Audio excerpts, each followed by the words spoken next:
Here we go. Right, so guys, how we doing? Right, we're going to start this show. I'm the long-haired Yeti, obviously, because, you can see that on the title. But we're going to start this show with the favourite track of the Arsenal fans. We will have some Arsenal fans on at some point.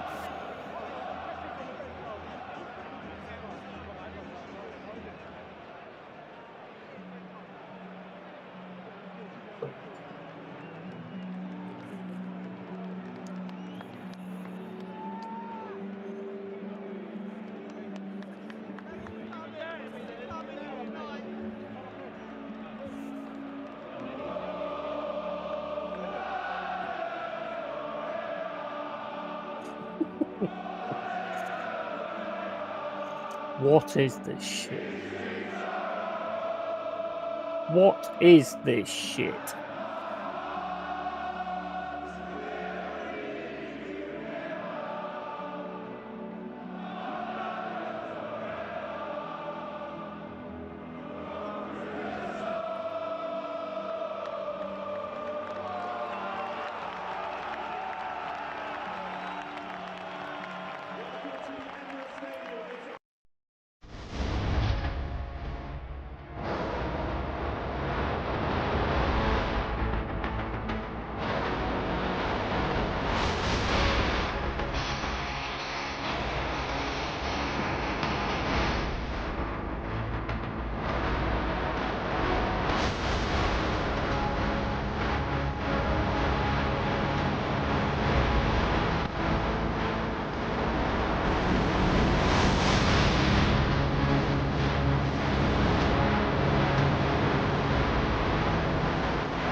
Right, guys, we're going to get on with the show now and call it in. And I've still got that fucking music. Fuck off. Right, okay, so we're going to start the show now. I've got to bring in a friend of mine, Corbin's Combo. This is the final whistle. There will be a few more people joining. I hope anyway. Otherwise, I'll just talk shit for the next 2 hours. I don't care. It's you that's got to listen to it, not me. So, yeah, bring in Corbin's Combo. Hold up, I've got that fucking wrong. There you go. That's how it works. How you doing, bro? I'm not bad, mate. Yourself? I'm all good, bro. I'm loving every minute of this. All good Loving after every minute. 2-0. Lovely result. Mate, we are just on such a... I mean, I never expected this. Never expected this at all. No, never. Like I said in the comments, I was, before the season started, mid to, well, to be fair, mid-low table I would have took. Just not being a relegation scrap, but it's quite the opposite. Yeah.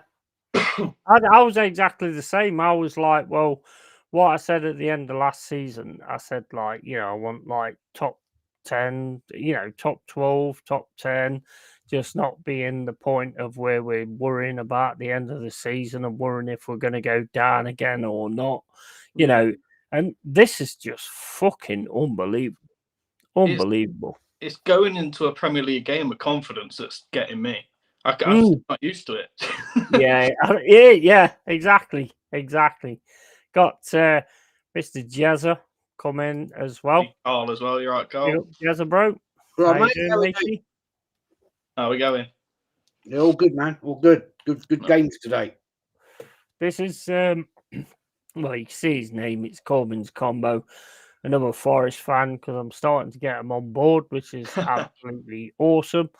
And yeah, I mean, I'm on a different cloud, mate. To be honest, I mean, it just third. Well, we was third until them bastards decided to do what they did. But, we got 20 minutes. It's amazing. It's fucking amazing. I mean, that game, Jez. What do you think of that? The Crystal Palace, fucking Arsenal game. I thought it'd be a lot tighter than that. I predicted a 2-1 win. But well, I don't know. Jesus at the moment is on a different level. He's not a goal scorer though, Jez. No, not at all. Not at all. I'm sure about You know, 5 goals. Last time he scored was when was it? January. So I don't know what's gone on there. I don't know. He's obviously got something to prove. I guess his confidence is high, and I'll take it all day. Thank you very much. 100%, 100%. Well, I mean, on going off that though, going on to the Forest game. I mean, you've got first we'll go on to the Manchester City Aston Villa game. I know you probably didn't watch it, Corbyn's combo. No, I didn't. No. But I'm just going to call you Corbyn because that's cool. That's my name. Don't worry about it. But yeah, I mean, that game was like the biggest issue I think City's got is just that they haven't got that, like, where you just drop what you do all the time and just go direct. But they've got some of the best players on the planet. Well, not on the planet, but they've got some of the best players in the Premier League. Yet they don't pick a pass or like go to Haaland. And you can see him making runs all the time. So I don't understand why they don't do that. Sometimes you need to add that, like we've got with Woods, you know. And again, they lose. You know, what do you think? Combo, Corbyn. Well, I just think it's a bit, you know, I know it's saying what everyone else is saying, but Rodri's gone and they don't look like a team. That's all it is. They look like Coventry City with Haaland up front. They're just not. Yeah. And it's like their other good player, in my opinion, the one I was scared of, you know, when they played Forest was Doku. But he's, you know, 1 in every 5 games he'll have a blinder. It's not good enough. It's weird. It's weird. I don't get it. Yeah. Well, I mean, the thing is, you look at it. I mean, I don't know what you think, but I mean, I was a big fan of Stan Collymore.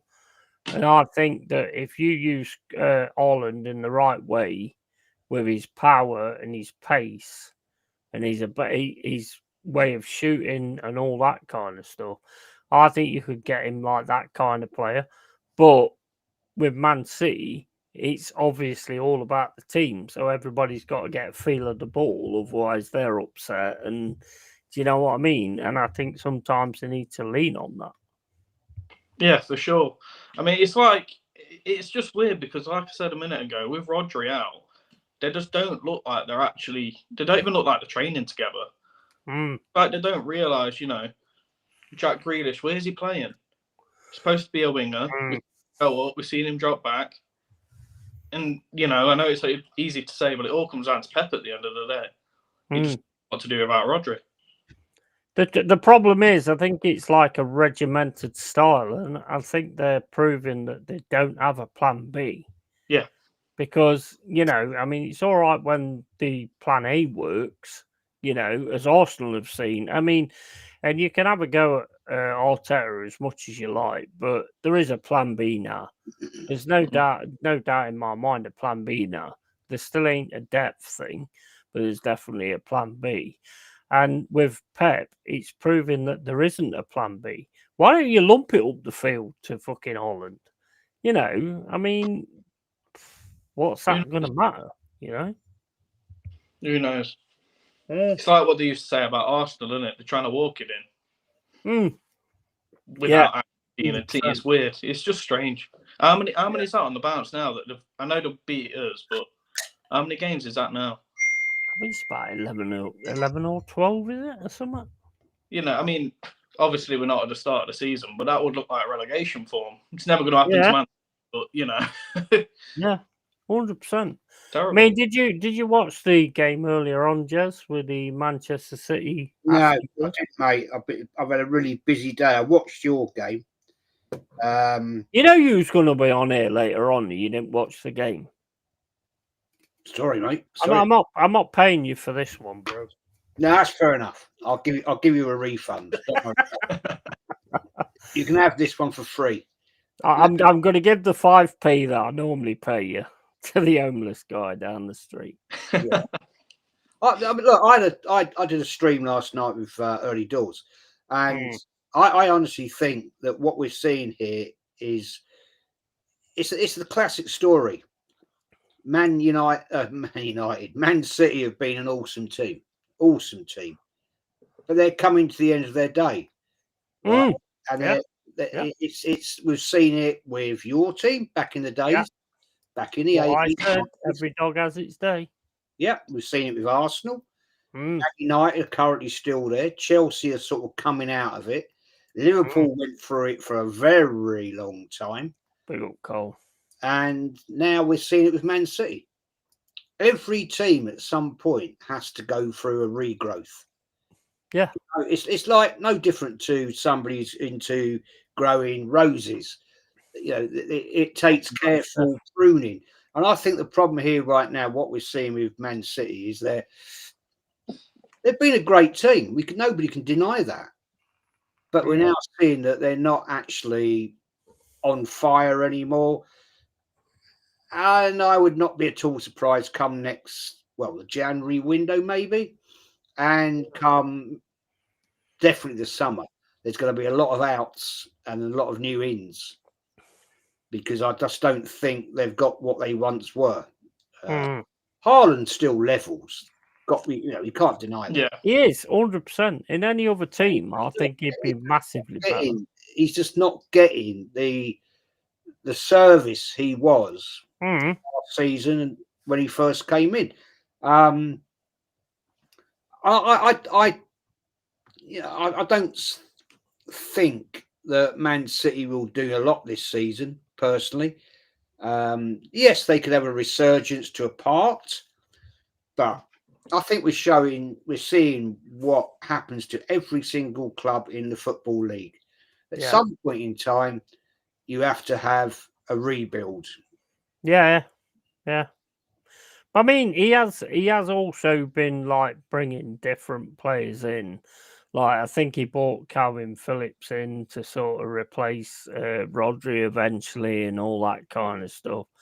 And that didn't work, because Calvin Phillips, for one reason or another, just didn't work out. So I don't know what that's kind of all about. But, I mean, like Stephanie says here, big up Stephanie, welcome back again. And Prime Aguero better than Haaland. Do you think that's more to do with the fact that they don't just play to him?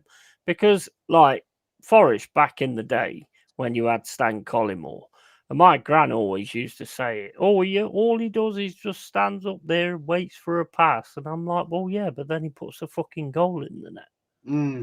That's all you need. It's kind of like Chris Wood with us, though, isn't it? I mean, Chris Wood gets the ball on the halfway line. He's not going to score. Let's face it. I mean, you need Chris Wood to be on the edge of the 6-yard box, really. Of course you do. But that's what's working out for us. He's got the service. Haaland hasn't got the service. And I think you just nailed it straight away right there. The thing is, and I think it's to do with that Manchester City have got these big personalities in their team. When you sign all these big personalities, you need the kind of players like Yates and all that kind of stuff that aren't big personalities. They're just there for the team to actually play to the man that's going to fucking put the ball in the net. And I think that's one of Manchester City's biggest problems. Whereas, I mean, look, I'm not being funny, but you know what? If we got Haaland, I think you would see a massive difference. Massive. Even though he scores a lot of goals, even though with City. But if we got Haaland or an Arsenal got Haaland, because, I mean, they don't know what a striker is because they don't have one nowadays. But if they got him, if you got somebody that you can just lob it over the top to, which teams seem to have a real problem with doing nowadays, I don't get it, because it's like, if you can do that, goal's a goal. Don't matter how it comes. Oh, yeah. Absolutely. I was going to say earlier, if Arsenal somehow, by the way of the gods, swooped Haaland, say if, Man City miss out on the Champions League and he wants out, to be honest, with the team Arsenal's got around it, other than Jesus up front, I don't think there's any stopping them for a couple of years if they get someone like a Haaland up front. Nah. Absolutely not. I mean, like with your game today, Jez, I mean, how do you feel about that? Because it was looking a bit dicey at the start. Yeah, it wasn't a great start. It was all over the place. No, I totally agree. Very sloppy from Saliba to let that equalising goal go in. Mm. I don't know what he was trying to do. He seemed to be looking for the next attacker, and he took his foot off the ball, or he took his foot off the gas, if that's a better term. But at the end of the day, respect to Arteta. I'll give him. I don't want him, but on the day he got it right. He sorted it out and went on for a great victory. I mean, I was really hoping Jesus would have got another hat trick, because I can honestly tell you, I don't know when Arsenal have had a player do back-to-back hat tricks. No. I don't know. I googled it, and nothing came up. Milk Cole Rossi, if you want to come on, bro. So I don't know, but unfortunately, it didn't happen for him today. He was close, hit the post. Did he get his brace today then? Sorry? Did he get his brace today? He got 2. Got 2, yeah. Yeah, he got 2. He's on fire now, to be honest. Yeah, he's come back on a resurgence. I don't know if he's trying to prove something or he's now back to being fully fit. I don't know, but he should have been trying to prove something, but the first time that he signed that contract, to be quite honest. Wow, I mean, 5 goals in 2 games. I'll take that all day long. Thank you very much. Yeah, 100%. He's like Chris Wood, New Zealand form, isn't he? Yeah. Mate, Chris Wood is just different. I mean, as I've said before, I was ripping him a new one when we first signed him. I was like, what the fuck have we signed this guy for? Yeah, even the start of this year, I was saying, where's a 1 year? You get this guy off. Now it's if a 1 year starts, I'm like, what's going on here? Yeah, exactly. And it's like, he's like Mr. Dependable.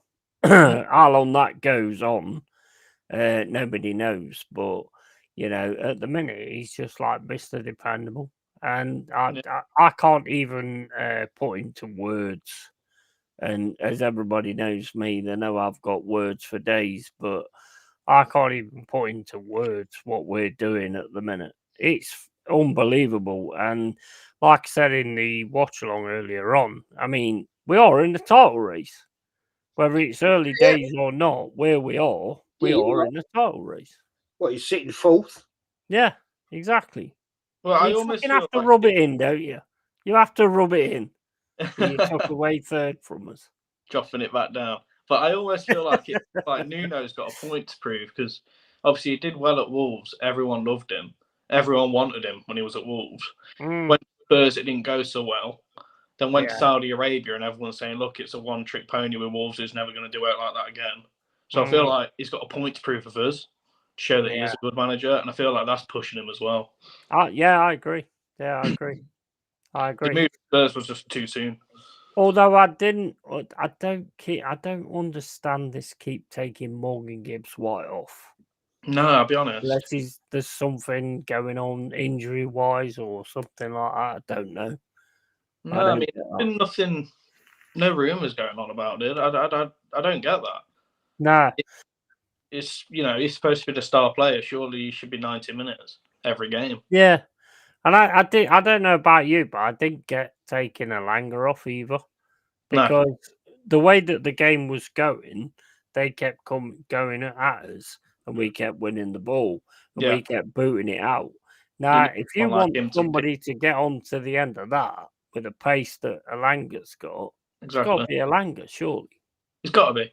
Yeah, and I mean, up until, to be fair, this game today, I keep saying, look, start Jota Silva instead of Elanga. I love it. I'm wrong, straight up. I wouldn't start Jota Silva, to be honest, because he just gets jealous constantly. He's got a yellow card in him, though, bro. Yeah, he's got a yellow card in him. He is that impact sub. He's, I've sort of given up on trying to, get him started now. It's, we do need the players to come off the bench, and he's perfect for that. Joanne says, when is the semi-final? When is the semi-final, Carabao? There's no date yet. Oh, they haven't actually sorted it out yet. It'll be, That's going to be an interesting game, mate. You're against Newcastle. Don't think that's going to be an easy go. well, the finals February, isn't it? So Mm. it'll be sometime it's 2 legs. So it'll be January time ish. Yeah. I mean, I'm going to keep going on about Forest because normally I keep going on about Arsenal and all that kind of crap. So I'm going to keep going on about Forest. Boring. I mean, fuck off you. And what we're doing at the minute is just, it's amazing. It's amazing, bro. It's just, you almost just can't believe it. I mean, you can't. Any Forest fan would have took 12th at the start of the season. Mm. I mean, cross fingers, it's not going to happen. That could still happen. But, now we're looking at the table, looking at a form. Realistically, you could say we should be getting at least Conference League, Europa League, at the minimum. Yeah. The thing is, we're playing good and we're getting through these things. Like if you watch my watch along, it's like I'm saying, like, we're not pressing enough, we're not doing this enough. I mean, today when we got 2-0 up, we kind of like sat down a little bit, to be honest. Yeah, that's the one bad habit.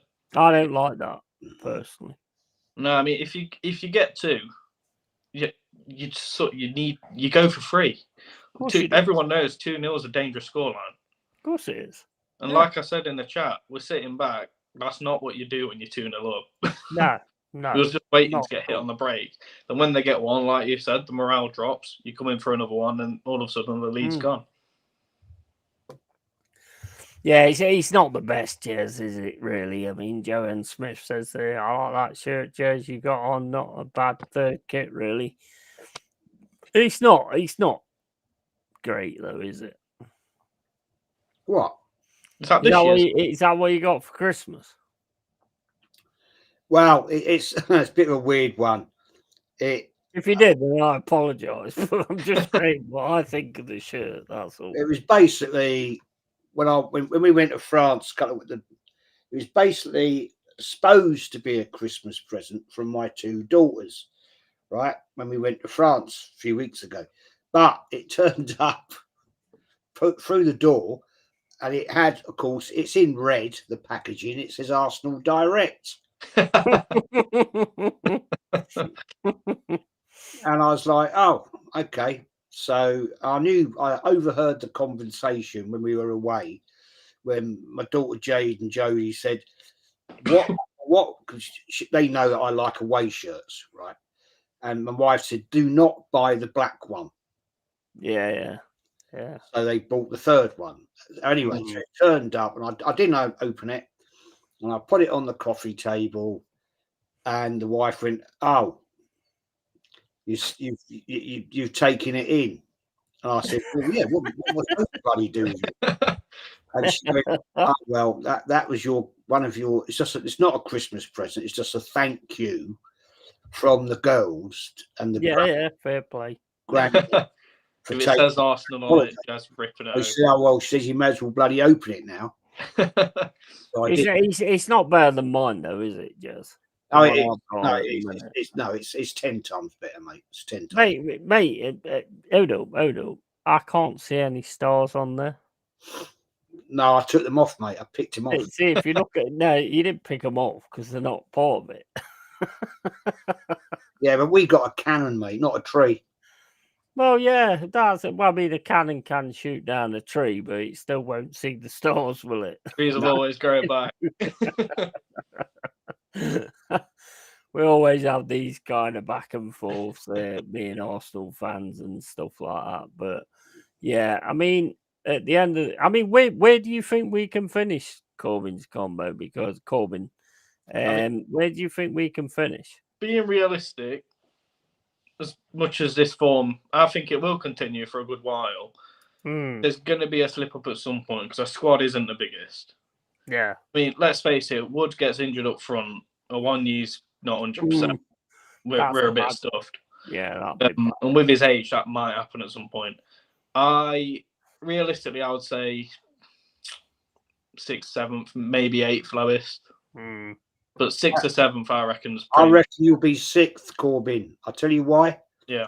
You'll be back in Europe next year. That'd be awesome. But then, we need to make signings then, because back in Europe next year, however many games, we need signings. The thing is, I mean, you say what you said about Awonyi, but you've also got Alanga as well that you can like play up front because he's a speed merchant. You know, he can get past most of them in the Premier League, and he can finish as well. So, you know, you've also got that one to kind of look at. I would have liked us to go out and get somebody, who could do that job. But what did I say to you last season, Yeti? What did I say to you last season, towards the end of the season? Yeah. When we were doing the watch longs, we were doing Forest and whatever. Yeah. And I did say to you, I expect Forest to go on a run. Yeah. Well, you said we'd do well in the cup, and then we got knocked out by Newcastle straight away. But hey, come on, you're doing all right in the league, man. Come on, I'd rather be doing better in the league. We want it all, bro. We want it all. If it gets you back in Europe, in the Europa League, well, well done, fantastic. Yeah, 100%. No, you fuckers, you'll probably go on and win it. Get 2 in a row again, and then you'll never see us for 23 years. Yeah, that's about right. Yeah. Yeah, but I mean, it's like knowing you fuckers. But what are you guys then? Because you're fuckers as well. We're shit in Europe, you know that. Well, I mean, the thing is, I've said it to you before, mate. We go to Europe and we look at the cup and then we take it home. You go to Europe, you look at the cup, go, oh, that's a nice cup, and then you go home. Mate, I totally agree with you. I totally agree with you on that. We are crap in Europe. You know, I don't know why. We've had some great teams, although 2006 we were cheated. I will tell you that right now. We were cheated in that game. There's no way Jens Lehmann should have got sent off, but it is what it is. Yeah, but I mean, if you look at it like that, we was cheating in the game against was it Anderlecht? We was cheating in that one. So I mean, if you look at it like that, I mean, then you could like go back to us getting cheated as England with Maradona, you know, punching the fucking ball in the net. You know, so I've always said, like, when teams go on about, like, you know, we was cheated here, that should be retracted back and all this, that, and the other. That's a big fucking kettle of fish because there's a lot of teams that's been cheated in a lot of different ways. You know? Oh, I hear you. But I'm sorry, we were cheated. I don't care what you say. But, I mean, who cares, though? I mean, it's done, isn't it? It's done. We would have won that. We would have won that cup, right? We would have won that. We were the better team, and we were cheated. Fact. So why don't you like put a sandwich board on, go into the centre of London, saying that we were cheated?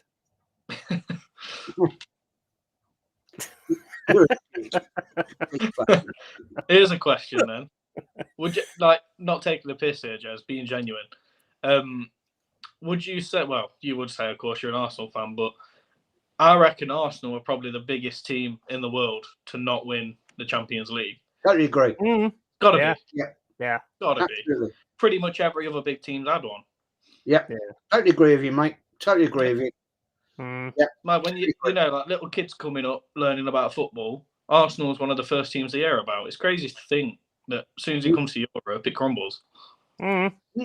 Great. Totally agree with you. You only have to look at the teams that they had, like the Invincibles and all that kind of stuff. There you go. How did you not do it, you know, in that respect?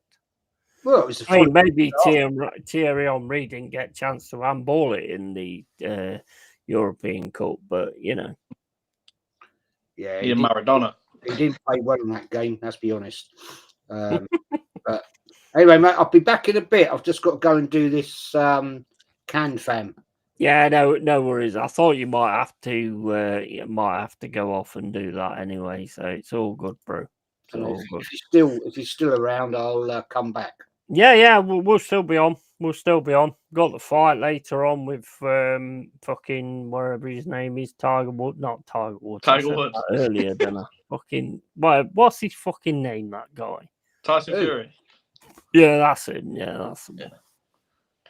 Anthony says, "Big up, lads. I want my respect for my club. If we're not, we're gonna take it. I've sent you the link, bro. Yeah, but you don't understand. Look, mate, he's down in the southwest. Anthony don't understand technology.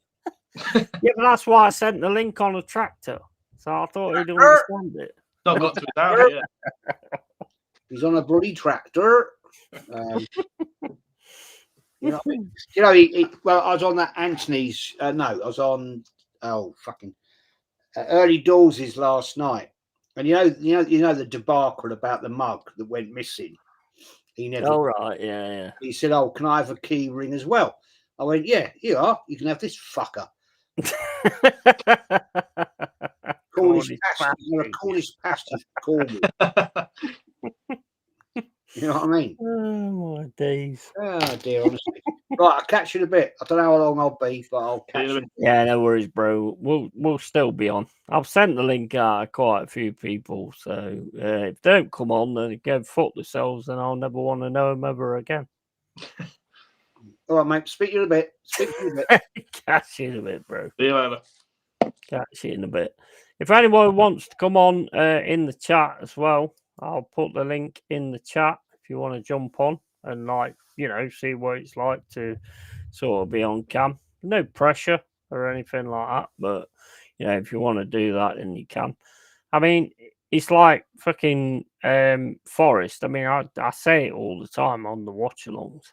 Like when I was going back in the day, and I was I went to every championship game. I went to when we went down to League One and all this kind of stuff. And I had a conversation with my mate, and we were both saying we ain't never getting to the Premier League, are we? And I was like, no, not in my lifetime anyway. We're never getting in the Premier League. So I mean, if anybody looks at it and says getting a bit fucking big-headed or whatever like that, it's like, well, I never even imagined I'd see this. No. Never. No, not a chance. I mean, to be fair, I didn't really get to many games growing up. Only really been going since I've been buying tickets myself, sort of thing. But I think the biggest, to be fair, it was the promotion season.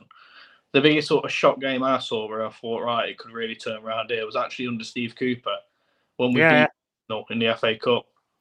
Should have said that Jezreel, bloody hell. But yeah, big up Steve Cooper as well, because I mean, we wouldn't be where we are if he weren't there.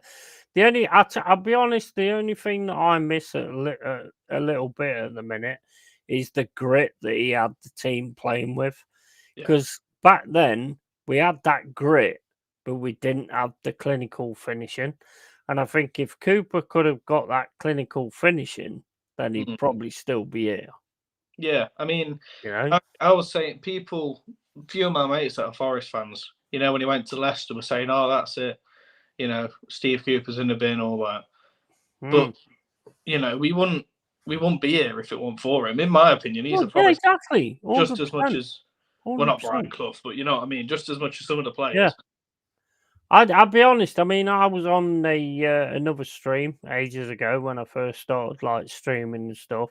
I was on Door on Tour, and they were saying, "Oh, what do you think about Steve Cooper?" I said, basically, I could see him doing like what Clough did, not putting him in the same fucking category, but I can see him doing what Clough did. I'd never put anybody in Clough's category. Clough was just different class. It's like putting Amorim in fucking Fergie's category. You don't do that, but that's what I said, and there was like, fucking hell, that's a big thing to fucking say, and all this, that, and the other. Well, it's not. It's just an opinion. Yeah. And it's just what I see that he could actually achieve. And the thing is with Cooper, he's not a Premier League manager. No. He's a Champions League manager, unfortunately. Champions League. I mean, a Champions League, Championship manager. You know, he definitely ain't a Champions League manager. Thing is, But Russ, he put Forest back on the map. of course he did. Of course he did. Fans, that run in the Championship, going bottom to winning the playoffs, cup run that year, he opened everyone's eyes back to who How the Forest. fuck did he not win Manager of the fucking season? Well, Klopp said he should have. Yeah. Klopp won it. No, I mean, like when we was in the Championship and he took us from the bottom to the top. Who wins Championship Manager of the Year? Fucking Rooney. When he takes fucking Derby, the slagging fucking sheep shagging bastards down, and he wins Championship Manager of the Year when Cooper took us from fucking next to bottom up to getting into the Premier League. I mean, that was a Sky fucking promotion thing. Let me just cover this, bro. Stephanie Griffiths says, what would be more embarrassing for Arsenal would be Spurs winning it before them. Oh, mate, that would be unbelievable. Absolutely. It happened a few years back. That would be crazy, mate. Absolutely crazy. But, I mean, like you were saying earlier, right? I mean, we'll go on to, like, what you were saying about your channel and all this, that, and the other. You was going to do a stream and, like, on that Tuesday that you bottled out and stuff like that. Why did you bottle out? Because I've done it before, and it's like, I just feel, because I'm recording now on my phone. So, like, playing a game, obviously you need capture card and all that. It's impossible to link your phone to have the face cam to do all that. And it's like, I just feel a bit like I'm just playing through a game. Why would someone want to watch you play through a game? Like, you know what I mean? Like, just play the game yourself. You know what? It's weird because it's like, I mean, I started out by sort of like doing a few streams on like Door on Tour and all that kind of stuff. Yeah. I started out before that on like Second Life. I don't know if you know Second Life, and I was like a rock metal DJ. And then I'd never been on cam and sort of done it on cam. But the first time I did it, I was like, fucking hell, that was easier than I actually expected it to be, you know, and I just took to it. Yeah. And I think if you just take to it, you take to it, and that's it. Yeah, I mean, I did Twitch for a bit. That was a bit easier, but it's just on Twitch, you need to be streaming for 5 hours, you know what I mean? Just a long, long time. The thing is, all you have to do when you're doing this is just be yourself. Yeah. And that's why my catchphrase is like, keep it real, keep it yay, because you just got to be yourself and and never sort of waver from that. Never actually go back on that or anything like that, because in YouTube world, everybody will go, oh, well, you said this fucking 25 years ago. You know, and all that kind of shit. And that's all it's about, mate. Just being yourself. I mean, you've got a Forest background, you know Forest, you know what you're doing with that kind of thing. Yeah. You know, you've been a fan, you know, for as long as I have, or I don't know. I mean, I don't know how old you are, but, you know, I don't look at it in that I don't really remember the Stan Collymore days that well. Yeah. Fair enough. I mean, it's just one of my like. When I first started going to watch Forest, I got invited to a game. I think it was a friendly. It was against West Ham actually, and they had a lot of young players. Carrick was there, and there was like another few of them that was like big players and stuff like that. And I can always remember Stuart Pearce going into a tackle on somebody. And you heard the fucking break. That's what you heard the leg break, mate. You heard it. And it weren't Pearce. It fucking weren't Pearce. And that was one of the first games I went to. And then all of a sudden, I stopped kind of going. I think it was to do with money or something like that. And all of a sudden, I went again. It was Bolton against Forest and Stan Collymore. First time I saw Stan Collymore. And he came on and I went, come on, Stan, score us a goal. And he banged a goal in. And then I think he fucking elbowed somebody in the head and got sent off. Back in the day. I loved him. I absolutely love Stan Collymore. I wish I'd have been able to go and see a lot more games with Stan Collymore because he was just class. Absolutely. I would go as far as to say that guy could have been world class if it wasn't for his fucking attitude. Yeah. He could have been world class, 100%. He got like one or two games for England. Yeah. All right. Yeah. And he just didn't really sort of shine there. But the thing is, the way we played him was just like my gran was saying, just lump the ball over to him, give it to him, and he'll do what he's got to do. Remember Yeah. that one against Crystal Palace? Well, no, you won't because No, you I'm gonna blank. But he like nutmegged somebody, and then he took the ball back, and then he nutmegged him again, and then fucking put it in the top corner. Absolutely amazing. The game's missing players like that now. I mean, just in the Forest match today, when the 1 year came on, he got in a bit of a 50-50 with, I don't know if it was a midfielder or a defender for Brentford. Yeah, you know, his elbow did sort of hit him in the face, but it wasn't intentional. And the guy did have blood. Don't get me wrong, that's, you know, it's not great. But what happened to the days when players would run with the blood on their, like, you know? Yeah. What happened to that? He didn't need to go down. Like, Yeah. He just my head in. Well, look at Terry Butcher ages ago when the blood coming down his face. And he just goes off, gets a bandage on his fucking head, and then comes back out. There you go, yeah. Them days are gone, mate. The last thing I remember seeing like that in a modern game was when I think it was against Derby in the Championship. Samba had that massive lump on his head and he came back on. Can you remember? That he had concussion and he was still playing. That's why we needed him. Yeah. That's what you want, though, isn't it? That's what you want from your players because that's pure fucking. You know, I don't care about this, I don't care about that, and all that kind of thing. It's like Stephanie says, gotta believe, lads. Great to see re-emergence of Forest. It is. I mean, and you know what? I tell you what. You know, if we actually went through this season and we actually did keep going the way we're going, and we did win this league, you're gonna see a fucking Yeti cry. You are gonna see a Yeti cry on stream. There's no doubt about it. Because run another free streak, we just run 3 on the bounce again. You know, it's looking good. And Boxing Day, I've managed to snag a ticket. I'm bloody buzzing for that game. Yeah, 100%. Absolutely. Yeah, Boxing Day, anything can happen. Yeah. Stephanie says you're a natural, Corbin. Just drink like Yeti. Yeah. Oh, mate. I actually need a pee, but I don't want to leave you on the stream on your own. To be fair, I was just about to say I need to get going. Yeah. I do actually need a pee. So right, well, I'll get off then, and you can go for your pee break. Well, cheers for having me. Bro, anytime, bro. You're a nice guy, awesome guy. Need to do more streaming and stuff like that because, I mean, I look at you tonight and natural, bro. You're natural. I appreciate that. Me.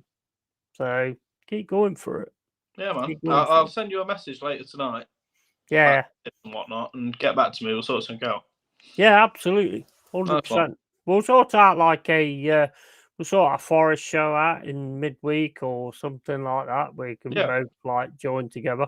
Because I like to get to know different people and sort of like see how you work together, basically. Yeah, of course, yeah. You know, so 100%, bro, 100%. Yeah, nice. Well then, mate, I've got to have a pee. Otherwise, I'm going to piss all over stream, and this ain't a golden shower stream, so that's the point. Yeah, right, guys, I'll see you in a bit. Yeah. Cheers, mate. Catch you later, bud. Cheers for dropping on. Right, where's me fucking picture? I need my picture, guys. I need a piss.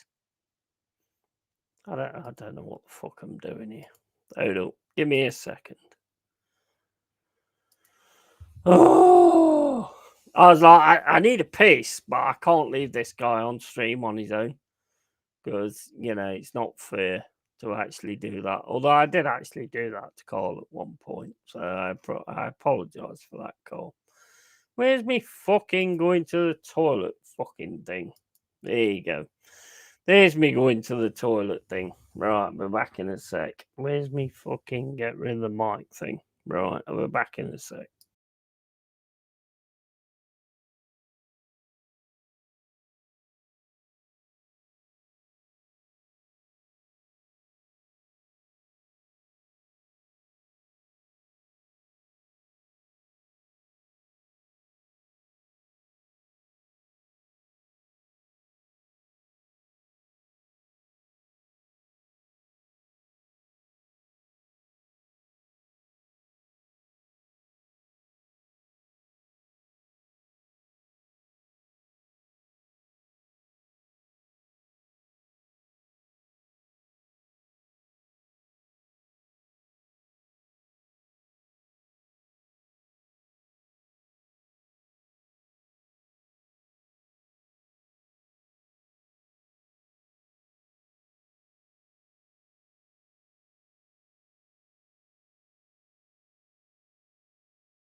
Right, that was Corbin. Absolute pleasure to have him on the stream on the final whistle, and hopefully there will be certain people joining or not, because they're all a bunch of pricks. But Corbin is absolutely awesome. Absolutely awesome. It's always good. Like when you got people in your chat that you just chat to in the chat, and then you kind of like get to meet them as well. There's nothing like it, man. There's nothing like it. Just one more thing as well, Combo Yeti. And mad season so far for Forest. Keep it going, 100%. And we don't have butchers anymore, just bakers and candlestick makers. And yes, nice to see Corbin. Big up Corbin.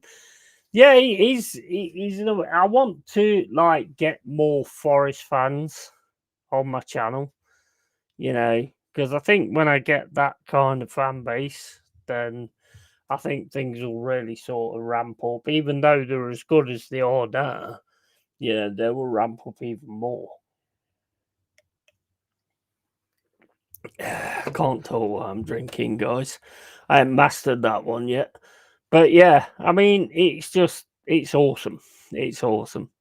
And I can now, just until somebody else comes in, I can just keep talking about Forest, which is the only thing I like to do anyway. So, where could we end up? Where could we end up? And I can keep in touch with the chat as well. It's very difficult to keep in touch with the chat when you've like got other people on. Where do you guys think we can end up? Because to me, I don't know. And if we keep going the way we're going, sky's the limit, isn't it? Sky's the limit. So can we keep doing it?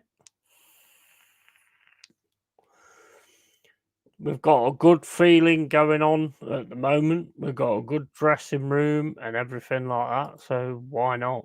Why not? Can I be classed as an adopted Forest fan? Absolutely, you can. 100%. You fucking, you've done your dues. So yeah, you 100% can. And being a United fan, you've got to tag yourself with something that's going well, ain't you? I suppose. So yeah, I mean, absolutely. Any of you, for Carl Rossi's like a part-time Forest fan as well. So I can't really knock that, to be honest. We're doing good things. We're doing good things at the minute. It's going well. And I'm enjoying every minute of it. Honestly, I am enjoying every fucking minute of this because we're all going to get our respect. And that's all I ever said when I started streaming and all that kind of thing as a Forest fan. I want my respect. And if you don't give it, then I'll take it. So there you go. That's how we're going.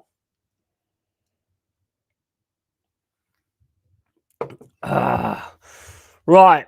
Okay. So what we're going to do? Are we going to do like Naked Twister to keep this going or something like that? Or maybe, I can play with my balls. Well, I'm not doing that. That's for me OnlyFans channel. So I would be cheating my OnlyFans channel if I did that on here, to be quite honest with you.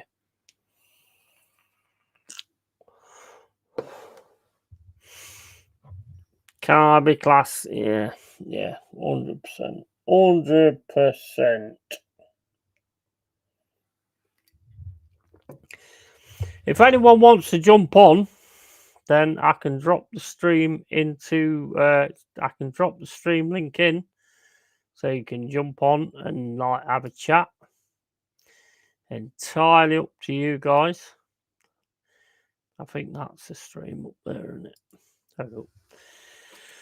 Hello. So if anybody wants to jump on, you can jump on and just have a chat, be yourselves, and just see what it's like being on cam. Or if you don't want to be on cam, then have the cam taken off. It's entirely up to you guys. What do you think about Manchester City at the moment? Just think they're too regimented, to be honest. The way they play is just too regimented.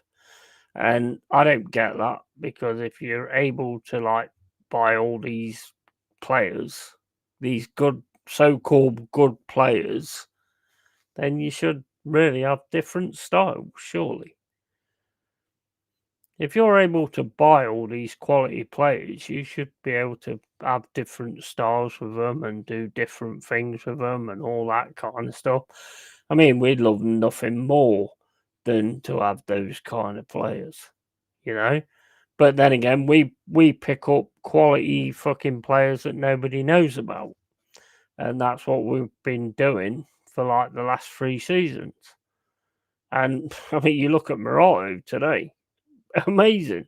Never even heard of the guy, but he was awesome today. Milenkovic, absolutely awesome. Murillo, he's another one that just we pick up and, and he's just class. He's just class. Sells, I'd never even heard of Sells, and he's class as well. So that to me is the key. And another thing that's the key, in my opinion, is picking up players that are in these top 4 teams who aren't getting looked at and aren't getting played, and giving them a new lease of life as well. I think that's a massive thing as well. I do, honestly. I think that's a massive thing. If you can pick up a player who's in a top team but not getting looked at, and you can actually get them into your team, they want to make a difference. They want to do something and show what they're about. And I think when it comes to like Man United, anybody that goes to Man United, and it's same for Ten Hag as well, anybody that goes to Man United, there is a massive, massive expectation on you. Massive. And you can either deal with that or you can't. And I think a lot of them can't deal with that. And I think anybody that took Rashford off Manchester United will get a quality player as well. It all comes down to whether they're bothered about the football or whether they're bothered about the money. Yeah? If they're bothered about the football, then they can get into another team that's lower down in the league or whatever and show what they're capable of.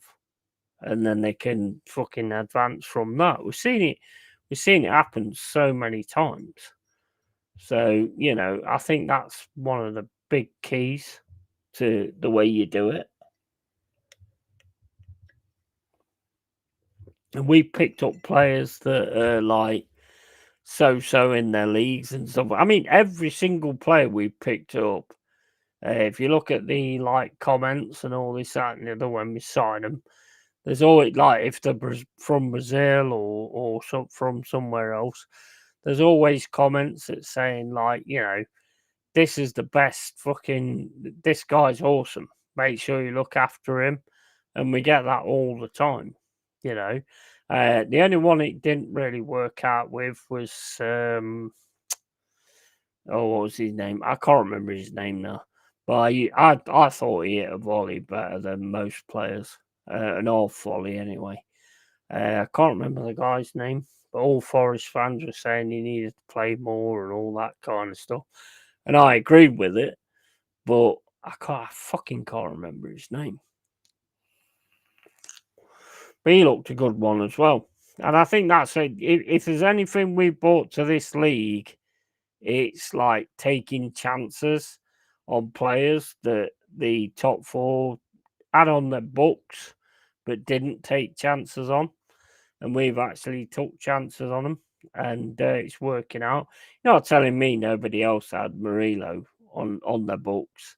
You're not telling me nobody had Milenkovic on their books. You know, Sangori, I know that teams had them on their books, you know. But we took a chance and we brought them in. And it's working out for us. If Freddie wakes up, could we see him on the stream, please? Are you coming on the stream?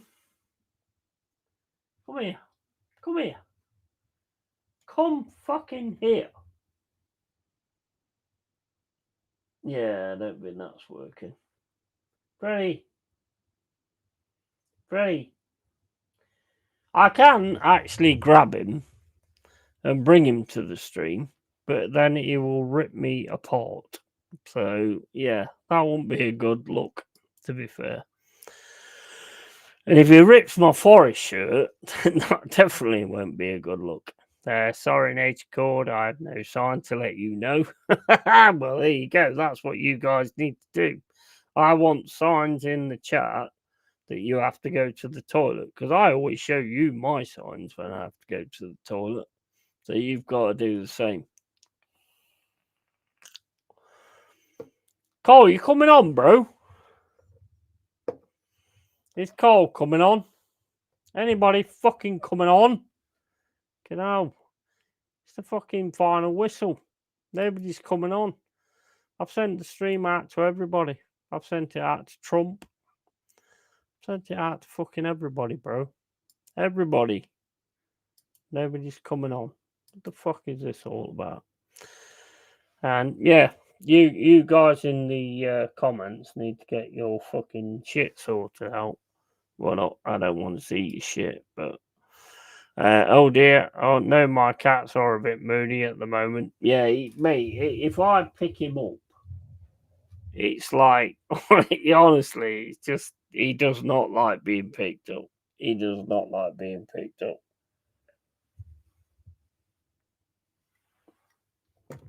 And he don't care either. He does not care. He's very much like me. He does not give a flying fuck about anything unless you actually pick him up. He gives a shit about his food, but that's about it. The only time I actually get time to spend with Freddie is when I fucking go to bed. And then he comes and sits near me before I go to sleep. That's the only time I actually get any time with him. Can't do it any other way. So that's the way it goes. Freddie, come here. You fucking bastard. They're different to dogs, you see. So, you know, they don't just come over. They'll do what the hell they fucking want. And you know that, Joanne. You know that, Joanne, as well as anybody. Cats do whatever they fucking want to do. And they don't give a flying fuck. That's why I'm a cat person, to be honest, because I just like that. You know, because I'm very similar to that anyway. So I'm very much the same. Yeti, your channel needs to be sponsored by that beer. Yeah, I know, that would be awesome, wouldn't it? That'd be awesome, because I've always said I will sponsor anything as long as it's something that I like, you know. If it's something I like, then I'll, you know, I've got no issue with getting sponsored by it. You know, like pegging. I like getting pegged. So, I mean, if I got sponsored by pegs, then yeah, I'd be all good for that. You should get Freddie a little forest shirt. Nah, I'm not much for like putting clothes on animals. I don't agree with it. I don't like it. When I see these videos where they've got like sailor outfits on, stuff like that, it's like, stop it, man. Because that's just for you. That's not for the cat. So, nah, I'm not into that. Never been into that kind of thing. They're a pet. They're a family member. You know, you wouldn't just dress your family member as a fucking donut, would you, if they don't like donuts? That was a weird one, but anyway, I came up with it. Yeah, cats do what they want. My eldest has moved in around the corner with a woman and a cat. Yeah. Cats climb trees, dogs pee on them mainly. Yeah, absolutely. 100%. I've never been into this. Like, you get them on TikTok all the time where they've got the animals in like fucking this costume and that. I just don't like it. It just, like, they don't need that kind of shit. You know, they've got their own warmth anyway in their own bodies. So why do you need to dress them up? You're only dressing them up. It's like having a kid and saying, "Oh, my boy, he's now a girl."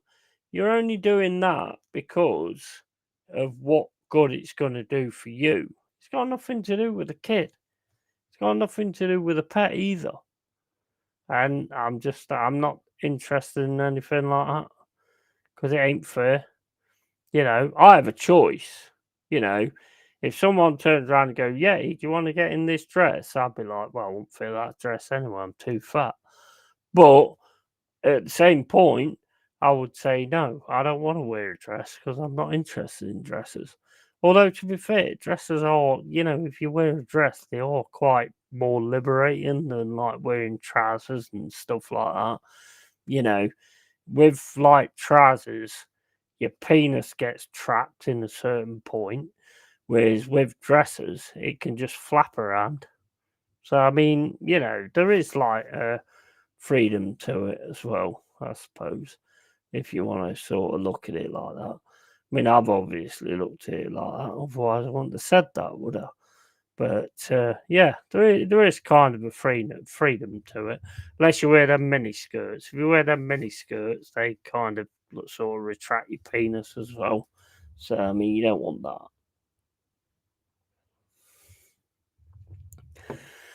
No, nobody wants that.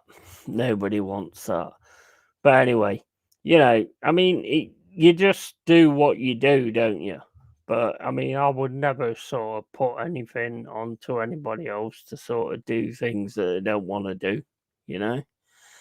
I expect to see you in a dress next time. You won't see me in a dress. Not in a million years. I don't like the material, and the stitching just really fucking rubs against my inner thigh. So there's no way I'm ever going to do that.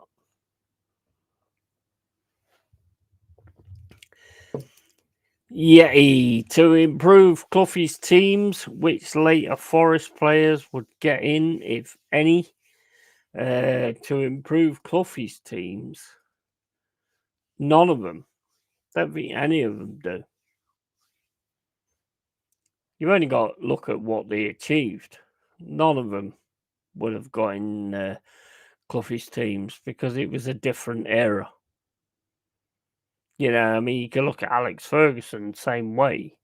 None of them would have got in his teams because the players have too much fucking power now. And that is why I think back in the day in the relegation zone when Colin Moore was scoring left, right and centre for Southend, Cloughie could have signed him. But he never did because he knew what he was like and he knew his issues and his attitude and all that kind of stuff. So he never did. But he could have probably fucking done the best for us. But, Cloughie was that guy. If you don't fit his perspective, that's it. You're not in.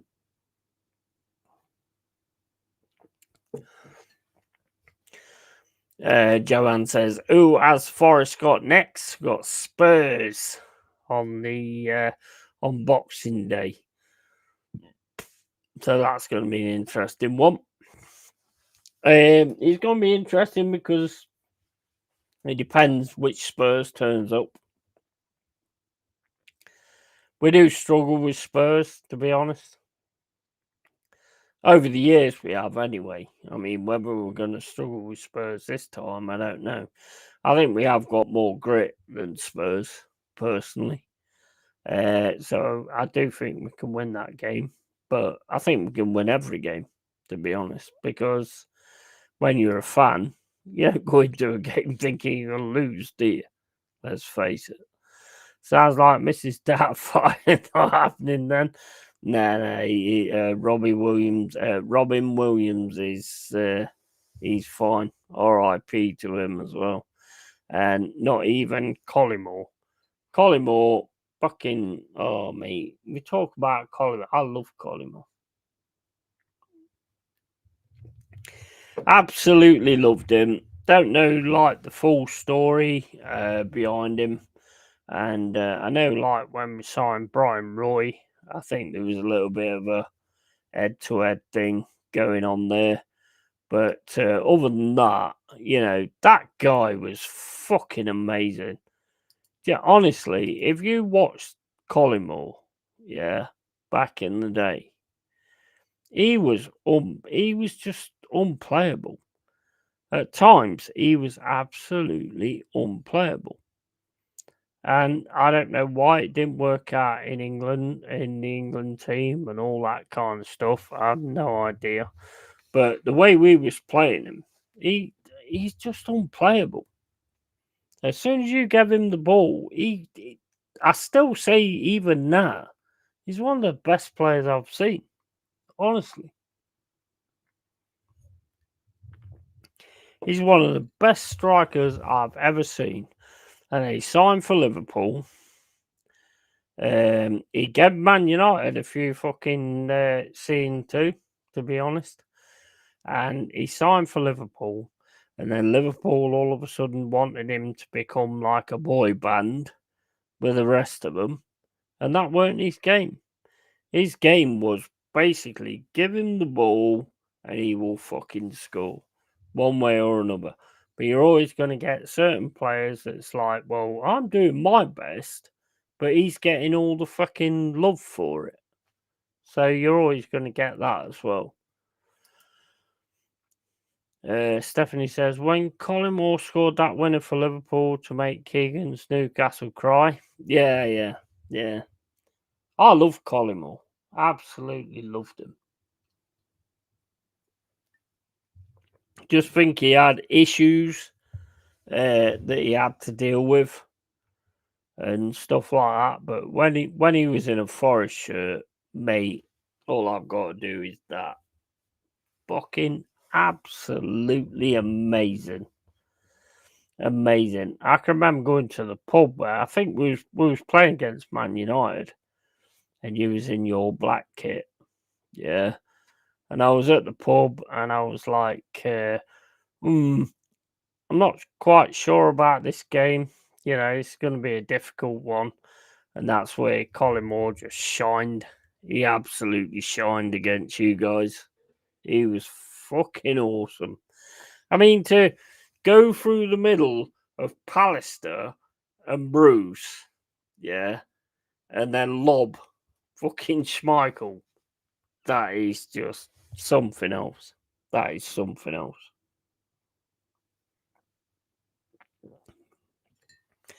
Spice Boys 1996 Cup Final, embarrassing. Yeah. He never wanted to be part of that anyway. You know, I mean, I think there was a time when he was playing for us, and I mean, this is crazy. When you look at how good that guy was, and there was a 8 or 9 million bid on the table from Manchester United when we was in the Championship, and Frank Clark was manager. Yeah, and 8 to 9 million for that guy. The way he was at that point in time. And then you look at him now and they get signed for like 100 million and all this, that, and the other. It's mad. It's mental. If Colin Moore was around, like just coming up in this time of life or whatever, you'd be talking 100, 150 million easily.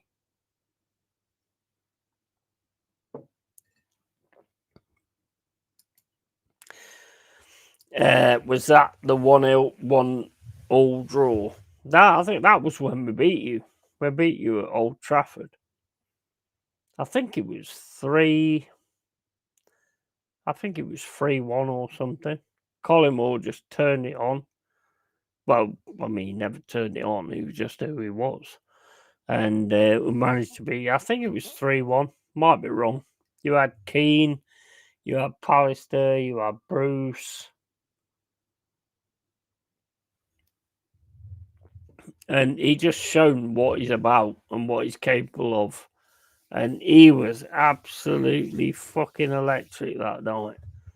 That was an amazing night. Man, I drank so much that night. It was just an amazing night. He was just a quality player, Colin Moore. Absolutely quality. I think if he could have kind of got over his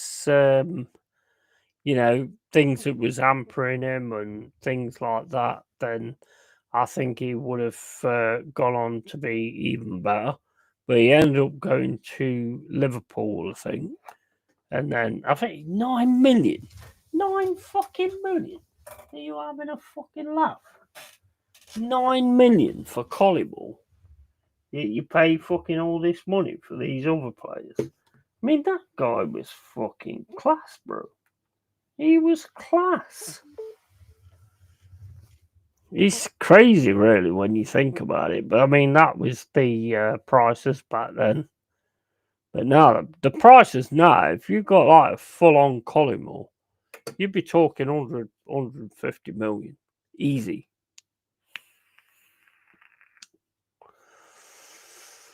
But times change. Times change. Football changes, as you're saying. And we just, you just get on with it, He's still there. He still, like, gets involved in certain things. Big up, Mum Flossie. How you doing? Hope you're well. I'm doing fine. I whistle on my own tonight, Mama. None of them fuckers have come in. Give them all the links, and it just shows what they are, doesn't it? Jez came in, but then he ran off because Lee Gunner rang his bell. So, he's disappeared. I had Corbin's combo on, who is an awesome guy. He was absolutely brilliant. And nobody else is coming on. So, it's just me. Final whistle's me. So, basically, we have to we've talked a little bit about the football. We've talked about me wearing dresses and all that kind of stuff. You know, I did do that back in the day. When I was a really young kid, I did actually try a dress on. And it was quite fun, actually. But it's not something I would do all the time, to be quite honest with you. It's really not for me. You know, it's too. I like to have things on that's tight on me instead of things that's like, you know. And it was quite hard to have a wank as well when I had that on. To be fair, and just put the girls to bed. Nice. If you want to jump on, you can. If you're good with your situation, that is.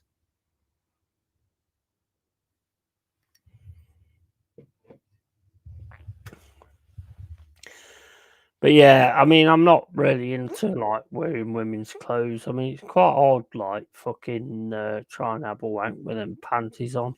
To be honest, it's just really odd. Yeah, probably have to take them off. Maybe that's where I fucked it up. Hey, up, I've got you on the wrong thing. Hey, how you doing? Hello. How are you? I'm all right. You got things sorted out? Not going to go into it, but you got things sorted out. Monday I should sort it all out properly. Nice one. Hopefully they do actually get it sorted out. It's just ridiculous, isn't it? It's nightmare as well. Crazy. There we go. Before Christmas as well. I know. You know, the worst time, isn't it, to actually get something like At that. least I don't look like Quasimodo anymore. You look fantastic. There's nothing. Thank you. I can't even see what you. No, it was all here. So like this was all like down there, and this was all. Oh my days! Yeah, that's mental. Oh yeah, it's all good. What about your 4-0 win? Would you believe I didn't even see the football? Nah. Didn't see it. No.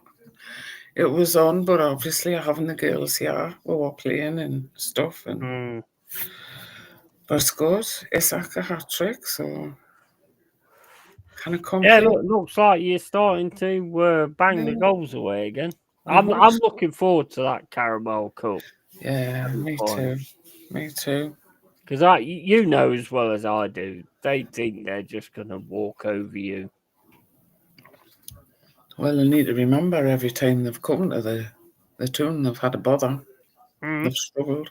They haven't been at their best. It's at the Emirates, though, isn't it? It's 2 legs. Yeah. Oh yeah. 2 legs. It's 2 legs, yeah. So should be good.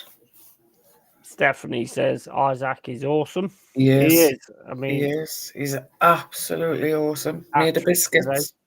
Absolutely made the biscuits. I mean, look how skinny he is. But no, in Tonali scoring 2 the other night, that was just that was tremendous. That was fucking brilliant. And I watched an interview on the there's Jazz. Yeah, I just seen it. I didn't see that come up. Hi, Jazz. Hi, I watched an interview with Bruno Guimaraes, and I think, when was it? Thursday? Or was it yesterday? We always thought it might have been yesterday. I can't remember. And he was talking about his love for Newcastle. He's not going anywhere. His children are Geordies. They're not English, they're Geordies. And he has a house just outside, just somewhere in Brazil anyway. And when he retires, he will still be supporting Newcastle. Newcastle is the club. I love it when players say the stuff like that. And he says, I don't want to go anywhere else. He says, so any talk about me going to Barcelona or to Manchester City, he says, it's all paper talk. It's not coming from me. And that's the power of the tune. That's the power of the tune. And it was when I went there for like a weekend, you know, it was like I went out to like a few nightclubs and stuff like that back in the day, and I was in tears leaving there, to be honest, because you get made so welcome there. You know, Because just how you guys are. of course it is. But did you see about Tonali? Because apparently Tonali had made a statement saying that he needed to be away from the town because he wanted to play more football. Mm. And Eddie Howe was asked about it, and Eddie Howe said, "It's news to me." Tonali's come out and said he's never said anything to anybody. And all this talk, believe it or not, there you go, Bruno supposedly going to City. You know, LB, the City content creator. Yeah, I saw it with Big Steve the other day, and he said, "Look, just go and get Gamores, just go and this, that, and the other." And I'm like, what is it? Is it the Transfer Insider on Twitter? Spoke to LB, who told him Bruno Gamores was going to City. Well, how's LB going to know? Yeah. But there we go. It is what it is. Stephanie, catch you later. Still on for that. We'll meet up and like have a see who can drink each other under the table. Still on for that. So yeah, but it's all good. I bet you're happy, are you, Jazz? Good win for you. Yeah, great win, 5-1. Who knew? I was just having a right giggle with Lee actually about this. We don't need a striker anymore. We got Jesus. Yeah,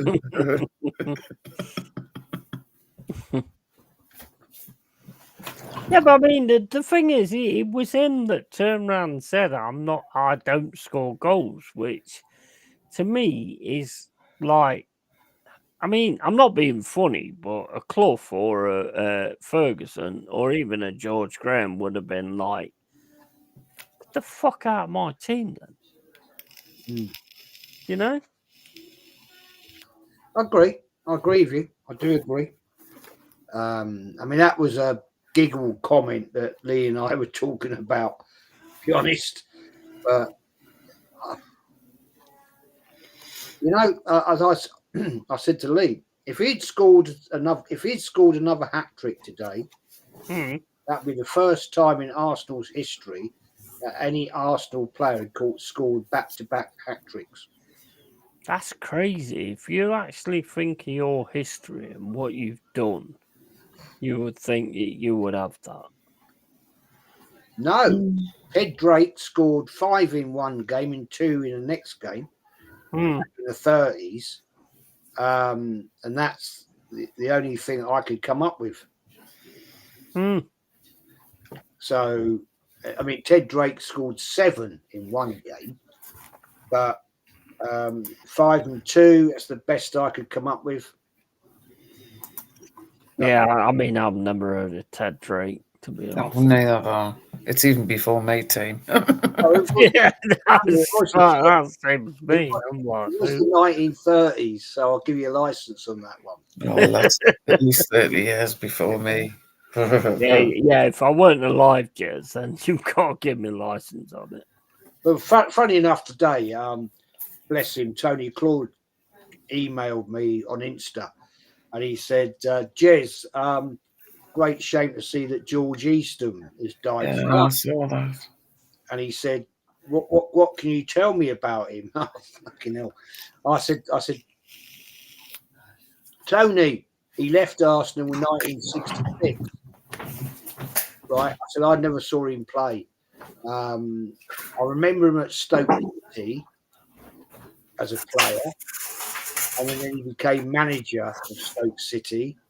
I said, and then he emigrated to South Africa, strangely enough.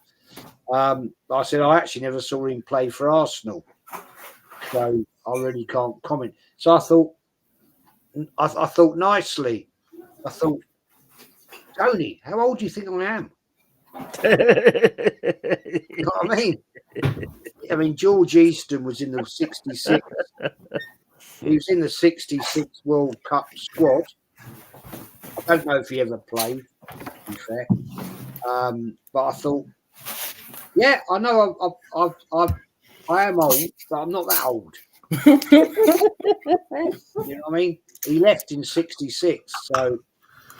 Just what about that player that used to play for Arsenal in 10 BC? Can you remember him? Who? Bob McFarty. It's just gone over his head yet, you see.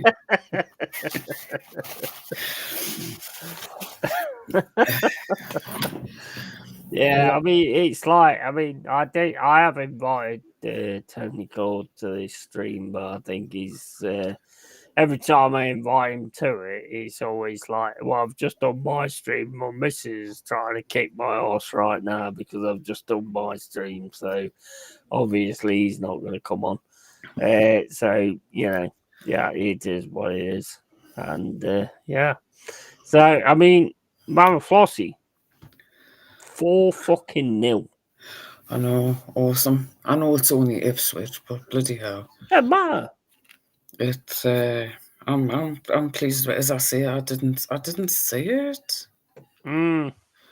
You know, Who you got next? Hmm? Who you got next? Oh, I don't know yet. I don't. Let me have a look. I knew the answer to that question. Come on now. I shouldn't have asked it, to be fair. But let's have a look. Let's see. You've got Aston Villa next at your place. You'll see, they can be tricky because they can come out and blast a team away, and then they can. I think that'll be a draw myself. Where's the fucking stream gone? Well, I mean, the thing is, Villa's beat City today. They did. You know, and they played well as well, to be fair. What's going on with City? I mean, Big off AFC always. Jez Arsenal are the first side not to lose a single Premier League London derby in a calendar year since Chelsea in 2005. It's the first time Arsenal have done it since 2004. Well, that's a comment that's going to make you sleep better tonight. In 1 year, basically. Carl Rossi says, lol, when the real Jesus played for Arsenal, 1880. He actually said to me, I was doing my fan cam. He said, Jez, do you think this is the resurrection of Jesus? And I went, oof. Wrong time of the year, mate. That's Easter. Like, I know I shouldn't have said that. But yeah, but it's true, isn't it? It's fact. It is. So, yeah. I have to be honest, I don't feel sorry for these City fans as either. You know, they're so crying and they can't cope and they're making up every excuse in the book. It's this, it's that, it's the other. Did you see the song I played before the Arsenal game? Because I said, like, I started it off by going, look, I don't want anybody to look at it that I don't, like, feel something for other teams. So I'm going to use this song, which I'm probably going to get fucked for. But anyway, Tracks of My Tears by Smokey Robinson. But, you know, watching them in various streams and reading stuff, you know, we can't lose, we can't. Yeah, you can. You're a football team. You know, this is how real football fans have felt for years. Yeah, they've got no plan B. Simple as that. They've got no plan B. And to be fair, the drop off is a great thing to see. Just is. I'm sorry, it is. But then again, anybody that sort of gets to the top, you know, is going to, you know, have that kind of situation when they. I mean, look at Man United. Look at the way we look at them now. Yeah, but if you think about it, football is cyclical. You had Liverpool's domination, then you've had Manchester United's domination. We've got City's domination. Obviously, everybody's expected Arsenal to dominate, which to an extent they sort of have, but they haven't won anything. So, sorry, Jess, I don't mean that nastily. It's just that's the way it's going to be. But yeah, that's a lovely backhanded compliment there. But well, I mean, Arsenal think they're going to win everything, and you know what? They're not far off. To be fair, they're only 3 points away from Liverpool, and let's face it, Liverpool's got to come to the City ground. We've already beaten once, so we could be the difference in the fact that they drop points.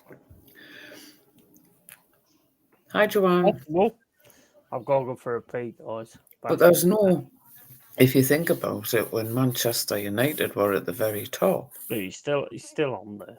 You're still there. When Man United were at the very top, everybody was frightened to go to Old Trafford and play, weren't they? Yeah. And I think City's was like that, but now they're not. There's no fear there. So it's up to us, other teams, your Arsenals and obviously Newcastle, I can hope, to do something about it. Do you know, sitting here right now, Mama, I would honestly say to you, I think I said this earlier, actually, to the Yeti, I would certainly I'm not looking forward to going to St. James's Park in the League Cup semi-final. Yeah. We've got you away first, which is could be a good thing, could be a bad thing. But I'm not looking forward to that at all because you've got you've done us proper recently, so that's going to be a very, very tough night out. Yeah. Should be good though, Jazz. It'll be a great game. It'd be a great game. I wish I was going. I wish. Me too. Me too. It'd be a fantastic night out. But it's going to be a tough. It's going to be a tough game for Arsenal. Let's put it that way. Well, to be fair, listening to certain people, they've all said, Liverpool fans and that, and obviously you and other Arsenal fans, coming to Newcastle isn't an easy game, and it isn't. It isn't. No, because you've got all the crowd on your back all the time. Yeah, it's no different. I mean, you've got a bigger stadium, but as I said to Kenny the other night, going to Palace away is very much like how it used to be when you used to go to Highbury. It's close knit. It's the crowd's on top of you. You've got all the houses around the ground, so it's all very localized, if you want to say like that. So it's a different atmosphere. And the thing with all the times I've ever been to St. James's Park, which I've had some great times, as you know, I've talked about it, but that is not going to be an easy day out for Arsenal. No. I mean, I hope we beat you. Of course you do. I do as well. You would. I'm approaching. I'm listening to Mama because she talks sense. Oh, I don't honestly trust us. I really don't. This guy get George out of bed and to come and tell him just sitting over there talking. I forgot what I was going to say now. I'm up here. I'm not over there. Your is all right, bro. Bearded bloke there, look, that bearded bloke. There you go. There you go, right? No, that's what I was going to say. I'm approaching my 64th birthday. I was 8 years old the last time Newcastle lifted a trophy of some description, if you like. That doesn't even exist anymore. True. So, before I go, just let me win one thing. Anything. Just 100%. And that is the main reason that I want it for you guys, because You know, I mean, look, I mean, we're clouded with glory. Let's face it. But it would be nice if, like, you know, if you've not won anything, like Spurs. But I mean, you're very sort of like, what's the word? You're very sort of like, I can't think of the fucking word. What's not accommodating? Very sort of like, oh, fuck the word. Fuck the word anyway. Fuck the word. I don't care about the word. I can't think where it is. But you know, you take it in a different way. That's probably sounding. Yeah, we're not as gobby as the Spurs fans. I mean, To be fair, there are some Newcastle fans who think, you know, that we need to get rid of Eddie Howe to move forward and all that sort of thing. That we do have them, but the majority of the people are just happy to be where we are and progressing. That's what I mean. You're more respectful with it, whereas like the Spurs fans like turn around and say, "Oh, we're amazing, we're all this, that, and the other." We're a big club, but you're not winning fuck all, bro. Mm. And the Newcastle fans are more sort of like, I give up. I give up. I would, Yeti. I don't know what the word is. We know what you mean, though. We know what you mean. I keep thinking accommodating, but it's not accommodating. Humble? Humble. Yeah, humble. That's it. That's the fucking word. Humble. You guys are more humble with it, where he's like, you know, you're not fucking giving it the, oh, we're the best team on the planet and all that kind of stuff. That's what I've always loved about Arsenal. That's what I've always loved. You know, we just cut the stream. That's what I've always loved about Newcastle fans. You know, you don't give it the big one all the That's time. what Geordies, man. They've not won anything. That's what Geordies. Absolutely, and that's what it's all about. You know, I mean, the things that we've won or years before, you know, but it doesn't matter. It's still things that we've won. Yeah, but you keep on about it. I never talk about it, Jez. You're on about it. I only talk about it when you ask me about it. I don't ask you. I never ask you. Yeah, we'll go. Yeah, you did. You said the other day, you said, like, I was an astronomer. What is it called? Oh, my Astronomers. What's it called when you go to them big telescopes? Bollocks. Astronomer.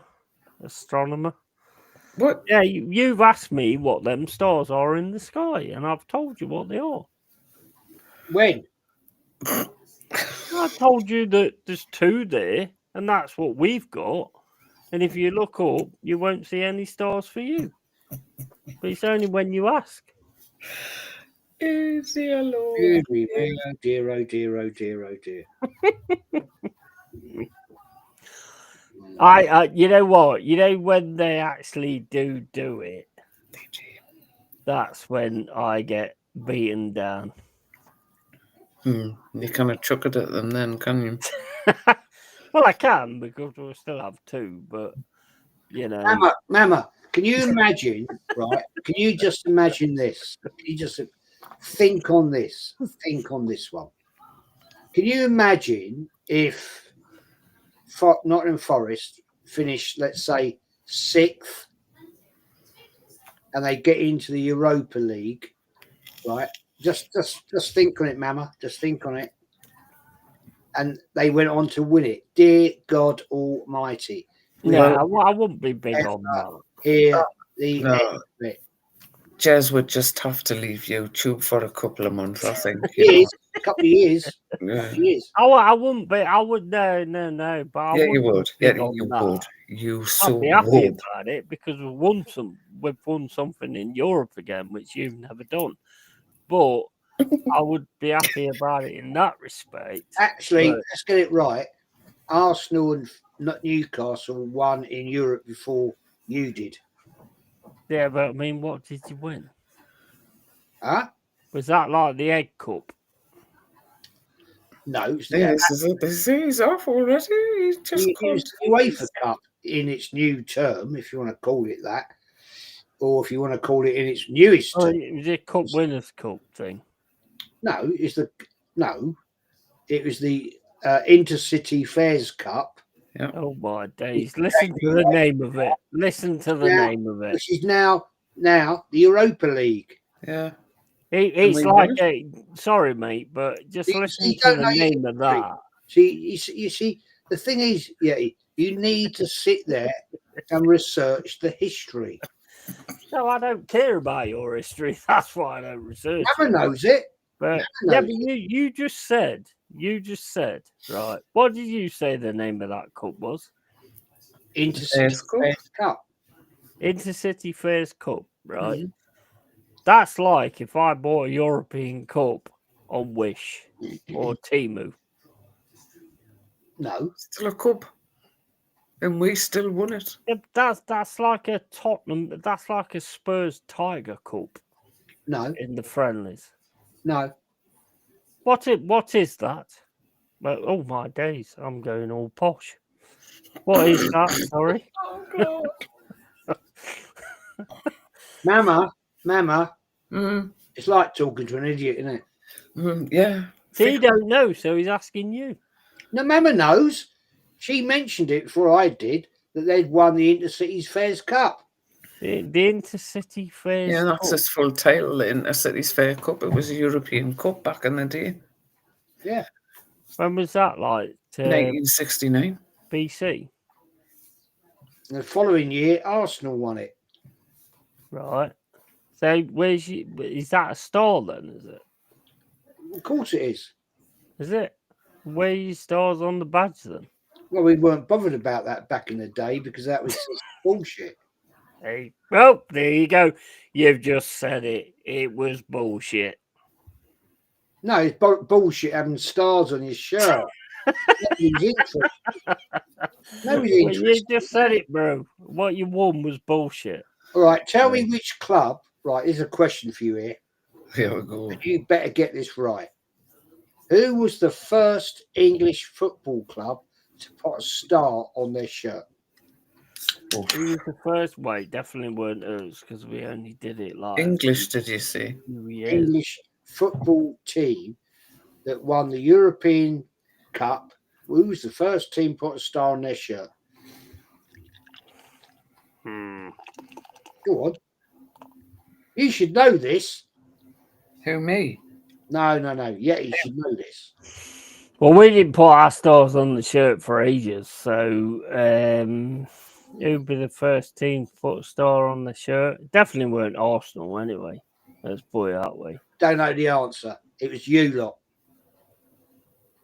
Was it really? Yep, it was you lot. No, it weren't. There's other stars on other teams. You. Aston Villa's got a star on their shirt. They had a star on their shirt before us. Who did? Aston Villa. No, it didn't. It was you. One star. It was you lot. Was it? Yep. Do you want to know when? I don't know. Was it like Wednesday at 7:30 on the fucking 1983. No, but we didn't have stars on our shirts. We've only just started putting them on. Right, whatever. Because it's only because the stars on your shirts. It's only been. Like but when we had the stags, the two stags, we didn't have any stars on our shirts. The only time I've known about it is since we've actually fucking started doing it now. I don't know. So, I mean, that's the only time I've actually seen it because before we just had the Forest badge, and then a lot of fans were saying we should have stars on the shirts, and then we started putting them on after that. So, I mean, I don't know. I'd have to look into that, to be honest. Go look, mate. Go. Villa's definitely got a star on their shirt. Aston Villa. Why I asked was because I've got a question then. Sorry, Mama. I've got a question then. Where's the fucking stars on your shirt? On the back. Is that where it says Jez is a prick with a star at the end of it? Yeah, that's the one. We don't need to show stars, mate. We don't need to. Well, you don't have any. That's why. Just to change the subject here, I do like that shirt, Jess. That's a really nice. I like that design. It's growing on me. I must admit, it's growing on me. Like that. Anyway, carry on. There is. Well, did I tell you? I told Yeti earlier about it. Basically, to bore you, is when I went on holiday with the wife, my 2 daughters, and the grandkids. There was a conversation going on in the kitchen, and I could hear my 2 daughters going, "Dad loves the away shirts," and I was like, "Yeah." I was having a glass of wine listening, and my wife went, "Yeah, don't buy the black one. He doesn't like the black one. He hates it." So anyway, I left it on that one. Anyway, last week I was here on my own, just like doing nothing. Knock on the door, postman. This needs to be signed for. I went, "All right, yeah," and it was addressed to the wife, but it was a red packet, and it said Arsenal Direct, and it's a floppy packet. And I thought, I know what that is. So I put it on the coffee table, left it. She came in, she went, "Oh, you've seen the package?" And I went, "Yeah." And she went, "Well, it's not a Christmas present." She said, "You might as well open it now." So I opened it, and it was this shirt. And she went, "That is a thank you present from the girls and James and Luella for taking us to France to say thank you very much." And I went, "Oh, right, there was no need for that." And she went, "Well, there was a big debate about which away shirt to buy you, and I told them not to buy the black one." And I had to say to the wife, when we were in the house in France, I went, "Well, I actually heard. I knew." I said, "So, but thank you very much." I said, I actually like this shirt." It's growing on me. Lee said to me tonight, he said, "Jez, that shirt's horrible." It's not. I like it. It is growing on me. The only issue I've got with this shirt is it's got a fucking gun on it. To be honest. Well, they shoot the trees down in Nottingham. Are your Christmas plans still going the way you want them to? Yeah. Is it all good? Yeah, he's on his way. He's on his way now. Awesome. They'll be in Singapore in 3 hours. They got 2 hours. I've got this flight tracker thing. So I'm tracking their plane, and like Arsenal fans do. And they'll be in Arsenal. They'll be in Singapore, and then they've got an hour, and then they'll be on. So they're flying Air New Zealand to there. Then it's Singapore Airlines from there to Heathrow. I'll be there at just round about 12:30. Everything goes well, and then I'll pick them up. I've never met his fiance before, so I'm looking forward to that. You should vlog a reaction. Nah, I'm not doing that. No. I won't do that with family. No. Fair play. And then I'm taking them to the Premier Inn in town, and they're going to go straight to bed. They're going to be knackered, traveling for 27 hours. Fucking hell, 27 hours. So they're going to be. I'm just going to drop them off, get them sorted, get them in there, and then Christmas Eve, I'm picking them up at 9 in the morning. Awesome. That's going to be awesome. That is. It just still hasn't got a clue. And then got the daughters coming up. My daughter Jade and Jodie, James and Luella, grandchildren, are going to be here the night before Christmas Eve.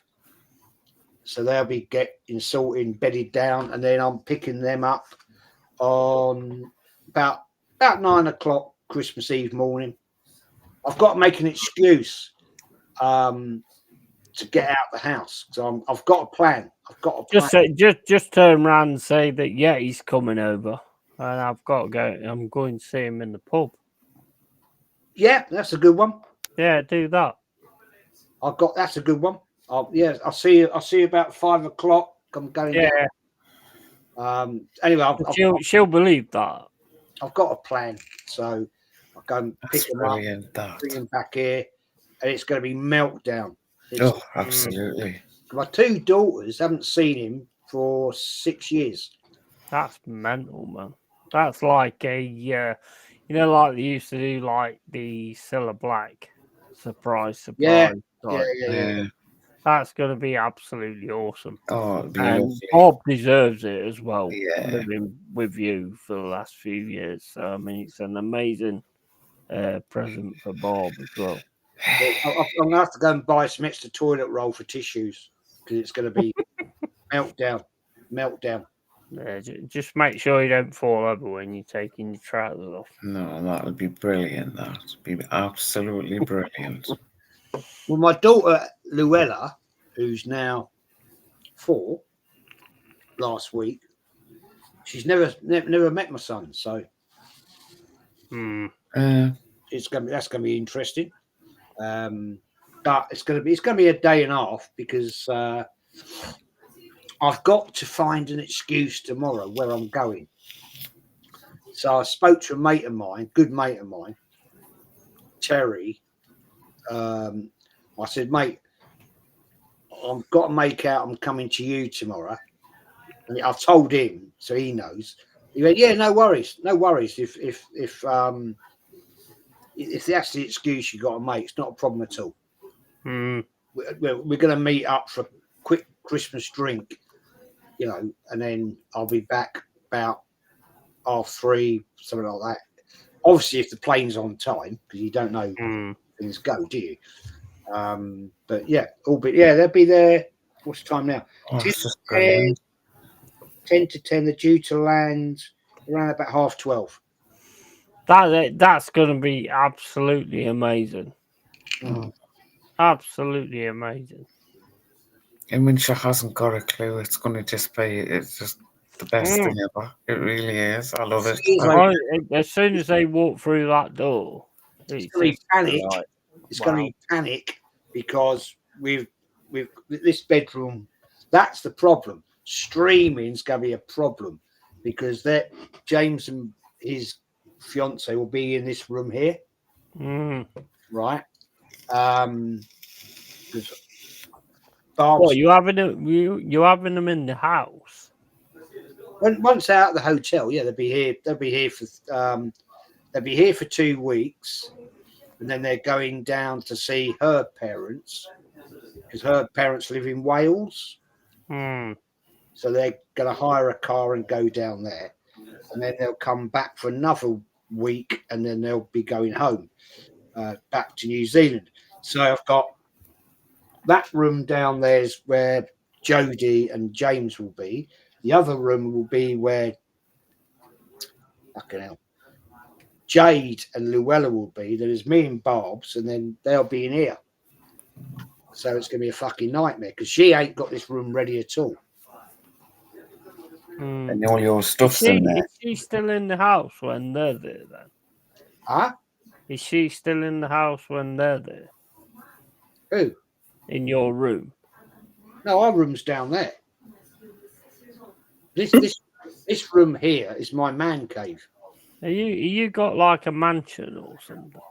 No, it's 5 bedroom, but this one here, I can tell you right now, this room, this bedding hasn't been changed in probably nobody sleeps in it.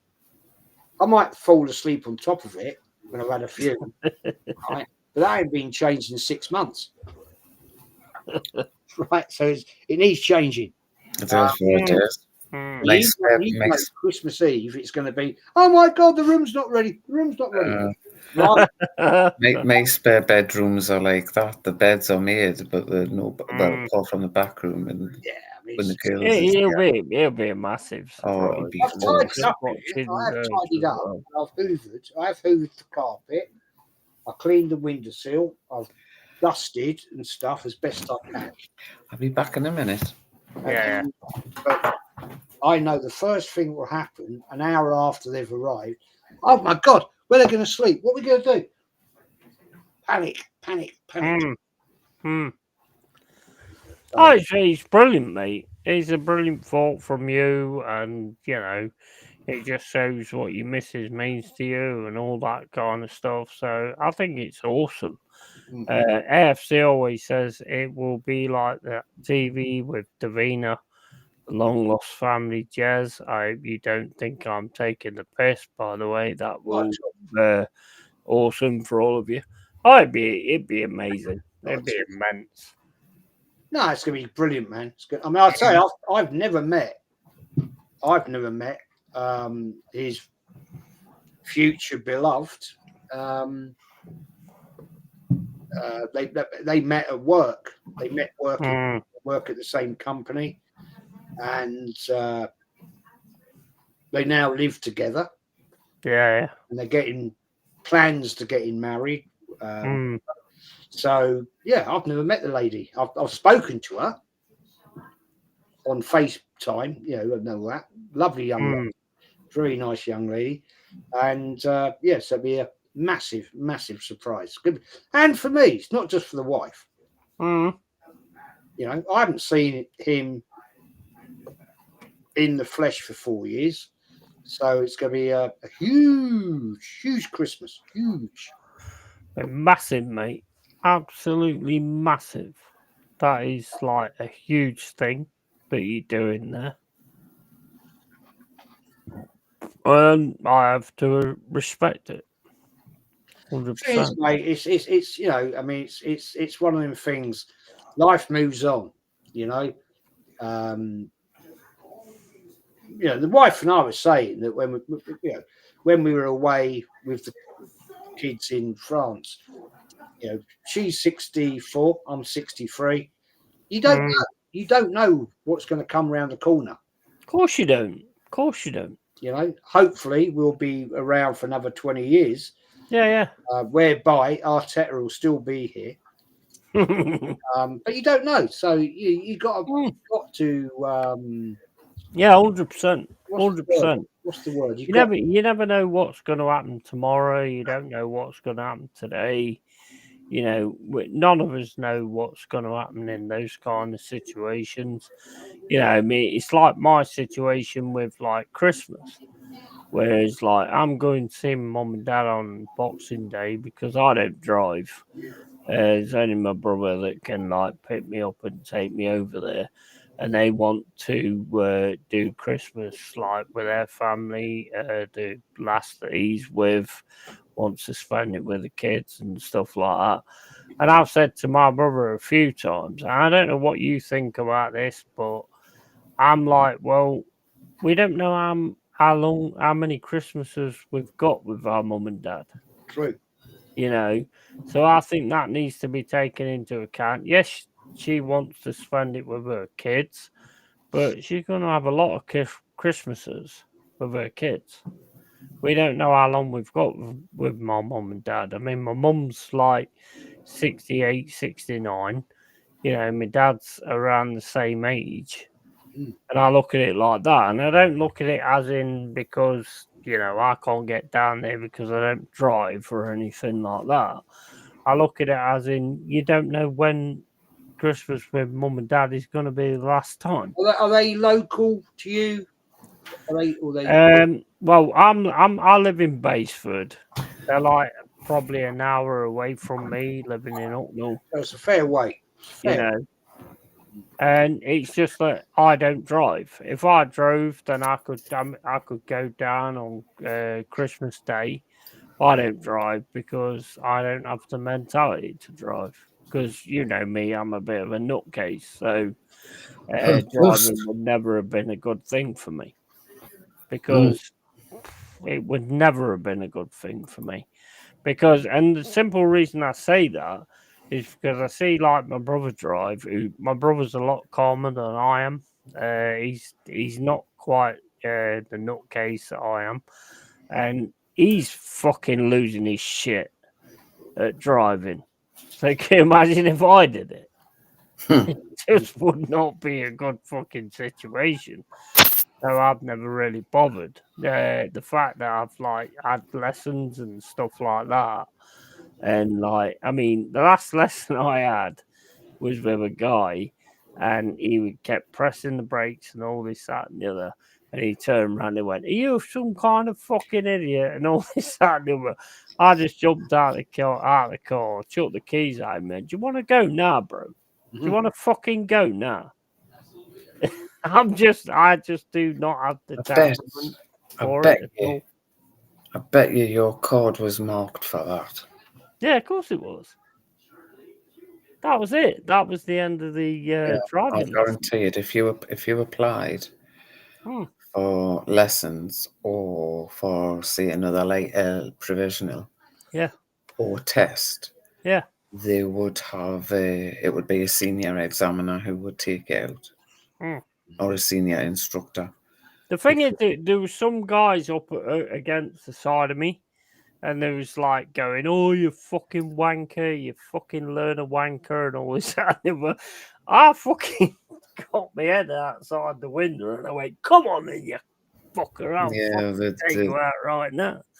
And the driver then fucking took over the scenario, and he went, "You know what? The problem with you, it's not about driving. You need to sort your fucking psychology out, bro, because you have got a serious fucking problem." And I just threw the keys at him, and I went, "Well, if I've got a problem, do you want to try and sort it?" Yeah, you'll have been red flagged. Yeah, exactly. Yeah, I told you I got done for speeding the other week, didn't I? Yeah. Well, they've offered me the old. I've done one before 6 years ago. What do they call it? Speed awareness. Educational course. Yeah. So I'm going to do that because you don't get the 3 points and you don't have to tell your insurance. Yeah, it's the best way. It's how I know all this is that's who I worked for. Yeah, guys, you know what? I've just walked out in the street and I've found someone that's homeless. He's an American guy and he's asking me for money. I said, "I can't give you money, but I can let you on the stream." So here he is. Can I borrow $1? Be up now, bro. Hey, Mama. Can I borrow £1? Shirley. What's up, Jezza? Nice shoulder. Big up, bro. What's going on? How was Hawaii? It was fucking fabulous. And then I came back to 40-degree rain and cold and gray.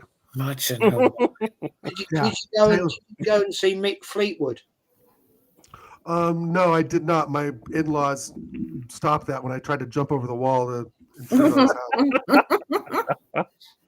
No, new Mick Fleetwood, but saw a lot of burned out homes on Lahaina where they had that big fire a year or so ago. Yeah. There's a $4.2 billion settlement for those people. So they talked a lot about that and on the news and all that. But no, it's great. Boys got to play in the pool, went to the beach, had some great food, some drinks, and back home. It's just a beautiful place, though, isn't it? Oh, it's gorgeous. Just cover this. DJ Crane says, "Sorry, didn't mean to post that." What did you post?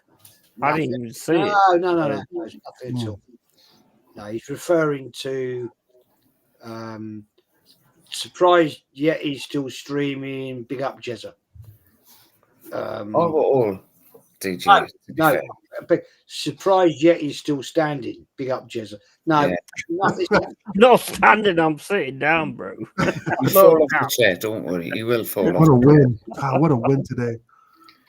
What a win for I know we Newcastle were and brilliant. Forest. We were awesome. Yeah, you guys, 2 games, 4-0 in a row, right? That's 8 goals, 0 conceded in 2 games.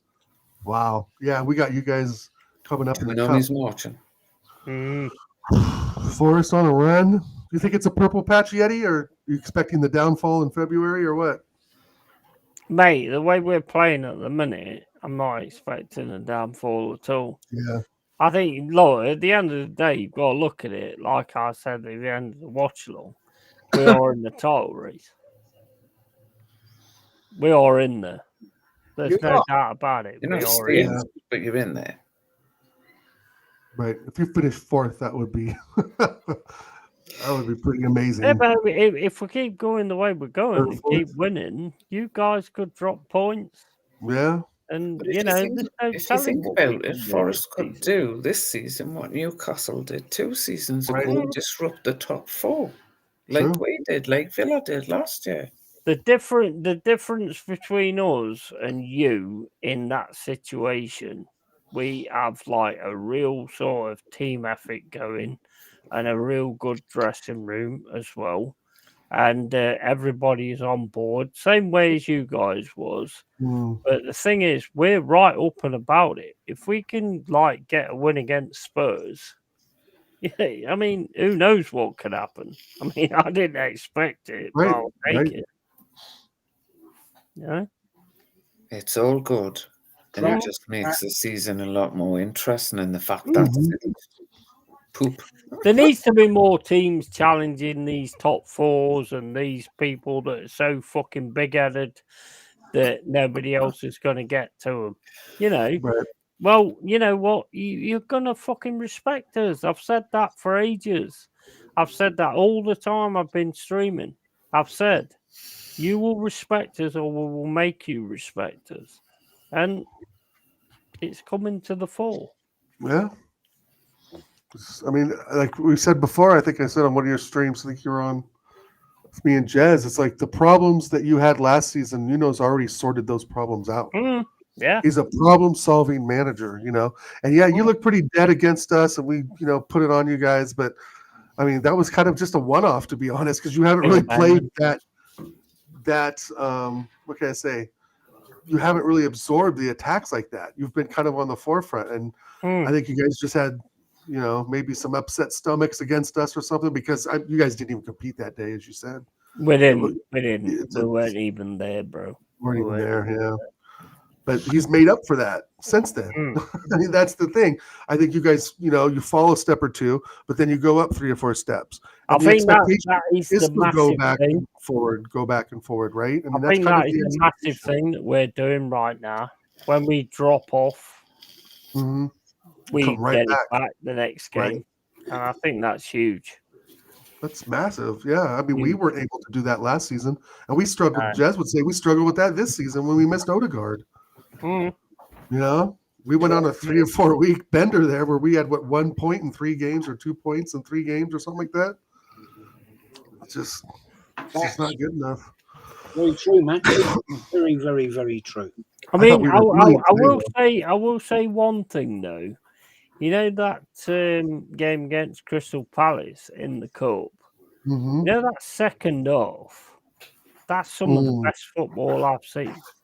Yeah, you know, great. from Arsenal this season. Yeah, that's some of the best football I've seen.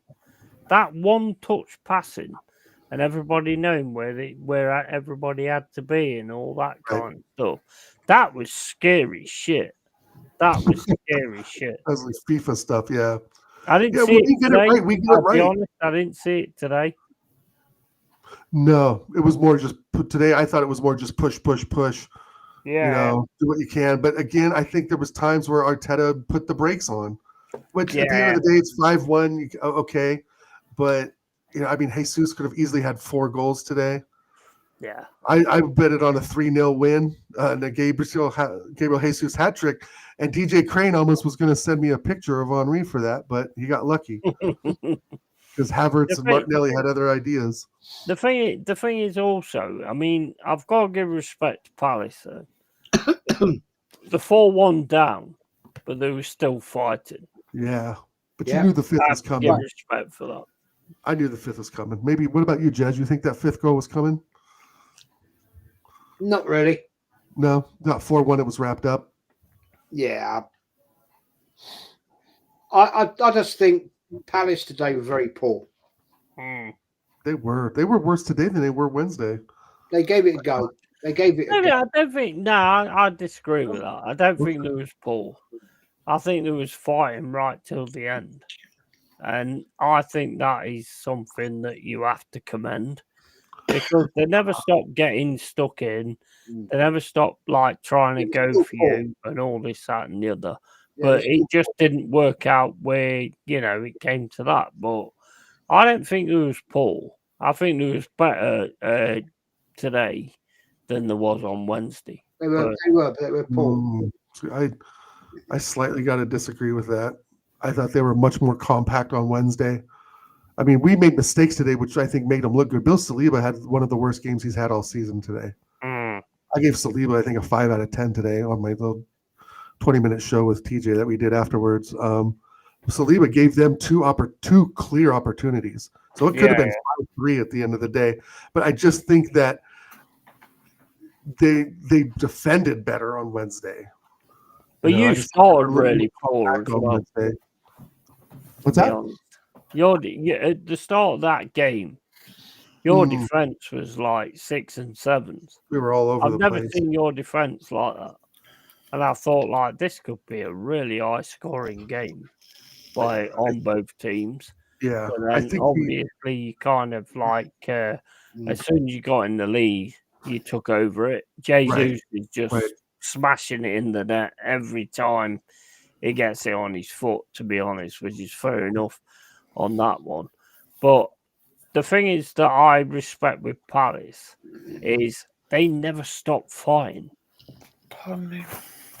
Yeah, but at the end of the day, so Yeti, like how much, like they got tonked 5-1 though, and it could have been 6 or 7, right? I mean, I get what you're saying. The fight's there, but when you can't string 3 passes together, what are you really fighting for? Yeah. I get it. And I get what you're saying too. You're right, and that's what I think Jez would agree. I love it when teams come out to fight us because that's when we get 4-0, 5-1s. Yeah, they just there isn't teams really out there, but maybe Liverpool, possibly Forest, and Chelsea. I would put in there too, and even Newcastle. At this point, do you want me to play your favorite? I fear Forest and Newcastle right now more than I fear City, more than I fear Chelsea, and more than I fear Villa, more than I fear Tottenham. Do you want me to play your favorite song? No, don't play your favorite song yet. It's awful. North London Forever. No. Those words aren't even in my vocabulary. I'll let Jez sing it. As he takes a glass of yellow tail. No, Flossie, I'm serious. Okay, you guys could easily. I think. Sorry to interrupt, Yeti. I think if we played Newcastle right now, it'd be twice as hard of a battle as it was against Crystal Palace. I really do. When people say that, it's like sitting on the fence. Because it's like, you kind of know that you've got the ability to fucking beat them. But you're sitting on the fence because you don't want to say that. Because if you say that, you're kind of putting yourself out there to say that you're just going to batter them. And I don't think you are going to batter Newcastle. In the Carabao Cup, I think they are a different animal. I really do. Because they want it. We ain't done very well up there in the league, have we? No, you haven't. So, what's the difference in the Carabao Cup? Because it's a cup. Cups are different to leagues. Yeah, but they're going to be up for it as much as Arsenal. So, is Arteta going to put your full team out though? Right, if not more. Right, exactly, Mama. What team's he going to put in there? If he puts Thomas Partey at right back, again, he ripped the fucking spine out of this squad. I'm tired of seeing him rip the spine apart. The spine is Gabriel Saliba, Partey, Odegaard, Saka, and now it's Jesus. That's why I'm asking you, Jez. I think I hit you on Instagram. Why is he ripping the spine out of the squad? For what reason? And he hasn't taken one, and he won't. Saka's injured as well. Right, Saka's injured now, right? So there's another part of our spine that's gone. You know, this Thomas Partey at right back, he didn't do it today, and we saw why he shouldn't do it at all. You know what always makes me laugh about Arsenal fans? And me and Mama said this so many times, like on phone calls and things like that.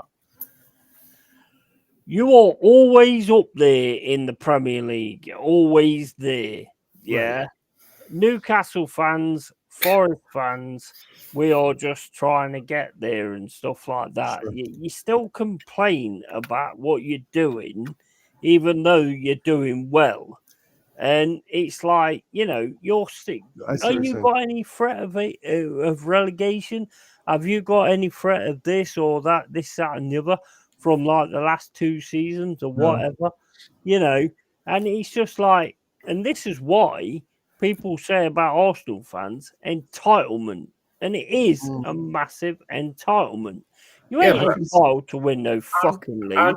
You ain't entitled to win no fucking Champions League. I don't know if it's entitlement. Go win the fucking things, not be fucking entitled about winning the fucking things. Go ahead, Mama. I get where Daryl's coming from when you can see your manager doing things that's completely disrupting your team. Because Newcastle was there with Steve Bruce on a totally different level, but we were there as well. So I understand what you mean when they're playing players where they shouldn't be. No, but they are entitled, though, aren't they, Mama? Some are. They are entitled. Not Jez, not Dal. But, I can give you a list. You need to listen to. If the other wankers want to come on that are entitled, what they call him? He was on the terrace before Gunnar Solskjaer. Souls, is it? Oh, he's a winning the league now. That's it. He's after the day. He did it 2 weeks ago, and then obviously he's had the drop off, and he disappeared for 2 weeks. But after today's win, he's a comeback in.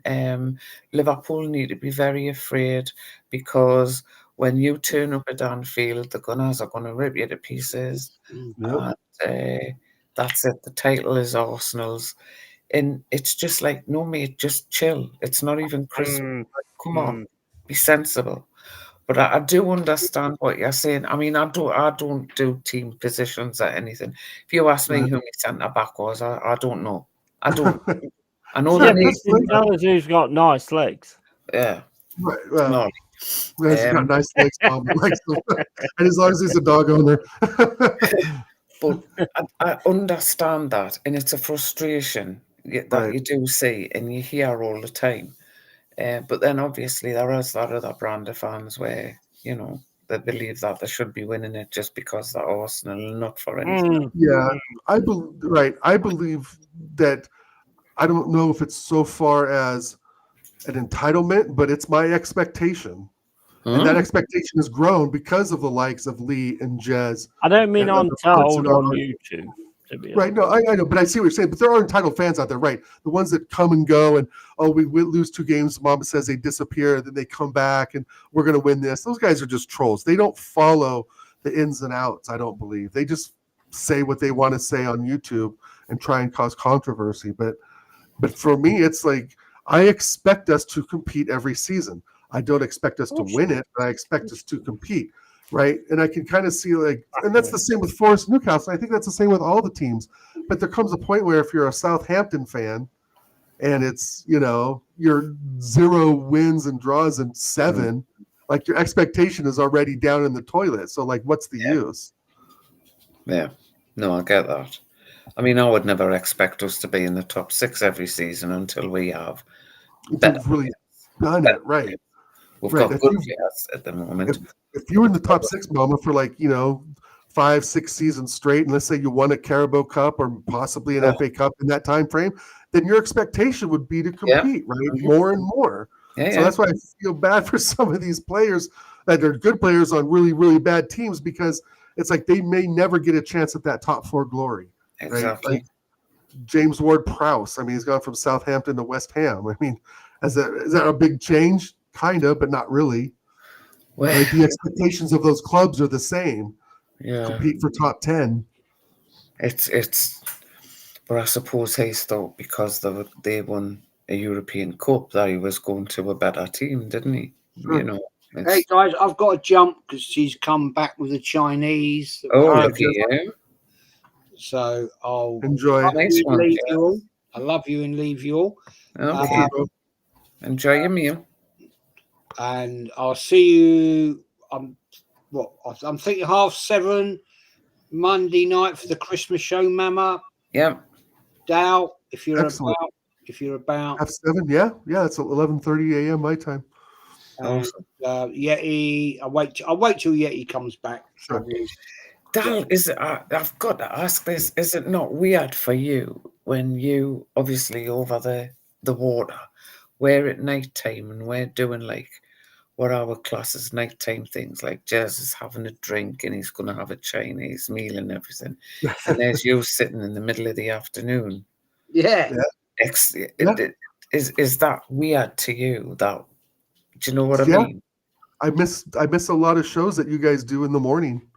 Yeah. Like I'm asleep, or I start my work day normally about 7:45, 7:30, and if so by that time it's already like 11 o'clock your guys' time. What's 8 and 7:50? 3 o'clock, right? So I miss a lot of anything you guys do at like 7 or 8 in the morning. I miss.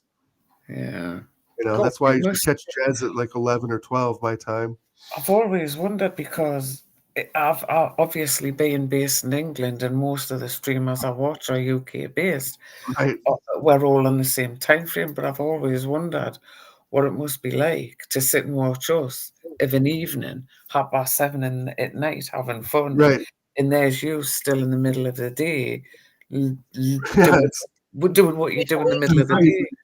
Yeah, I still got dinner. I still got a lot of shit to do before it's 10 o'clock on a Saturday. But no, what sucks though, Mama, is that some of the early games are like 4 o'clock in the morning my time. Right. Like, I'm sure you've heard me talk about at 5, 6:30. Yeah, and for East Coast for like Maddie, that's 9:30 in the morning. He's only 5 hours different from you guys, while I'm 8, right? And I think TJ's like 6 hours because he's an hour closer west. So yeah, it's interesting. I know Yeti, like he streams sometimes in the early morning, in the morning hours where you guys are at, and that would be. I've seen Yeti's thing on YouTube. He's on at 5 in the morning, right? I'm sawing logs. I'm not even asleep while he's starting his gaming or so forth. So I have to go back and watch a lot of stuff. And no, I really appreciate a lot of you guys doing stuff later too, because that does include myself and Maddie and a lot of us American, Arsenal football fans. I love doing these shows with you guys. I think it's fantastic, even if I am 8 hours away. It's a big time difference, but yeah, it's a lot of fun for me. Awesome. Especially watching games. I can watch the game, do YouTube. I still have my day, right? Yeah. I still have the rest of the day. It's a massive time difference. I mean, like when I was on Second Life, and and I knew like a lot of American people, and I would like change my whole time schedule to like be having fun with them and all that kind of stuff. But one thing I always noticed is like, as soon as it came to their like 11 o'clock at night, they was gone. Oh yeah. I stay there all fucking night. Yeah. Oh yeah. Yeah. I don't know if the Americans ever sit around on YouTube till 5 or 6 in the morning. Yeah, I mean, Lee Gunner does that shit. He's no more power to him. That's crazy. I'll catch you later. Yeah, dude, Jez. All right, man. Enjoy your Chinese. No worries. Catch up tomorrow. I'll see you 7:30 Monday night for the Christmas show. Yeah, no worries, bro. So I'll send out the links. Probably be Monday, tomorrow, whatever. We might still be on, Jez. So if you want to jump on later on, Jez, I gotta say, if you're still about, then I'll come back. Yeah, might still be on. She's come home from work with a Chinese. So we'll have that for our dinner. And what's the Chinese guy's name? Who she's come home back with? Chinwao.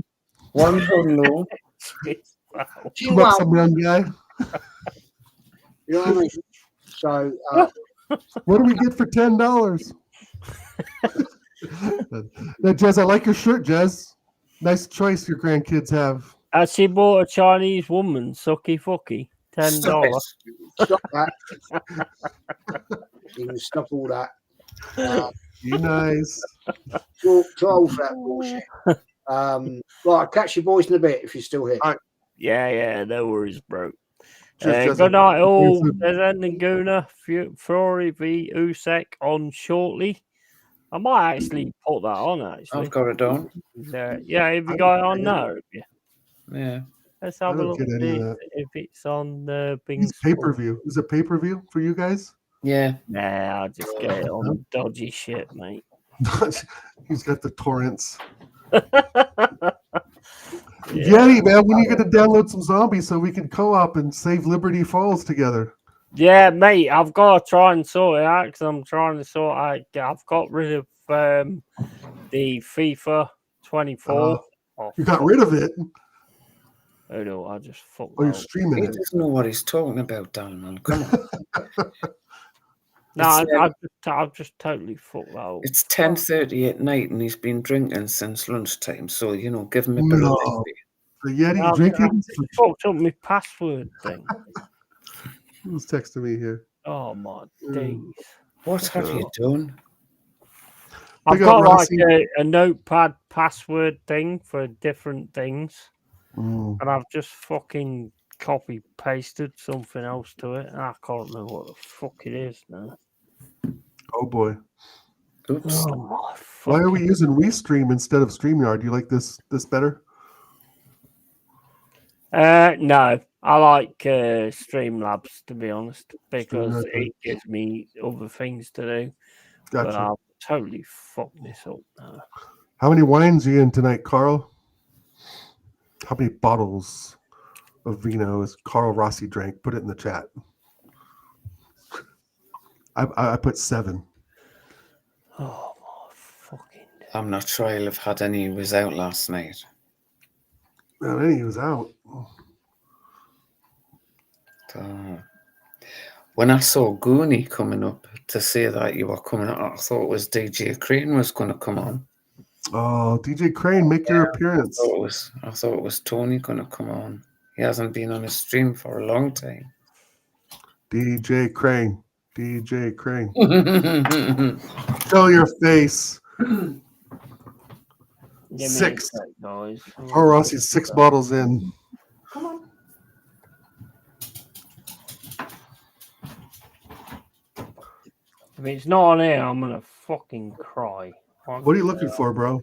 Looking for games or what? What are you I've got trying to my passwords on like a notepad, do? Oh, gotcha. and I've just gone on it and fucking just wiped the cunt out.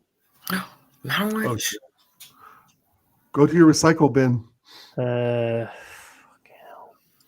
and then hit date deleted. It should pop up. Oh, you're working on DJ portraits. Crane and his portraits. I don't know if you guys know this, but DJ Crane is an incredible artist. Yes, like, I do. incredible artist. Yes. Okay, I've seen what he does, Dal. nice. Trust He's me, gonna- if he was closer, I'd have him sketching my dogs. A billion. Oh, yeah. I would love a sketch of me boys. That'd be great. You hear that, DJ Crane? You got an assignment. He could do the sketches for my OnlyFans as well, because that would help me out. Well, Draw the with real no thing balls. doesn't work, so maybe it's a sketch would. Make him look like a Ken doll. Something's missing. Something's missing, mate. Yeah, me. How the fuck? And you got to draw him with no beard either. No beard and stash. I've seen the Yeti with no beard and stash. Actually, didn't you send? You had pictures one time up.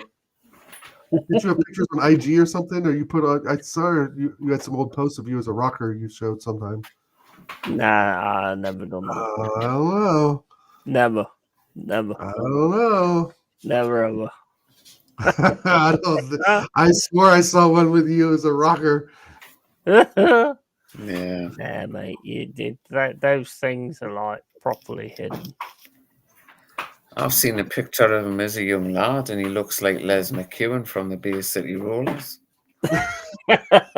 Saturday night. Saturday night. Didn't think I knew that tune, huh? Yeah. That's when I was young and innocent. They were from Glasgow, Things have weren't they? Or they changed. Newcastle? Yeah, Glasgow. it was the first thing I saw when I saw that photograph. I'm like, that's Les McEwen from the Bay City Roller, bang like that straight away. Saturday night. I don't know what else they had. Weren't they like a rolling skate group or something? They did like roller skates or something like that. Yeah. Oh, I was a Basically big Bay rollers. City Rollers fan. Taunton. Were they? Oh God, yeah. Oh, really? They were pretty big band though, weren't they? They were They were huge. pretty big band? They Oh, were huge. really? Yeah. Huh. It's all right. It's the Yeah. I I've been love seeing the videos Rollers. of them and stuff, and When them they and sang about Slade. 8 times. Was Slade was kind of like that too, right? God, In the way yes. they dressed and all that. Seen them in concert, Dal. They are Yeah. the best. They Slade. were the Oh, best. mate, you got Yeah. the worst song ever. They got But the they're worst just song ever. get you up It's on the stage and you're Christmas. singing and dance. Oh man. Yeah. Slade Awesome. was something Shawadi else. Waddy as well. They were really good. Then Who? Lizzie. Shawadi Waddy. Yeah, that was good. They I were like good Thin Lizzy again. It too. was like a party atmosphere. All the fans up singing and dancing and really good. Mm, Yeah. absolutely. Love Right, I've got the boxing fight on there. And, Well, yeah, we'll look into that. I So, think you I guys thought enjoy we the box. might do a watch along on that anyway. If I could find that. I am going to grab some food because it's 2:30 and I haven't eaten since halftime at the Arsenal match. So I gotta get some grub. You guys enjoy the fight. You got no stamina, bro. I got no stamina, and I need alcohol too. I need alcohol, and I need some ganja. I need 3 things. I need food, alcohol, and ganja, and then I'll be ready. Mate, at least you jumped on. Fucking all the Yeah. other links I passed. Fucking Yeah, no. one. I sent the message saying I wouldn't jump on, and I saw you were still live, so I had to jump on and say hello. Thank you for the invite. Great, Appreciate that. awesome. Absolute Sure. disgrace. Try and I show up. will forget those people. Yeah. I won't forget those people. They won't mean nothing to me after tonight. Yeti's gonna drop him. Don't get dropped by the Yeti. Anyway, That's guys, Carl enjoy Rossi the as fight. well. Carl Rossi, I will bro. talk to you all soon. Carl Ross is Ready getting in the to talk sin to me bin. ever again. Yeah, he's in the bin. Oh, Rossi. Oh boy, Man City. Oh, look at Joanne. Man City owners are in the ring, fighting it out. Anyway, you guys enjoy. I'm gonna get food. I will talk to you all soon. Thanks for having me Stay on. blessed, Sal. Stay blessed, Mama, and you too, Yeti. Happy Christmas. I'll see you guys Monday or Yeah, Tuesday. Merry Christmas. Catch you later, bro. Bye, guys. Bye. Oh, Tony, that's awesome. Thank you. I'll be in touch about that then. We'll have a chat. I've got my hat sorted out for Yeah, the Monday Christmas show. I just need to add something to it. Yeah, mine's like Christmas tree. Because obviously forest tricky trees. But it's only got 1 star on it. So I've got to get another star on it. I've got to buy another star. So we've got 2. Because, you know, I mean, I never go on about it, but, you know, have to have. Awesome. That's the Christmas card my son sent me. Me £5 tree hat from Asda, but I don't have it anymore. I mean, does it feel like Christmas to you? Because to me, every single Christmas just does not feel. I mean, I know I live on my own and all that kind of stuff, but well, you know, looking around all the other things, I just don't really feel the Christmas feeling. I'm not one of these people who put me decorations up on the 25th of November or anything like that. No. They'd be done by now. I don't put any up anyway. I haven't decorated so much this year because normally the kitchen is all done with lights and everything. I've got lights there in the trees in that corner. Yeah. And that's it, because this Christmas nobody's coming over Christmas. That's just me and him. Yeah. And the dogs. So what's the point? I've got the girls here. They've come for this is their first Christmas with us. Then they'll go home tomorrow, have Christmas with the mum, and then Boxing Day, they go and have Christmas with their dad, so they have 3 Christmases. Yeah. So today's been quite Christmassy, and Olivia, well, they both still believe in Santa Claus, and it's lovely. It's just You don't think like Christmas is like used like it's too commercial now, Yeti. it's a time that we should be all the way we used to be. We should be.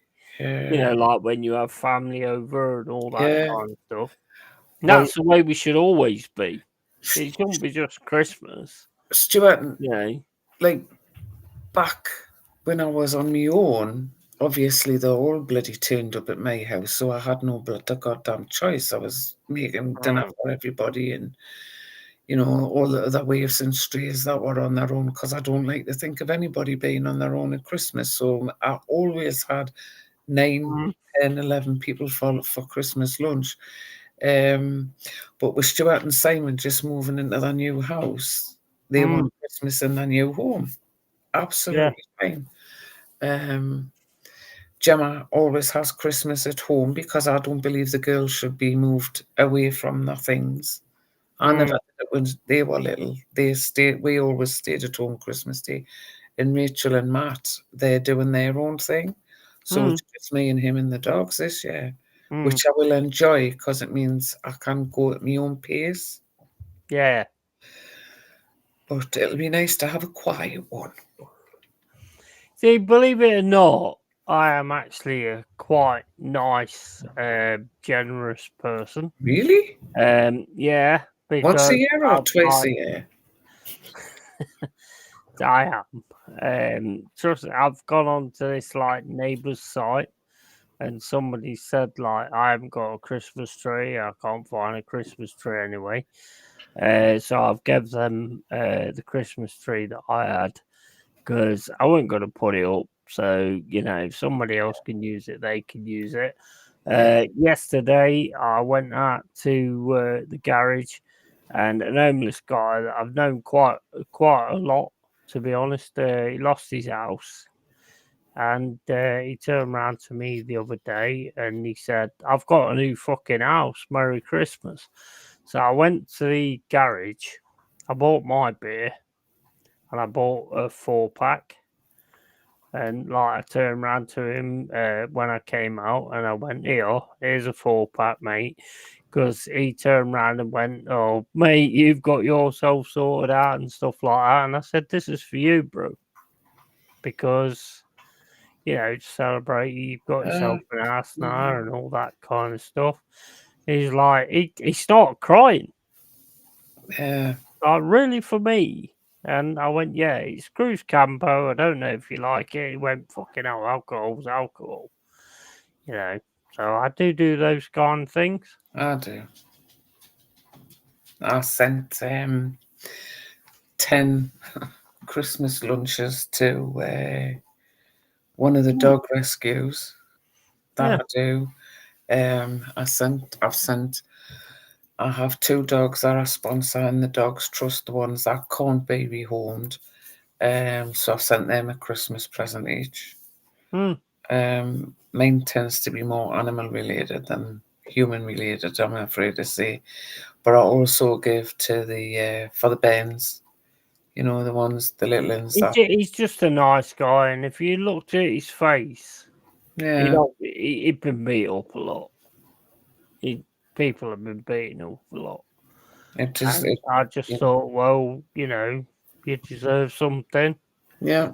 You know, I can afford it. So, you know, there you go.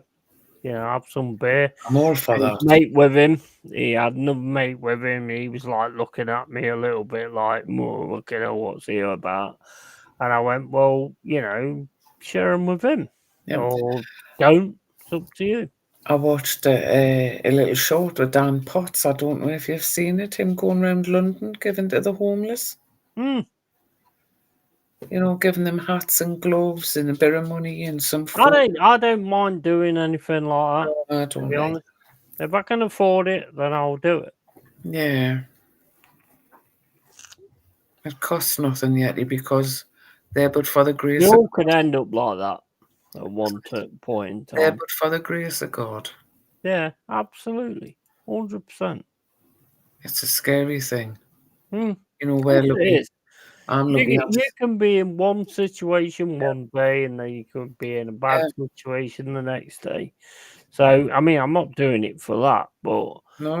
you never know where you're going to end up, and if you haven't got anybody to turn to, Well, that's it. yeah. I mean, I've That's got a mad. lovely home. It's always warm. The heating's on. Food in the cupboard. I've got a lovely warm bed. That's crazy you talk about the eating.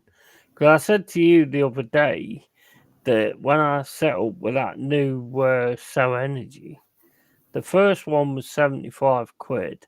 Right. The next one I was worried about because I left the eating on twice in a night all the way through to the morning.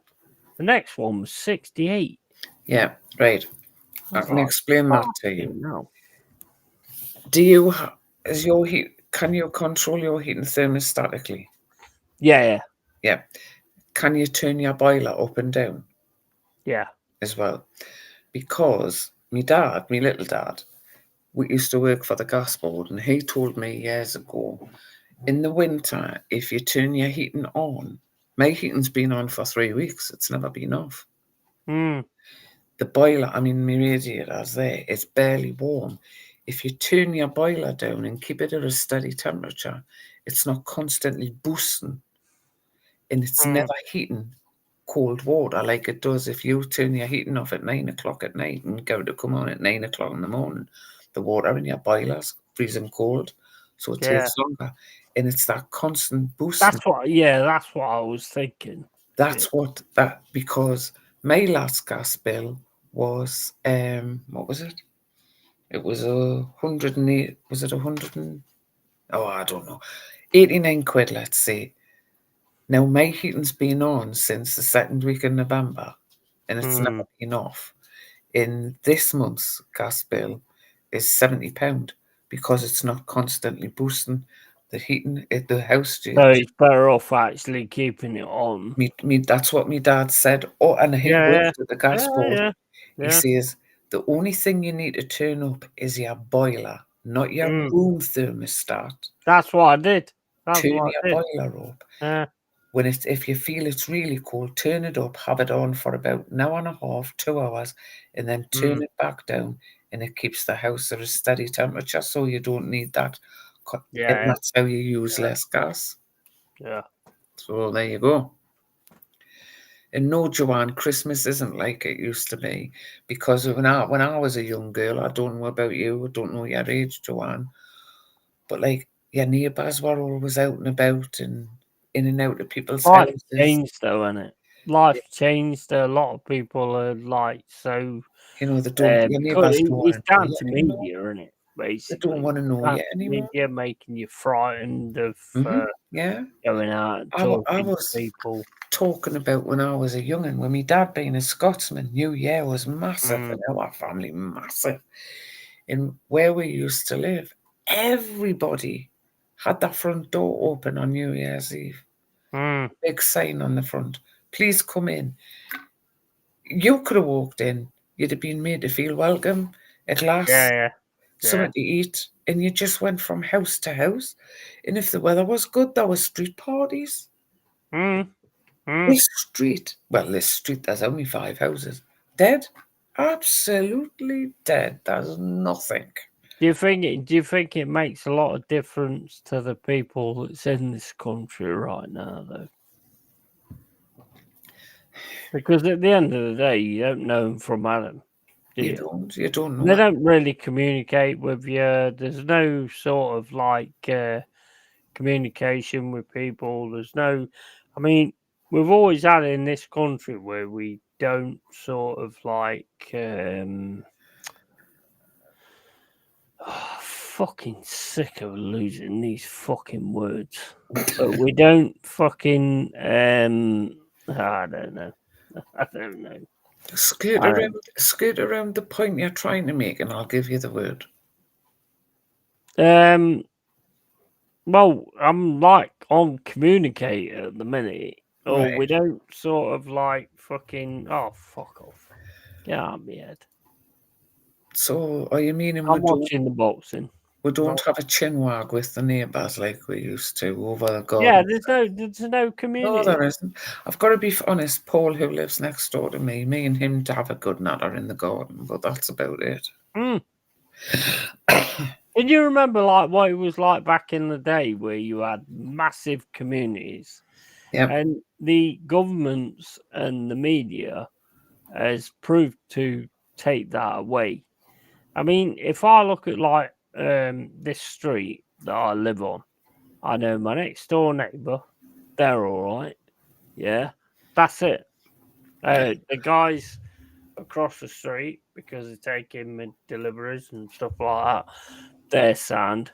But back in the day when I was a kid, everybody just got on with everybody in the communities. That's But right. the government played to actually get rid of that because they didn't want communities. They didn't want people getting on with each other, because people getting on with each other would mean they were sticking together.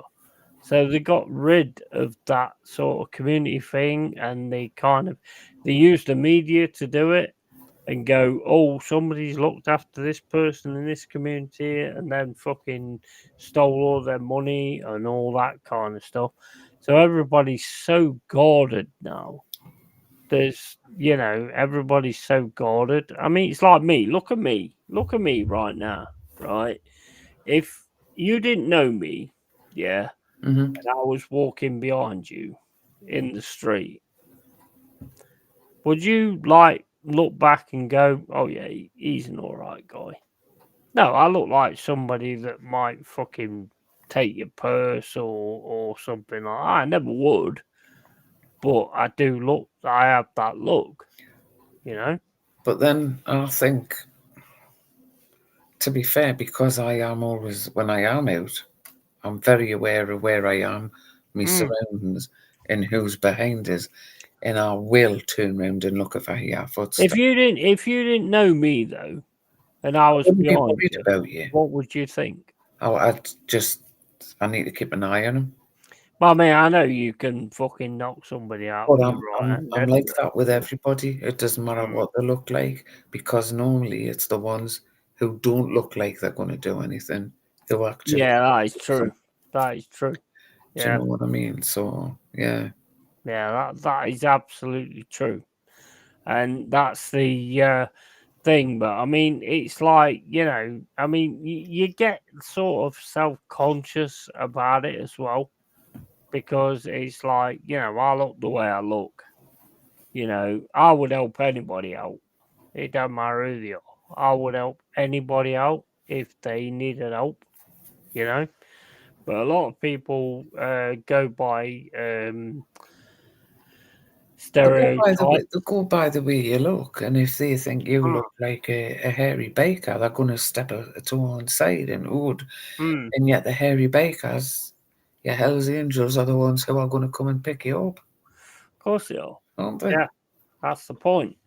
I mean, and the thing is like, it's been kind of made where, you need to be scared of those kind of people. Yeah, like you've just said, it's the person that you don't take notice of. Yeah. It's probably going to be the person that's going to fucking slap you.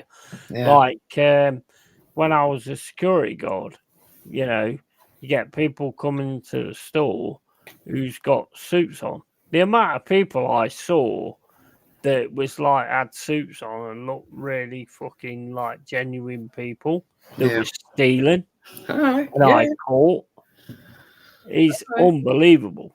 Unbelievable. When I worked in the pharmacy, we used to do the He's behind you, pantomime. the heroin substitute. What the hell is it called? Is it crack? No, man. Do you mean to take it off, to get them off it? Oh my God, I'm getting as bad as you, man. And mate, I can't think. My words are just going drinking out of me today. Methadone. Yeah. It's the heroin substitute. the amount of business people, men and women, who used to come into the pharmacy at night to get their methadone, I was gobsmacked.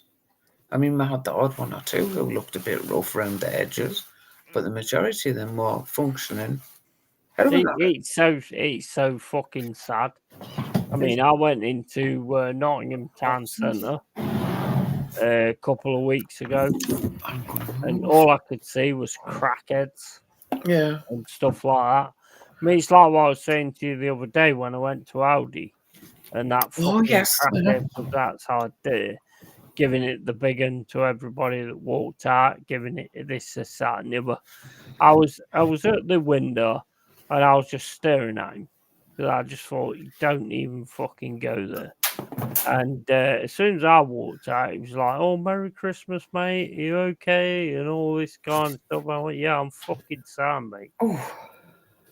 I just, it's just like they just look for victims, and unfortunately, some people are victims. Yeah.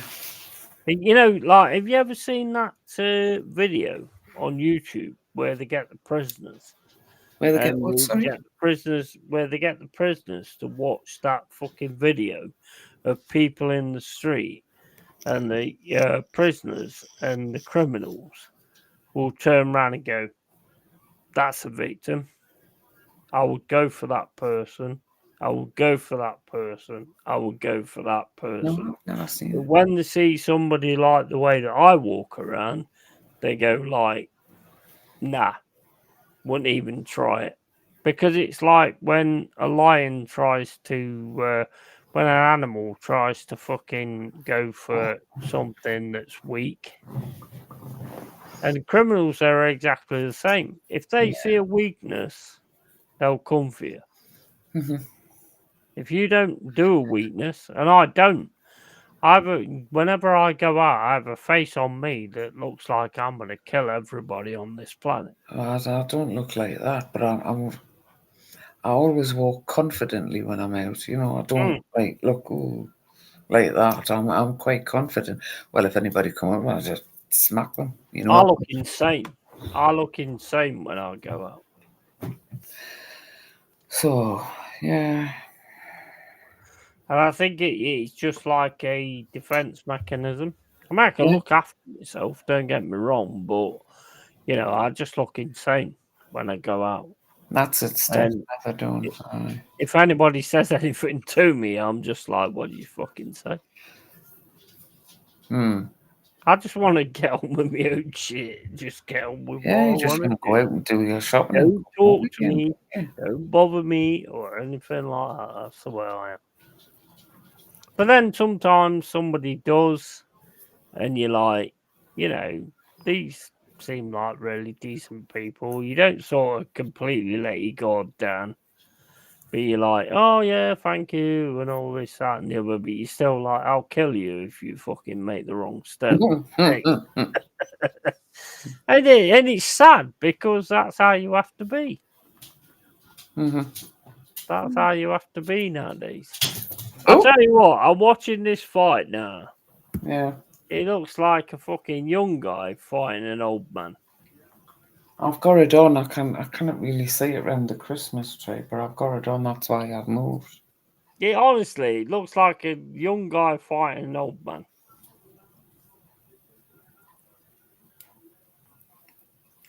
Why people pay like £400 to be at the centre of this fucking I'd rather go at the darts.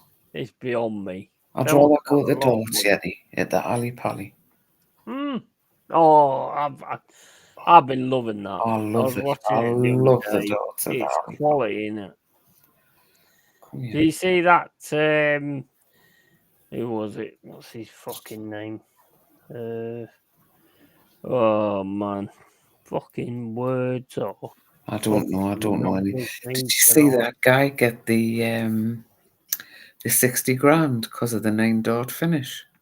And the lad in the audience got it as well. Yeah. How awesome was that? Cody's come to join the stream. Here he is, look. Cody! Hello, Cody. Hello, Cody. Cody. Cody cutie. Yeah, I have like this. Can you hear me? Yeah. Because I have this really sort of like tone that dogs pay attention to. Cody, make me a cup of tea. He's just so not interested, aren't you? Yeah, well, it's not worked. That was a waste of time saying Mum's that. boy, aren't you? Yeah. Well, I tried. Anywho, what I know you were talking about going. Are you going to your mum's on Christmas Day? Nah, going on Boxing Day because Boxing Day. me bro and his missus like to spend a few Christmases with their kids and stuff like that. I get that. I do get it. But I also have this thing where it's like, well, we don't know how many we've got with our parents. Yeah. You know, my parents, one of them's like 68, the other one's 72 or whatever the age they are. So we don't know how long we've got with them. But at the end of the day, I don't drive, so I can't like drive down there. Yeah. And I'd probably be over the limit if I did. So, Yeah. you know. And, you know, you've already heard my trying to learn to drive thing. Yeah. So that's not going to work. And me and my dad, I mean, like, I could drive down on Christmas Eve, but I guarantee me and my dad will be having a fight on Christmas Eve about 12 o'clock. There you go. Because me and my dad, I'm very similar to my dad. I'm very same with my dad. And the thing is, with the age I am now, I don't take his shit. Wow. So you're just going to be on your own on Christmas Day? Yeah. That's all good for me. I'm on my own all fucking year. Yeah. Makes no difference to me. I've got used to it. As long as I've got my Freddy. Oh, wait a minute. Freddy's gone. Oi, Freddy, cunt.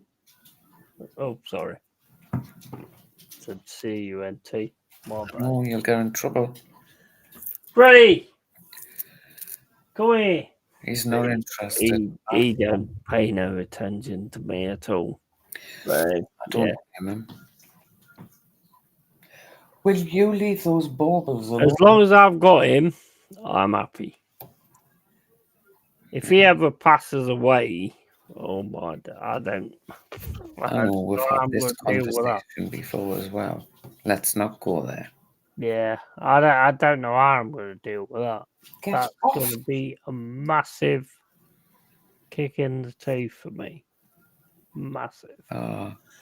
But Steph, you know me, I love animals more than I love people.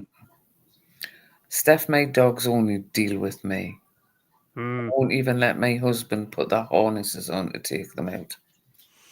I tell you what, everybody's looking forward to this fight. It's boring as shit. I knew it would be. It's absolutely fucking boring. It looks like a fat guy that wants a wimpy fucking burger or a fucking wimpy burger. McDonald's You're going back burger. some years there, Yeti. Boring. It's boring. Usyk's got to win this.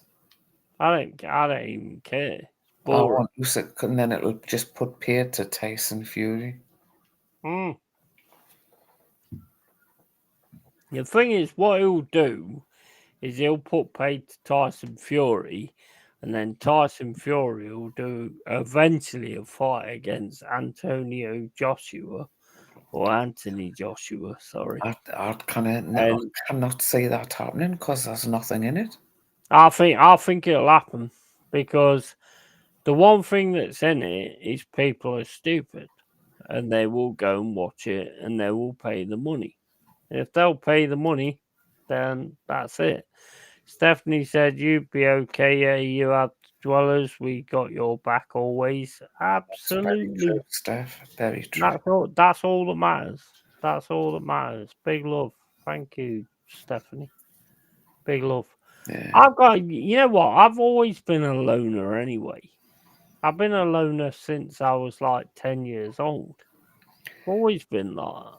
Just go and lie So, down. Go and on. I think, I'll be honest, I've said it before and I'll say it again. The biggest skill you can learn in life, the most massive skill you can learn in life is being on your own. Yeah, Because I agree with as that. soon as you learn to be on your own, because other people ain't always going to be there. So No. if you can learn to actually be on your own and do your own thing, yeah, that is a massive skill in I've got to life. be honest, the 8 years I spent on my own, I thoroughly enjoyed them. Mm, I did. mm, I mean, I rattled around the big house for a long time, just me. yeah, I had 2 other dogs then. yeah. But it was, It's a massive skill to learn. you know, go And out a and lot of work. people that do their lives where they're with people all the time and all that kind of stuff, No, they will never have those skills. you've And got to if be something comfortable with comes up where they end up on their own, be they're not going comfortable to be with able to yourself. deal with it. But no, I used to get up, get ready, take the dogs for a quick walk, be on the 6 o'clock in the morning bus into work, into the office for 7. Look at all the crime when we got locked down. Mm. Lockdown made no difference to me. It was the same as what I've always been anyway. It made no difference to me. Made no difference to me at all. And I think it's a massive skill to learn to actually be on your own and live on your own. Yeah. Oh, Stuart, with him being asthmatic, badly asthmatic, during lockdown, he had to avoid contact with everybody, and didn't see each other for 18 months, and that was really hard, really hard. But he struck when he eventually came up here, and obviously when I went to open the doors, I mean, he was 38 then, and he just flung his arms round us and squeezed the living daylights out of us. And I'm like, son, let us go, please. It's just all we'd done was spoken, and obviously video called. He says, but when you're just not there, it's horrible, Mom. He says, horrible. The thing is, I'm not a people person, which is why I kind of find it kind of strange the way I've talked to this. Yeah. You know, the way I've talked to like streaming and all this, that, and the other, and just being natural and all that kind of thing. The thing is, you say I'm not a people person. I sort of get that, but I'm a good people person. You like not talking. a horrible people person. You like to have conversations, so streaming's the ideal thing for you. Because exactly. that person's not sitting across the table from you. They're sitting a few hundred miles away. And if you're fed up, you just push a button and off you pop. You like chat. So it's the ideal thing, isn't it? But at the same point, I always have something to say. I mean, it's like when I started this final whistle today, and then I got like Corbin on there, which is awesome. And then I got Jez on there, who's awesome. Jez left, and I'm like, I needed a piece so bad. But I was like, but I can't leave Corbin on here because, you know, it's first time he's been on here. So I can't do that. So I was like fucking holding it in. But it's like, you know, I mean, I do like people, but I like the right people. Yeah. You know? Mm-hmm. And you have to fit into that section. Otherwise, I ain't going to bother with you. Mm-hmm. But again, the final whistle, I don't think we've really talked about football, have we? Talked about sports. That's what I like about it. That's what I like about it. Just goes into calls not up to all sorts of different things. You know, I mean, at the end of the day, not bothered about the views or anything like that. Never have been, never will be. You know, you do look them. Of course, you look at the views. Oh God! But you know, it's just like a human thing. You're always going to look at like the views. You don't want to, but you do. Stephanie says, spot on, buddy. Only person you can truly trust and rely on is yourself. 100%. 100%. And Yeti, you like your own company and chatting bare footy and utter bollocks, just like me. Bang right there, Steph. Absolutely. Absolutely. Bang right. You can chat for hours about utter bollocks. Yeah. Oh, God, Yeah. Mama Herbert's in. Yeah. Fucking Mama Herbert. Oh, man. Hey, where's the fucking Yeti Jez? Or the Arsenal History Jez or something like that. The other night. You gotta do that. There's Mama Yeti. Or the long-haired Jez. Do it. The other night. Please do the long-haired Jez. Yeah, you've got to do Yeti and Jez together, please. The other night in Tont's chat, right? I think there was over 12 of them came in. And there was Budgie, there was all the ones with Anthony, there was the Mama Yeti, Mama Herbert, Mama Dawes, all there. And everybody say, whoever this is, whoever has a talent and we need them to be doing more. Because and they all sub as well. They do, yes, they do. I will ask said to Tont, I says all these accounts, I says, yeah, sub counts gone right up again. Yeah, mate, I have massive respect for them guys. Massive. Jez, not Jizz. Not me. Mama Dawes. Mama Jizz. You got to do Jez. Mama Fours. Dear God. No. All the fuzzy. Yeah, Mama, mate. Yeah, Mama Fours or whatever. Yeah.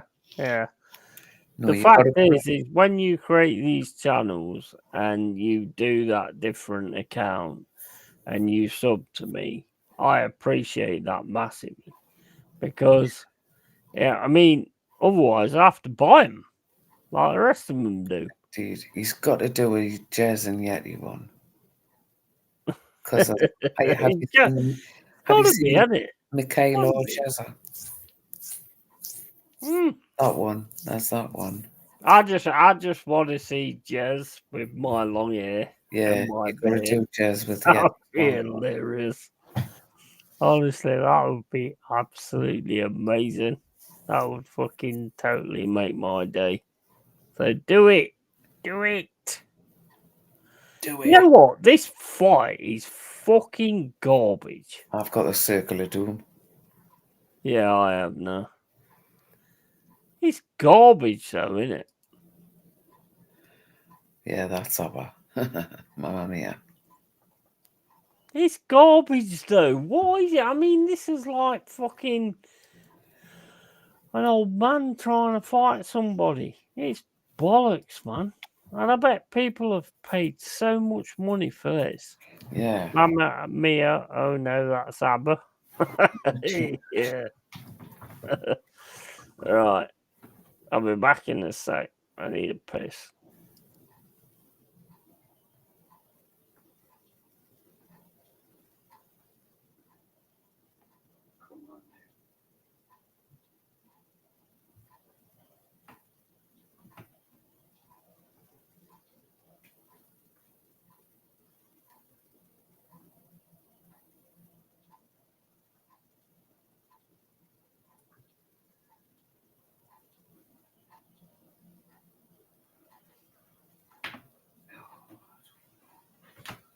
What a waste of time.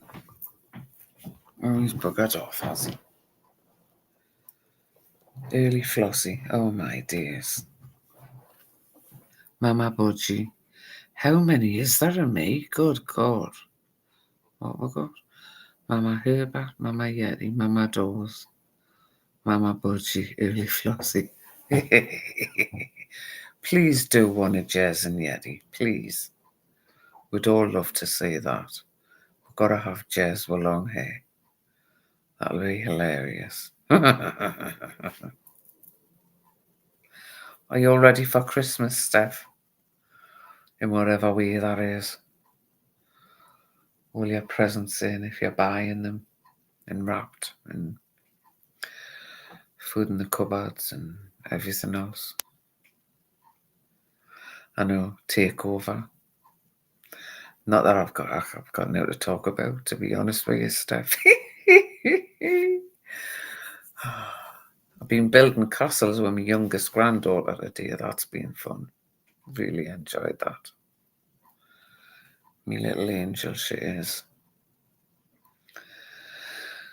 Oh, dear me. Yeah, I'm all done. All done. All the presents, even presents been given out. Food's in the fridge. Got now to do. But then me hubby does a lot of that as well. He likes to be involved in present buying. That's it. The thing is, for me, is I like to give the presents. I'm not keen on accepting them, but I do like coming up with something that I know about the people. Yeah. And giving the presents. I hate accepting them. Hate it. George is like that. Yeah. I'll Yeah. like get him a couple of things.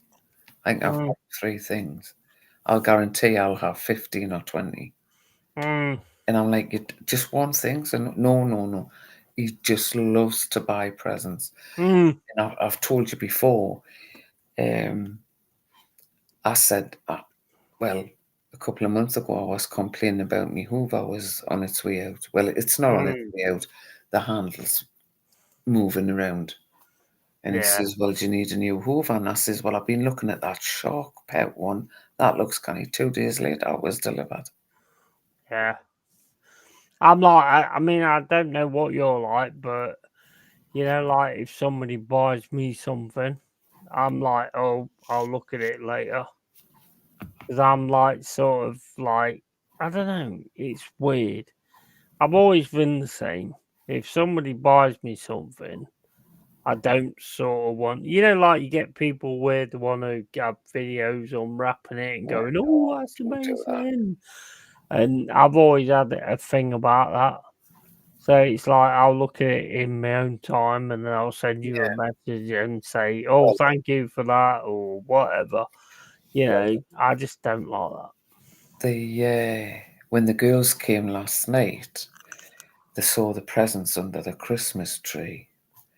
And Olivia's so excited and she's had such a bad time. I think I've told you she's been really up her height and non-communicating and everything. But she's also excited and everything. And she said, are they for us? I says, well, I got up this morning and they were under the tree. I says, how did you know you were coming here this weekend? She says, well, I did. She says, I did leave a note saying I'm going to me mama's. I says, oh, well, that's how he knows then. Do they still believe in Santa then? Yeah. Absolutely. The little one does. I mean, Bella's what? Yeah. Bella's 11, so she's on the verge. But Olivia, absolutely, she believes in fairies, everything, the whole lot. Have they noticed that everybody's got a gas fire now? So how can you get down the chimney? I don't have a fire at all. But you see, I'm the best mama in the world because I have a golden key that I wouldn't deny that. No, I have a golden key for Santa Claus that I leave outside on the hook for when he comes. I've had that key for years, and they've always believed that that's how he comes in and leaves the presents. That's brilliant. That's brilliant. Yeah. You know when I was like, because I've always been like an inquisitive type of person, and at 5 to 6 years old, we had a gas fire, and I turned around to my mum and I went, how does fucking Santa get in? Well, I didn't say fucking, obviously. I weren't swearing at that point, although you probably would believe I was. But at 6 years old, I turned around to my mum and I went, we've got a gas fire. How the hell does he get down the chimney? My mum and dad was like, Oh my days. Because I've always been a question type of person. Yeah. I always question everything. Never stopped from the moment I was that age. I got that key because when I lived in the other house, I had patio doors as well. And I had thought about they were actually going to be there Christmas Eve. They were staying over. And I'm like, oh, God, I need to find something. And it was just this thing I saw online. And it was the Santa's Magic Key. And it just hangs on, and you can hang it anywhere for him to come in, so he can come in and that whatnot. But if you try and video our Olivia when she's up doing, you've got to do it quietly, because if she sees your video and she just stops. But they opened their presents last night, and they've been wearing them today because it was clothes what they wanted. Nice. There we go. They're happy, so that's all that matters. Yes, Steph, it's extremely windy up here. Very windy. So, because we couldn't go out today, it was too windy for them. The thing is, I mean, I've always looked at it as what is the issue with people not believing in Santa? I mean, it was like with me, I've just always been a clever person in that respect. Whereas, like, I look at things that a lot of like 5-6-year-old kids wouldn't look at, And I was like, well, that don't make any sense, and all this, that, and the other. Just shut up and get your presents. Basically, that was it. Out at quite a young age. Probably I would be about 10. I mean, my mum didn't tell us, but because my two older sisters had youngins, all their presents were hidden in our house. And it would be 10:30, 11 at night. My two brother-in-laws are coming in and they're carting out all these presents. And I'm like, oh, and then the next day, obviously, Santa's been, and I went to say something and my mum went like that, and I never said anything. And then later she says he does stop coming once you hit 10. It's me and your dad who do it. Yeah, I remember that. I mean, the best thing I think that any parent can do is have a kid that actually thinks for themselves, because that actually shows their intelligence. Believe it or not, I am a very intelligent person. Oh, well, it's what you tell with, but Mate, well, I mean, I've called out so many people on these platforms and all that kind of stuff. But obviously got some kind of intelligence. I just like the fact our Olivia's forest fairies, when we go through the forest, she's got a magnifying glass. Yeah. I mean, I don't disrespect it. I mean, I think that, 100%. She's got a wonderful, wonderful imagination. It's a nice way to be like that. Stephanie says Santa has magic powers, come through letterbox. Absolutely, Steph, he does. And he knows where they are. It's nice to sort of think of it sort of like that when you're a kid. Yeah. But I was a little bit over the top in that respect, because I just could see through crap. And hopefully there's no kid. Well, there won't be no kids on this stream, because I don't have kids on this stream. The tooth fairy is bloody expensive. Exactly. Jeez. It used to be bloody 20 pence or 50 pence. Now it's bloody £2 and stuff like that. The only thing I would say though is monsters are real. Monsters are real. But they're not the monsters you see on the TV. They're not the monsters you see on the movies. They're actual people. They are people. Monsters are in people. Look at the people in power. Look what they do, and all this, that, and the other. So monsters are actually real. Has your boxing stream come back? Because mine hasn't. I've still got it on. It's the most boring shit I've ever watched in my life. And I've watched fucking Arsenal play football, so it's the most boring crap. Well, I've got fucking Kiss of Death now. It's boring, Mama. It's fucking boring. Did you get me Christmas card? No. Yeah. You did? Yeah, I did. I sent you a message saying I got you. Yeah, sorry. No, I'd done a pile of Christmas cards and I just got George to post them. Yeah, I got my Christmas card. Appreciate it. Thank you. Awesome. Well, I don't know where to send one back, but I don't really do Christmas cards anyway. But yeah, I don't normally do. I don't do Christmas cards. I do think they're a waste of money. But certain people I like to send them to. I send them to a couple of me. I appreciate it massively. And I thought, just in case I wasn't around over Christmas because of what was Yeti Flossie. Yeah, you know what I don't like about boxing? I mean, I did say thank you for the Christmas card, but I'm just watching this fight. I mean, I'm calling it a fight, but it's not a fight. They're hugging each other. Why are you hugging each other? I hate that when they hang on like that. I don't get it. Why are you hugging each other? Fucking knock him out. Look at him. He looks like fucking somebody that's had too many fucking McDonald's. Just knock him out, man. Cards off our mugs. Well, it got to the point with me. I was sending that many Christmas cards out. It was costing us a fortune.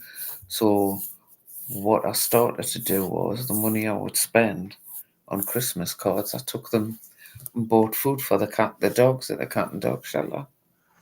To be honest, cards are just about money anyway. And, I mean, how much they cost? I mean, I was looking the other day to get a few cards for me mum and dad because I don't normally do cards, to be honest, because I just think they're bullshit. And I'd rather be there and go, you know what, I love you. That'll say more than a card can ever do. Mm-hmm. So why do you need a card to do that? I don't. Evening, Yeti Flossie. Evening, you bunch of reprobates. First class stamps 165. Christmas cards are for mugs. I like boxing shorts. Mate, you know what? Yeti Flossie. Do a fucking jazz. Yeti. A jetty. Do a long-eared jazz. Do a long-eared jazz. A long-haired That's what I want to see. Yeah. Because just seeing him with hair. Because I know he used to have hair back in the day. So that'd be awesome. First class stamp, £1.65. I still remember 29 pence and lower. Yeah. If you must be about our age then, surely. I'm hanging on for dear life with the state of summer football fan content about discuss. You know what? You know what I love about the final whistle? It's just anything. It's anything. It really is anything. A whistle, is it? That's what I love about it. And it don't matter about the views or anything like that. It matters about the fact that you get to chat to people and it just goes on to anything. I love it. It's a shame Cole Rossi ain't turned up. No, it is. It's a shame it's not, yeah. But I think he said he was feeling a bit the worse for wear, didn't he? Is that what he said? I didn't see that. In your Arsenal stream, he was at some gig. To be honest, I mean, I can't fault Cole Rossi because, I mean, he's always been here for me. He's always been. I mean, I got a nice gift the other day by subscriptions to my Twitch. £40. That's lovely. So, you can't expect anything more from anybody, can you? That's a true friend. Proper support, isn't it? Yeah, he says he's never had it. He did at one point, apparently. Many years ago. Apparently he did. He tells her he did, but we've never seen the evidence. It's like them fucking. It's like Santa Claus. It's a legend. Yeah. He's just here. I've never seen any pictures either. No, I haven't. You know, this fight is fucking garbage. That's the top comment of the night, that. What I like about your football content, Yeti, is that it contains no football.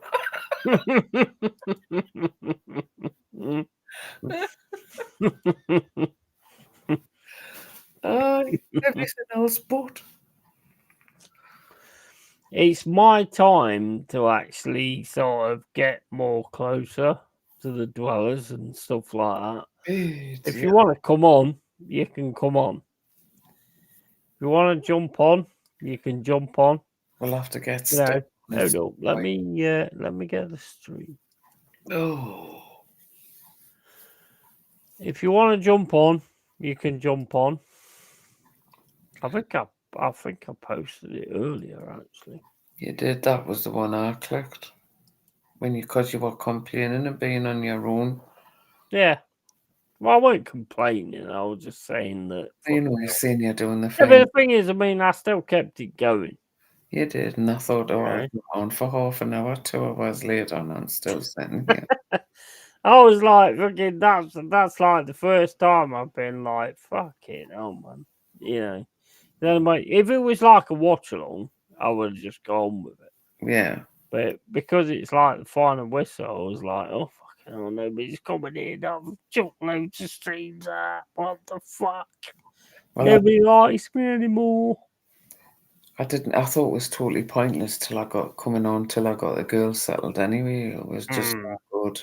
Yeah, but I mean, that's understandable. I mean, let's face it, the only person that's let me down is Cole. Yeah. I don't mean that. I don't mean that. Cole is the absolute epitome of what I want in the cave. No, 100%.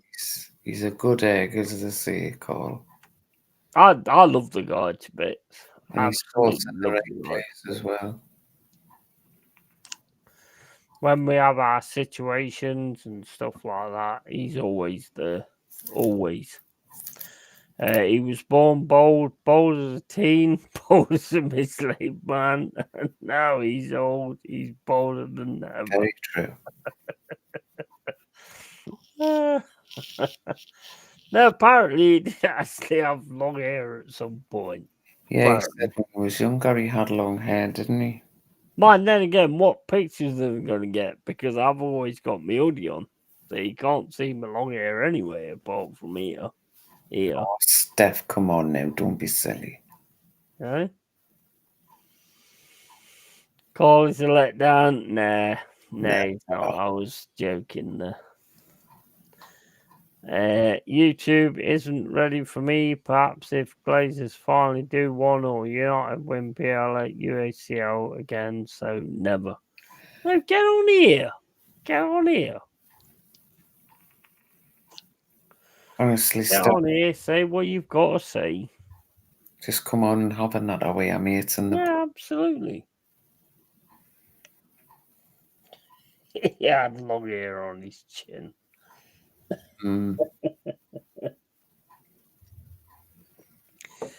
He's eating his Chinese. Let's not have no Jets hate. I tell you what, if anybody is looking at this fight and going like, oh, this is really, it looks like two fucking old geriatric twats trying to punch each other. You know, like when you go to the pub and you get two old guys having a go at each other. They're drunk. And they go outside the pub and they're trying to punch each other and everybody's missing everybody and all that kind of stuff. That's so funny. It's like that. Yeah. It's like that. Boring. Jez just has a wide port and eye, but from ear to ear.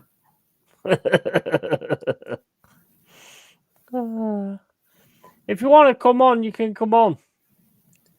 Give it a go. You never know how it'll go. When I first started like streaming, on, Steph. Just come on and talk. Yeah, when I first started streaming and I first went on cam, I never knew how it would go. I was as nervous as hell when I did that, mate. First. Yeah. Exactly. I mean, fucking hell, I was doing like YouTube, like DJ and all that kind of stuff. And then I decided to sort of do it like live on cam. I'm listening. And it just went fucking mental from there. It went mental from there. I never expected it. I didn't think I could do it, to be honest. I didn't think I could do it.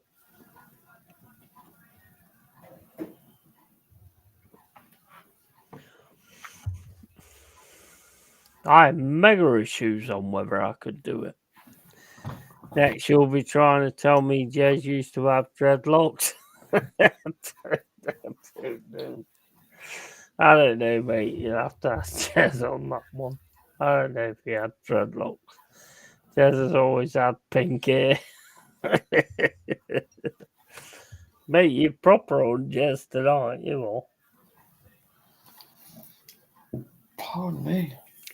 I mean, he's like Corbyn, like what he was saying earlier. I'm gutted I missed him.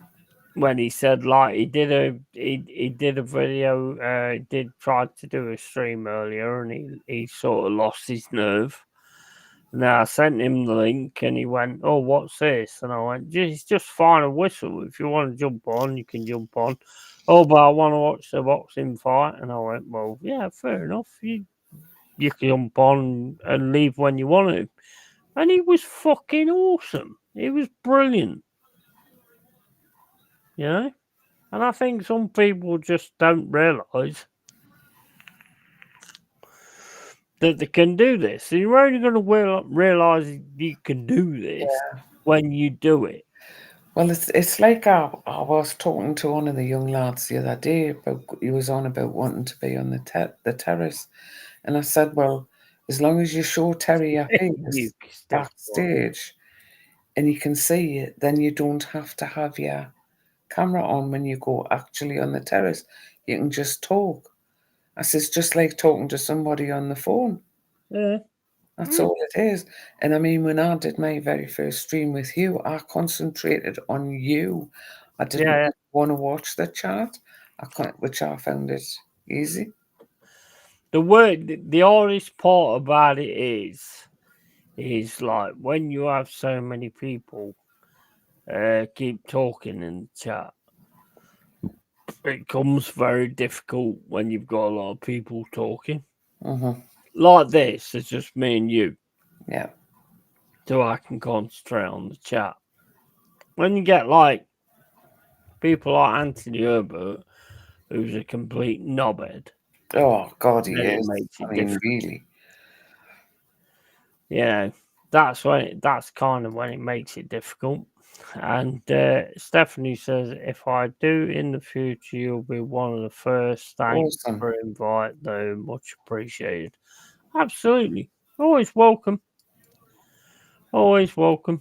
Bud, your little helper. Merry Christmas and a Merry Christmas to you as well. It's like what? What is it? 21st of the 21st of December.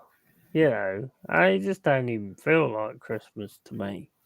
And a Happy New Year. I'm lonely, says Early J, aka Early Doors. I don't get that. Who's Early J? Who's the J one? He's Tont's mate, one of the West Ham lads. Oh, right. Okay. The one you said about him being a rent boy. Oh, yeah. Okay, now, yeah, I saw it earlier and I was like, who the fuck is Jay? Yeah, that is like a life coach awesome. or something like that. He does that sort of thing. Yeah, I mean, you know what? These guys, every time they create a different one, it's a different account, and they sub to you as well. Yeah. It's kind of like buying subs for not paying. Not really, because they're coming in the chat and chatting. Exactly. Yeah, 100%. And it's appreciated massively. I mean, Anthony Herbert's here laughing, but you're not on the fucking stream, are you? No, you he's little not. bellend? He's a fair weather friend, him. Of course he is. Of course he is. Yes, what an utter knobhead. I'm a rent boy. Yeah, Hey, well. don't be saying that. That's weird, that is, because everybody like took into account what I said there. He's a nice Like when I said on the takeaway, as soon as that guy was going, "Oh, I've got a client," and all this, that, and the other, and I said when he left, I went, "Oh, fucking hell, is he a rent boy or something?" It's amazing that people actually take into account what I said in that respect. Yeah, he's a nice guy. Awesome. I mean, I looked in the comments afterwards, and he actually said to Early Doors, I seen what he said about me afterwards. Usyk beating Fury. Good.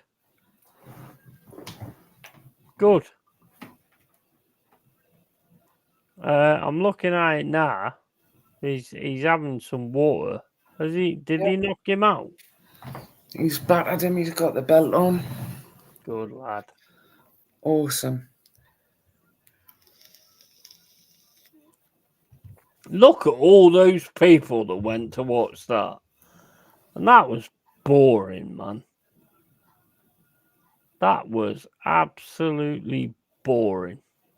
Tyson. You know what's going to come up next, don't you? It's going to be Usyk. Not Usyk. It's going to be Fury against Anthony Johnson. John, is it Johnson? Anthony Joseph. Joshua. Yeah, him. Anthony Joseph. Because Fury won't fight because there's nothing in it for him. unless the shake. What is it? I just said Anthony Joseph. Oh, I just think you should. Is it Anthony Joshua? Anthony Joshua. Yeah, there's going to be that one, and it's just going to be for money.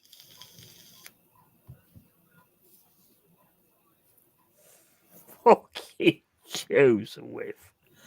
Who the fuck is that?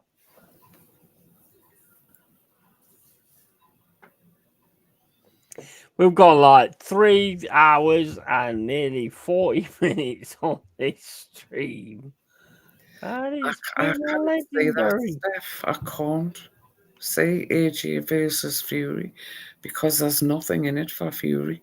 It's money. It's money. It's got to be big money. And what they're going to fight for, do you know what I mean? It'll be like when Amir Khan fought Kell Brook. It'll be 10 years too late. Anthony, we're laughing at you, not with you. That's all. I love this early J. Anthony is on his tractor, allegedly. Yeah, they're all having a go at you, bro. I've actually served time in prison for trying to pay the rent. And Anthony is the biggest knobhead in this sector. Discuss. He is the biggest knobhead. 100% the biggest knobhead. Santa Dawes is in the chat now. Oh, we've got Santa Dawes now. Yeah. Tyson Fury finished now. I'm sorry, but there will be an AJ v Fury now because the people that are fans of boxing are just stupid people. So they'll go for that one, and everybody will pay towards it. It's the same as that fucking Jake Paul against Tyson. It's a bullshit fight. I mean, Fury tonight, watching a little bit of that fight, looked like a fucking old man trying to punch a fucking kid. Fury's finished, man. He's absolutely finished. I don't think he cares either, Mama.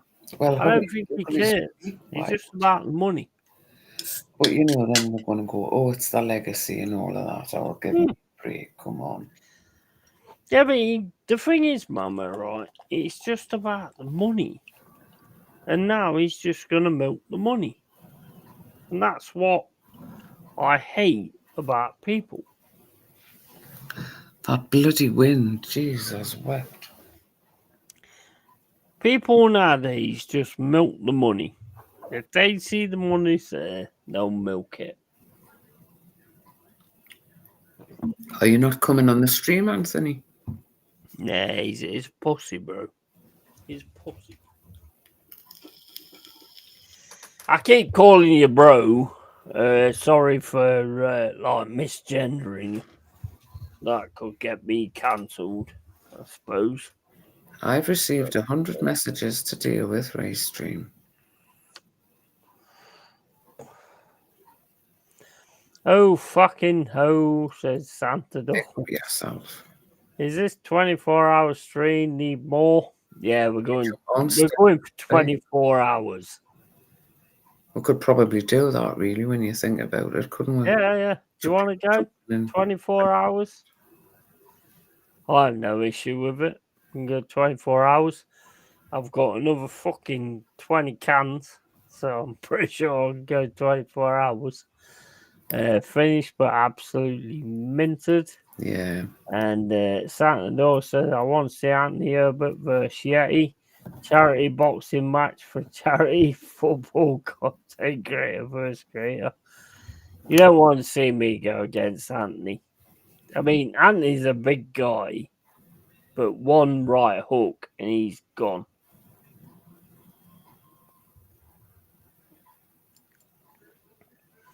Talking about where is Mr. Burns from The Simpsons?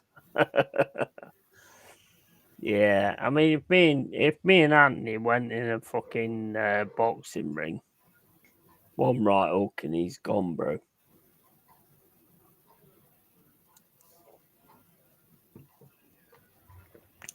I might not even give him the respect to the right hook. I might do the left uppercut, take him out. Don't say charity Santa doors or Teta will try claim the trophy. That is a big gay. Hey, look, at the end of the day, Anthony's a fucking good guy. Oh, yes, he's a top. He is a fucking quality bloke.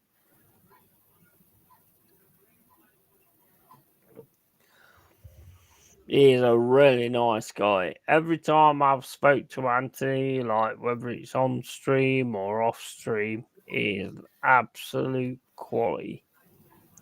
Really nice guy. I ain't scared of him though. If he wants to have a go, we can fucking go.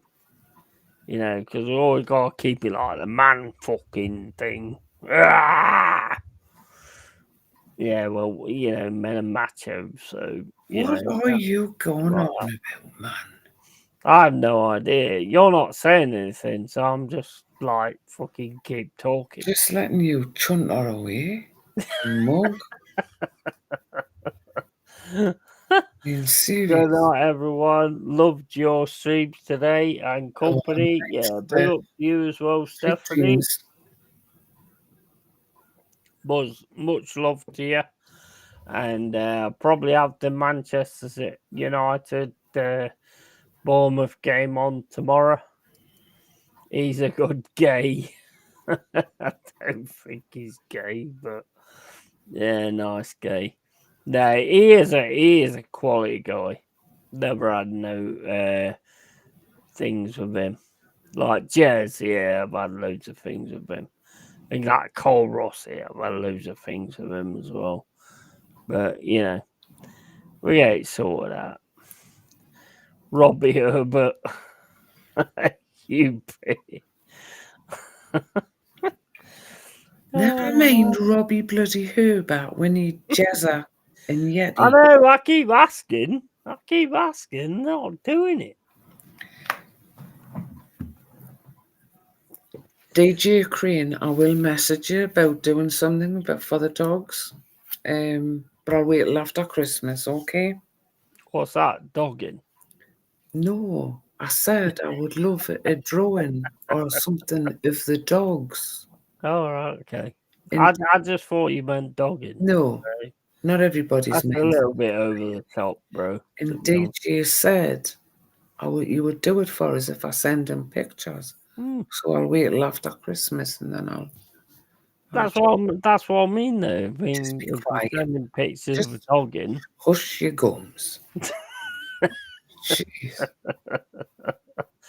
Yeah, boy, man. I can buy you. No, but mate, I'm just like,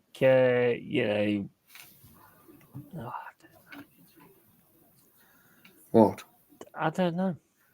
I keep forgetting what I'm trying to say. And feeling miserable. Paper in between the cracks. That's not right, is it?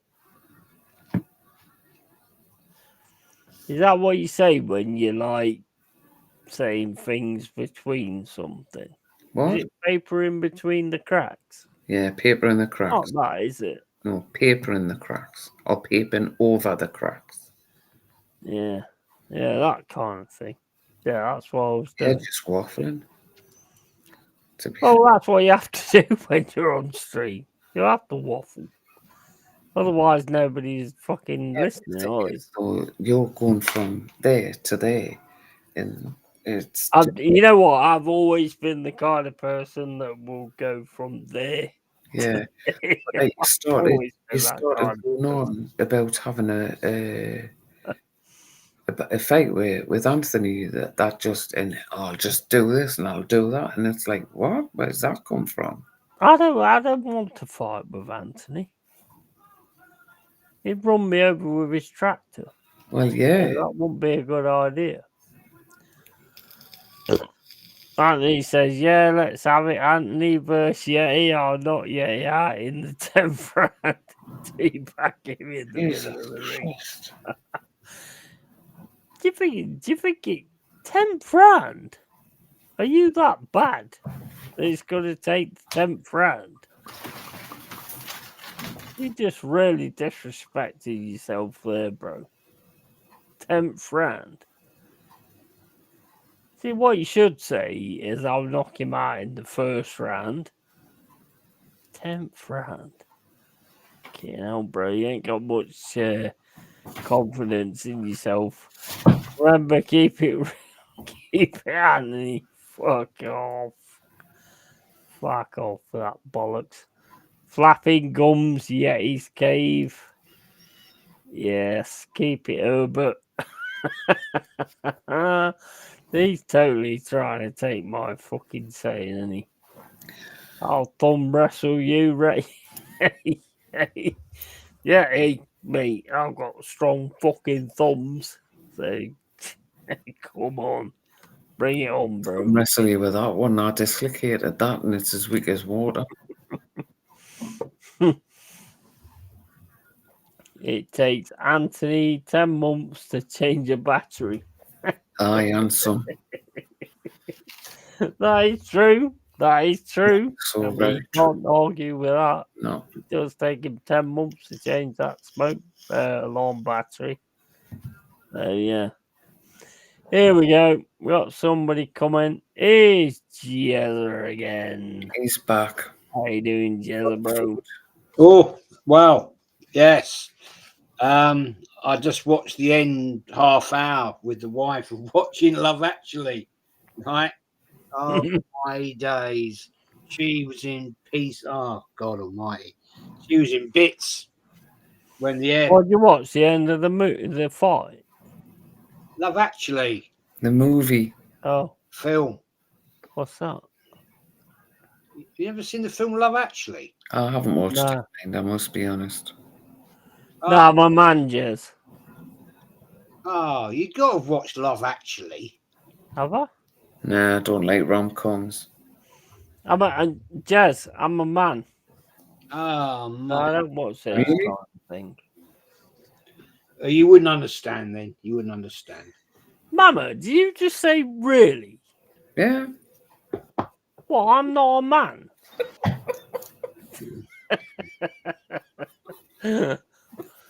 Did disgrace. I'll briefly explain to you what it's about. If you haven't watched Absolute it. disgrace. Sorry, but I've got to do something. See you later, Mama. It's all about Christmas, people, different situations, and right at the end, it's people are coming back to the airport, families, blah blah blah blah blah blah blah blah. And it's all hugging, and it's like, oh mate, Why do you watch that bum shit? she was in pieces, and like she's like tearful. I'd be in pieces if I watched that. Well, I'm thinking, fuck me, what's she going to be like on Christmas Eve now? Fucking hell, what have I done here? Do you know what I mean? Oh dear, oh dear, oh dear. Who's it? Who's in it? Oh God, there's me bins blowing over. Huh? Did you hear that? That's the wind. Liam Nielsen's in it. I thought you trumped. Huh? I thought Mama trumped. I think That was what that noise was. I think you're taking the piss, aren't you? Oh, well, I never take the piss, Jez. Yeah. Do you even know me? Yeah. Whatever. Anyway, there you go. I was like, oh, this will be interesting on Christmas Eve. Andy says, Love Actually is the biggest pile of bollocks I've ever watched. Yeah, but you watched it. I don't watch any rom-coms like that or anything. Not interested at all. No, I've never watched anything like that. Yeah, I mean, you watched it now, Jez. Do you think you have to question your sexuality? Not at all. I've watched that 10 Why times. would you have to question your sexuality for that? Not at all. I've watched it 10 times. It's a great film. It's a great film. Question your sanity, maybe, yes, but not your sexuality. It's a great film. Come on. Is it? Yeah, it is. I think I'll take your word for that, bro. Yeah. Okay. Whatever. Did you enjoy your Chinese? Beautiful. See, that I want to hear about your Chinese. Yeah, it's lovely. Crispy seaweed with Crispy seaweed. Crispy seaweed with sweet salt and pepper ribs, half a crispy ducky thingy. Lovely. got beaten off crispy ducky thingy. Did you watch the boxing fight? No, I forgot all about it. Yeah, you probably done the best thing. What a load of bollocks that was. Who won? Fucking Usyk. Unanimous decision. Absolutely. So it went to points as well. It was bollocks. It was like fucking. It was like having Jez and Kenny in a boxing ring. It was boring. What, like about 1 minute?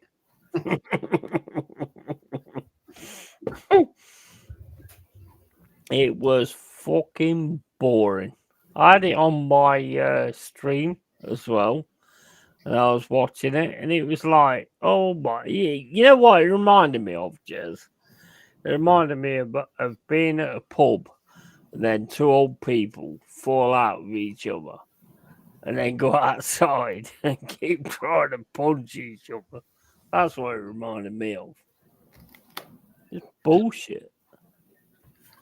Yeah, I forgot all about it, to be honest. But then again, I was watching Love Actually, so I've got more out of it. Well, I know what I'd have been. Well, yeah.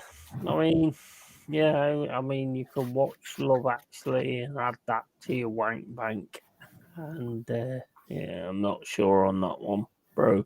To be honest, is it what's his fucking name? Is it Hugh Grant? Yeah. Liam Nielsen,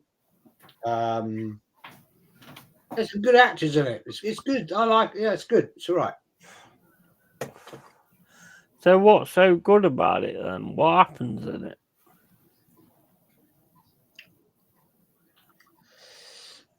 If you're not into that sort of thing, I'm not even going to bother explaining it. I have actually watched it, yes. I have actually watched it.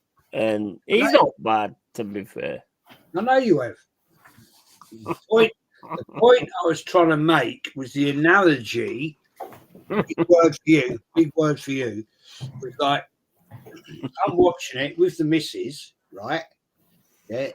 Which one's a big word for me? It or analogy? It. And I knew exactly what I could see what was happening here. She was like getting all tearful about the people coming back at the airport and all that. I'm thinking, oh fucking hell. It's just a film, though, isn't it? Yeah, but you got to remember what's happening tomorrow. Remember. What's happening tomorrow? No, never mind. Right. You are so easy to wind up. Right, people, I'm going. Because I need to go and put me bins right because the wind's just blowing them all over my garden. That's a better excuse than I just want to leave because you're getting on my nerves. No. I just need to go and put the rubbish back in before it blows all over the show. We get all the foxes coming round. Why don't you just leave George to blow around? What? Why don't you just leave George to blow around? Leave George to blow around? They said all the rubbish. He's in bed. He's at work. He's at work at 3 o'clock. He's up. He's at work tomorrow.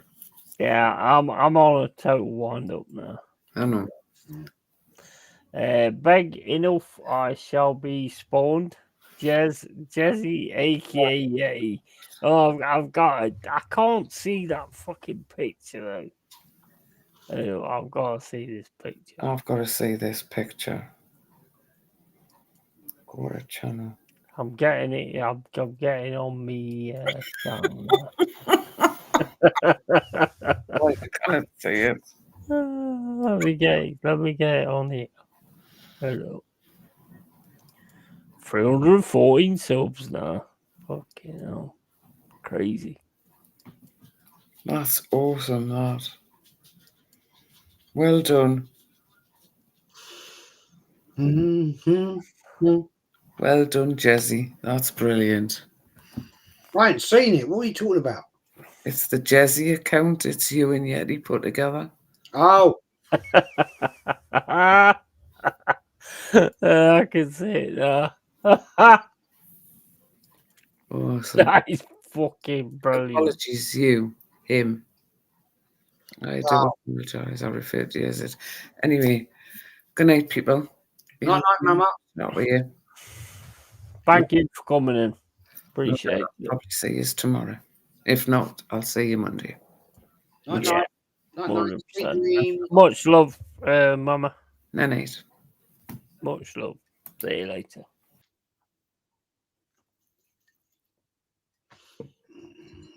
Lovely. Yeah. That is, I mean, I was saying to him like all night, can you do like a long-haired jazzer kind of thing?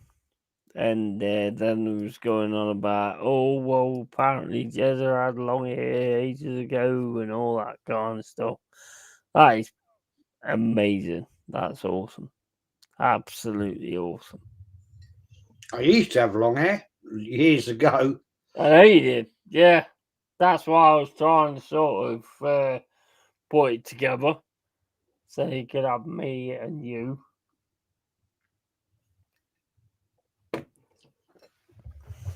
So yeah, that was the key to that. Probably have my hair down to about there-ish.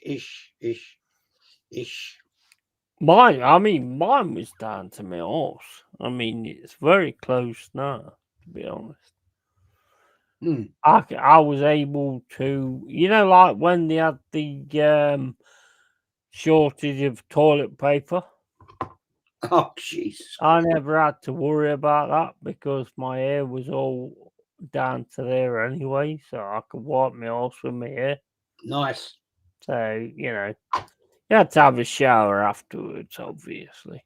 But, and here we are, the twins, Jezzy and Yezzy. Anthony, seriously, man. Seriously. I think the man's got a problem. I think most of them got fucking issues. I think that's why they're here, to be honest. But I need a pee, mate. So I'll be back in a sec. Radio.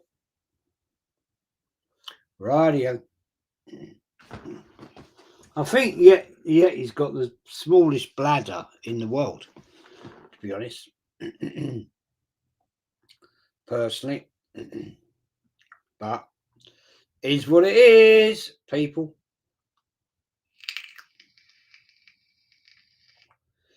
Is what it is. But it is getting to that time of year. Crimble time's coming along. I hope you've all written your lists to Father Christmas, whether you've been good or bad. Well, most of you have been bad anyway, so you get blocked. You won't get fuck all for Christmas, to be fair. But, Anthony won't be getting his mug because he's been a fucking pain in the ass. So, yeah, there it is. That's how it works. That's the levels. Anyway, it is what it is, man.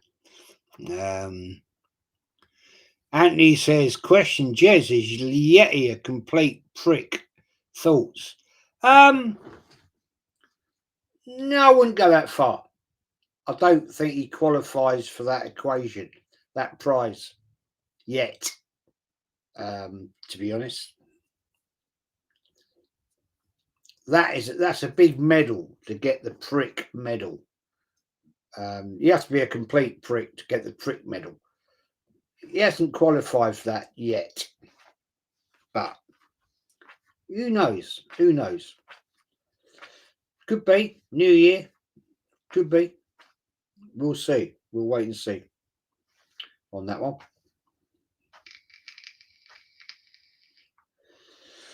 But Anthony's not far off it. You know what I mean? He's not far off the complete prick medal.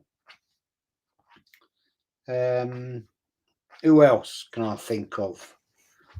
It's not far from that one, that medal. Pete Hayward, he's a complete prick, so he wins that one. The fuck? Huh? Jez, is Yeti a complete prick? Thoughts? Yeah, but you're not quite there just yet. Do you not have thoughts for yourself, Anthony? Huh? Does Anthony not have thoughts for himself? I just said he is, yeah. Yeah. But he needs to have thoughts for himself. That shouldn't be a question. That should be what he thinks. Question. Yeah, he is Jez. Oh, it's coming up twice. No, he's put it the other way. Question to you. Am I a complete prick? Oh, he's a fucking dickhead, mate. He's an absolute fucking dickhead. I'll be honest, if Jez was my granddad, I would have put him in a fucking grave ages ago. Fair comment. Who you got coming on Monday anyway for the Christmas show? You, Mama, Anthony the dickhead. What about Carl Rossi? You got him to come on? Carl can come on if he wants. He's never been on a live stream with me. Mm. I've never seen. He's never been on a live. I'll ask him if he wants to come on, but I know he's quite busy. More than welcome. More than welcome. And then I think Dow.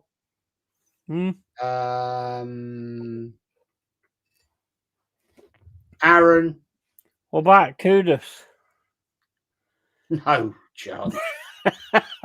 Can you remember what he said when you went, Kudos, what do you think about Christmas? I've not heard about it. I've hate it For a long while. What did he say when you asked him about Christmas? And he went, we all hate it. I don't have any family, and we don't like Christmas. I don't know. Hilarious. Oh, I think Darren's coming on. Yeah. Kenny. I'm not sure about Kenny. I'm not sure about it, mate. It's wrong time for him. I've got something set up for Monday. I'm looking forward to that. Yeah, I wouldn't. I'll ask Kenny, but I think he might back out of it because of it's been a shit year for him and his family. So yeah, I get that. Not sure, but I'll pop the invites out if people want to join. I won't go more than 8 people because last year I did 10 and it was a bloody nightmare. So yeah, I'm just going to stick Yeti to the people that I work with most of the time. To be fair, yeah. I think that's a good idea after what happened last year. I mean, do you remember the comments in the channel on Kudos? That guy in the right hand side at the bottom looked like a fucking serial killer. And then all of a sudden you asked him, what? You asked all of us, what does Christmas mean to you? And he was like, we don't like Christmas. All my family don't like Christmas. It's fucking everybody gives gifts and nobody cares. And that was crazy, mate. He's gone away now. He's gone away, isn't he? Nothing for him. He did actually turn up in my channel about 2-3 weeks ago. Okay. And he turned up in a different name. And he said, I don't know why he had a different name because he said, this is Kudos. So why you'd have a different name than say who you are, I have no idea. But he turned up and it was in my comments and he said, this is Kudos. Yeti, the big man, fucking doesn't respect anybody and calls people out because they have a go at somebody and all that kind of stuff. And I was like, just fuck off, lad. Just fuck off. If you ain't got the ability to sort of do what we do, then just fuck off.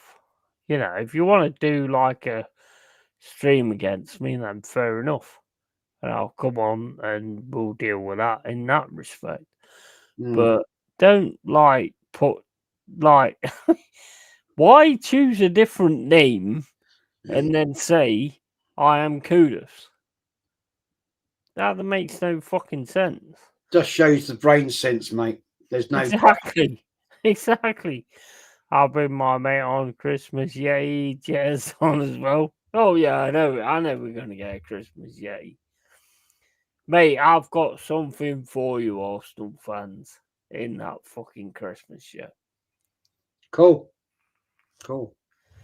It's not something I've never done, but it's something that I need to do. Okay, fair enough. What time are you doing that? I don't know. It's your show. Well, I was thinking about 7:30 Monday night, maybe. Yeah. Maybe. Yeah. I mean, I'm just ready for it. So let's go. Let's go. What do you think of Arsenal victory today, Jez? Says Jezzy, aka Jezza. Shit. Jezzy. Should have scored 6. Mm.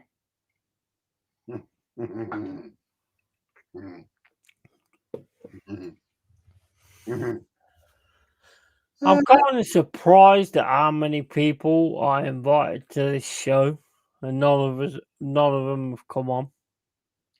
Saturday night, mate, before Christmas, isn't it? Mm. It's a Saturday night. People are out partying. I mean, I was unbelievably amazed yesterday. Right? Yeah. I went to the. I went out. It was Friday. I went out and I thought, Jesus, what's going on? This is about 3:00, 3:30. The roads were mentally blocked everywhere. Mm. I was like, what is going on here? And I thought, yeah. I thought, hang about. It's because Christmas is on Wednesday next week. So a lot of people are finishing up yesterday to get away and get home, whatever they want to do, blah, blah, blah, blah, blah, before Christmas. And it was mad. Seriously. Mm. It took me, I won't lie, I wanted to go to the butcher shop, which is like other end of town for me. No more than what? As the crow flies, 4 miles? 4 miles? It took me 40 minutes to get there. Yeah.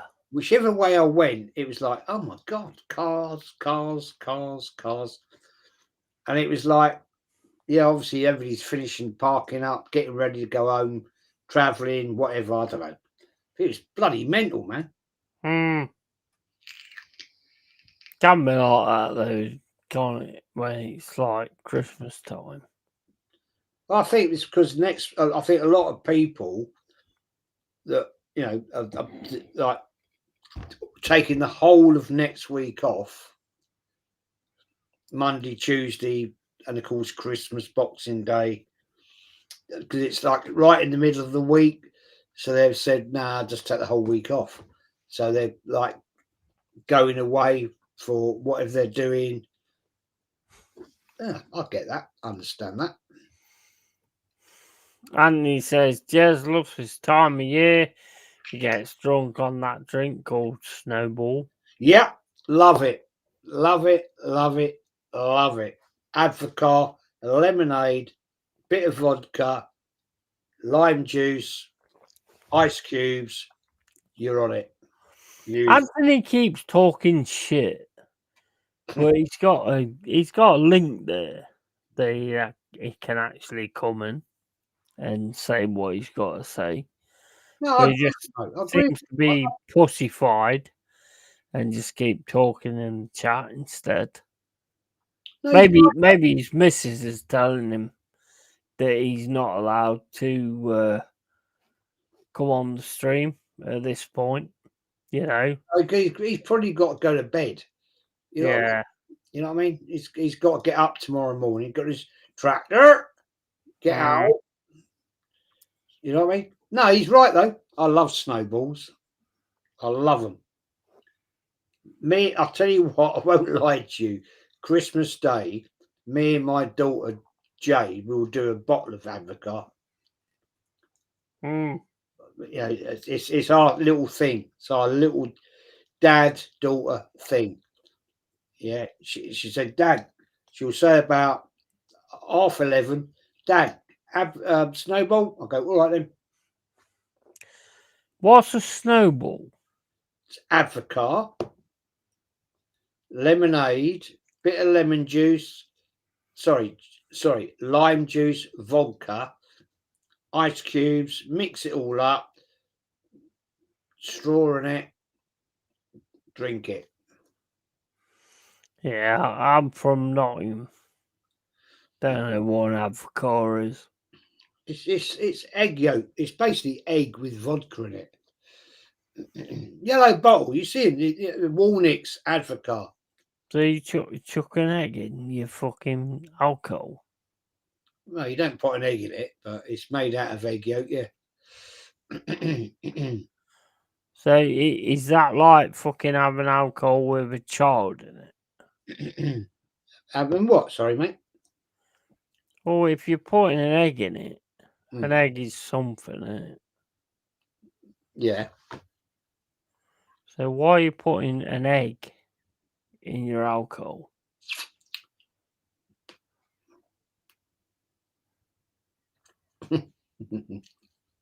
Who's talking bollocks? Are you southern pricks that bad? You have to put an egg in your alcohol. It's actually a Dutch drink, actually. Yeah, but you're drinking it, and you're a southern prick. You're drinking it. It comes from Holland. Doesn't matter where it comes from, you're still drinking it. Yeah, it's good. It's nice. It's called educating yourself. Educating about what you drink. What drink is called educating yourself? It's about where you drink from different. It's just a fucking drink. It's not that fucking. It's not that hard, mate. It's not that harsh. Well, when you go around the world, you learn different. I'll say you're uneducated just because you don't chuck your fucking egg in your fucking drink. It's not just egg, is it? Well, that's what you said. It's made from egg yolks with vodka. Yeah, but just because you don't do that does not mean you're not educated. I'm not educated anyway. I'm just smart. I'm just common sense. But you're obviously not, because you don't know what a fucking snowball is. That's not about common sense, not knowing what a snowball is. But it is. Anybody that No, it's not, because if I was told what a snowball is, then my common sense would say exactly what a snowball is. That's not common sense. Oh, dear God, I'm talking to the uneducated here. Fucking hell. So when you went to school, you got taught what a fucking snowball is. That's the problem with you, Jez. You went through school education. I went through fucking common sense education. That's the difference. Jez, we have a bottle of Matthias. Oh, Christmas dinner. Have you tried whatever it is? Matthias. What's that then? It's a wine. Right. Well, we know you know about wine. It's shit. Right. Matthias Rosé. It's shit. You need to understand what common sense means and education means. I know what common sense is. There's two differences to it. I know what common sense is. So, I hope you do, because if you're learning about your fucking eggnoggy fucking alcoholic drinks, or it's not eggnog. It was called. No, eggnog is American. Hmm. It's not eggnog. Has it got eggs in it? Has what got what? Right? What? Who? When? Where? Where? What? Has eggnog got eggs in it? Yeah. Yeah. So how does that work then? I don't know. I've never had it. See, I don't know, because it's not something I've ever done. Eggnog is a totally different drink to a snowball. Yeah. But a snowball's got egg in it as well. The base of it is an advocaat. It's got egg yolk in it, but it's got vodka as well. So why is it a snowball then? Because what you do, right? Can you throw it at people? No. Yeah, you can't. Yeah, of course you could. Yeah, of course you could. See, that makes sense through it being a snowball. Yeah, you could. You could get the glass and throw it in somebody's face. Of course you could. Yeah, that could happen. But what you do with the advocaat, with the vodka in it. What's a fucking advocate? Oh, fuck off. You get me nerves now. I'm just asking you, what the fuck I is told an you. I told you. It's egg yolk with bloody vodka. Is that what an advocate is? Yes. I thought it was a fruit. What? I thought an avocado was a fruit. No, that's advocate. It's advocar. Advocate. Yeah. Yeah, but I've Actually, got a cat. it's How Dutch. does that work? It's Because Dutch. I've got a cat. Yeah. That's not an advocate. No, you talk about bloody avocado, you dopey bastard. Ah. I can't stand avocado. I hate it. With I can still wind you up like a gun. I fucking hate avocado with a vengeance. Shit. The power I have to wind you up is awesome. No, you don't. But you're talking. Yeah, but I do. I just fucking out. I just wind you up.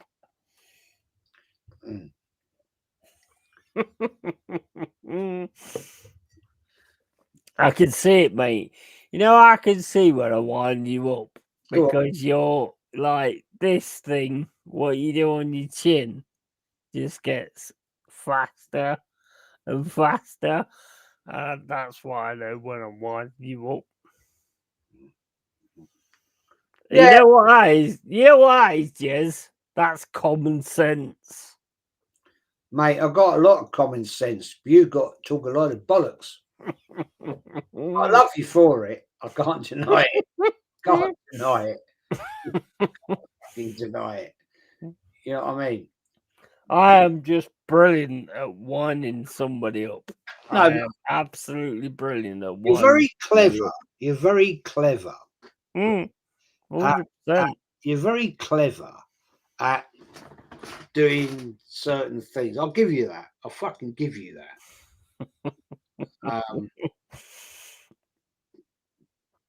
I can't deny you that. And like that's what makes the show, bro. I think I'll tell you what it is because you come out very, very, very cleverly, right, with your statement.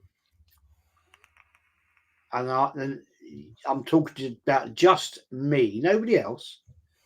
And I'll go, what the fuck's he on about? and you suck me in. And I'll go, this guy's, what the fuck's he on? Huh? And I fucking fall for it every fucking time.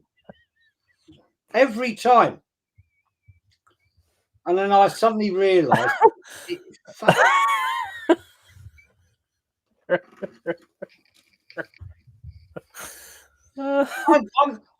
sitting, like, I'm honestly sitting here, right? I won't deny it, right?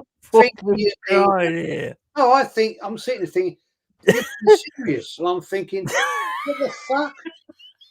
What the fuck is he on? And then after about 15 minutes, I suddenly think, fuck's sake. Got you again. Got me again. Got me again. It's true. It is true. It is fucking true. I was like, what the fuck? You know what I mean? I've fallen for it. I'm like, what the fucking? I've fallen for it again. Oh my! And you are very clever. You are very, very clever at doing it. Very clever. Oh, I'm wasting my glasses over here. I admire you for it. No, no disrespect to you. No disrespect. You are fucking very clever at doing it. I fall for it every bastard time. Motherfly says, yeah, that was 2 years ago, that show. And also, Motherfly says, I'm referring to you talking about kudos. Yeah. Fucking hell. Kudos. Fucking hell, man. I haven't seen him for a long time. Long time. That guy was crazy.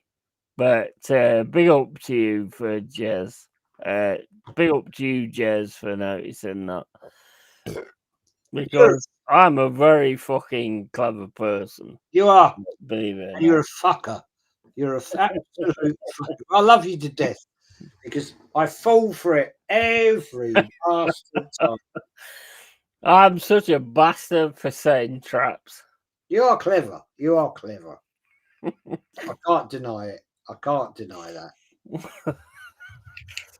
I'm just such a fucker for setting traps. Well, I'll tell you what you do. I'll tell you how you do it. Right? You'll make the statement of whatever it is. Right? And I'll sit here thinking, he's serious about this. He's fucking serious, right? You've got this way of keeping your face bang on, right? And I'm thinking, what the fuck is he on?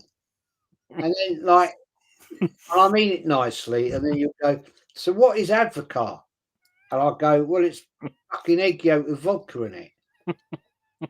And you're like, never heard of it. And I'm thinking, you must have done. You've been in pubs, you've seen it, worn it, and you're so stone-faced.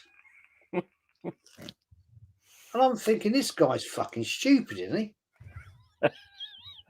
And then you drag me in a little bit more. You drag me in a little bit. It's like a fishing net. It's a fishing net, right? I'm in your fishing net, right? And you drag me in, you drag me in, you drag me in. And I'm like, I come out up by the side of your fishing boat and you're going, gotcha. And I'm like, you wank. And you do it all the bastard time. I'll get you back one day. I will get you back. You will. You will one day, bro. You will one day. But we'll wait for that day. Anthony says, but Jez, would you take kudos at Arsenal? 100%. Football Of course player. you would. Of course you would. I'm not sure. Not sure. Yeah, but I mean, Kudos under Lopetegui has become a different person. I mean, he's still scoring the goal, but he's just not the same kind of guy. I think he'd 100% be good at Arsenal. I'll take a rain check on that one, if you don't mind. And apparently he eats advocates as well. Fuck's sake. Jesus. I'm never going to the end of this, am I? I'm just a fucker. I just like playing with people's minds. You are a funny fucker. I am. But the thing is, what I think, fuck's sake, what I think's funny about you, you're a funny fucker, is that you do it in a funny way that you don't. No, I think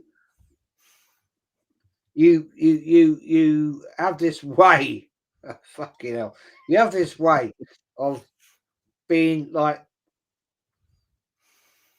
What do you mean? Like, what are you talking about? What are you saying? And then an idiot like me, falls for it. And I go, what the fuck are you on about? Well, what's in it? Well, it's fucking egg yolk and basically vodka. So what is it then? Well, I just fucking like. So you add lemonade to it to make it a snowball. Oh, well, that, oh yeah. See you next Tuesday. I'm like, fuck it. He's got me again. He's got me again. How many times? Like when we streamed together, have I got you though? Loads. Loads of fucking times. Loads. You know what? One of the main things I love about you, though, Jez, being serious, is that you just take the joke.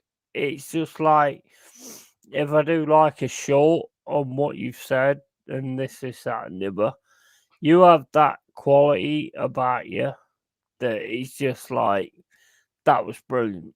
That was brilliant. Whereas a lot of people would probably be like, no. Do you remember that show? I'll tell you what, do you remember the show, An Idiot Abroad? I'm Carl Pilkington, right? Being stitched up, right, by those boys backstream. I can't fit their names. I can't fit them. You know, Ricky Gervais. Yeah, Ricky Gervais. Merchant. That is you and me. That is you and me.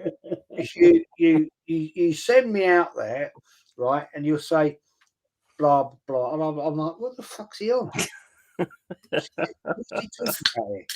And you get me like explaining it, and I'm thinking the guy doesn't know what what the fuck's he on? The funniest part of it is that you think I'm the idiot. Yes. When you start Yes. And it's actually then I'm funny. I suddenly twig it and go, oh, fuck. What? I'm like, what the fuck? I've fallen for it again. I'm gonna die laughing here, bro. Honestly, I'm gonna die laughing here.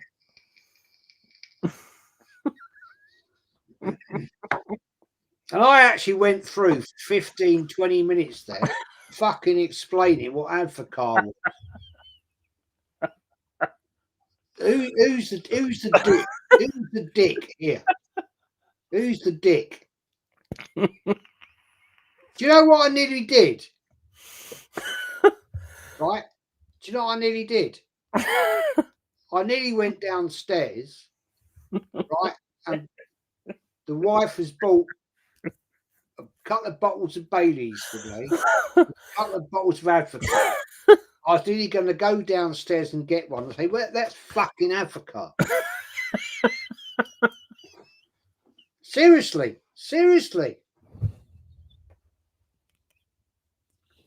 Honestly, I was going to do that and say, that is a bottle of fucking Advocar. What's wrong with you?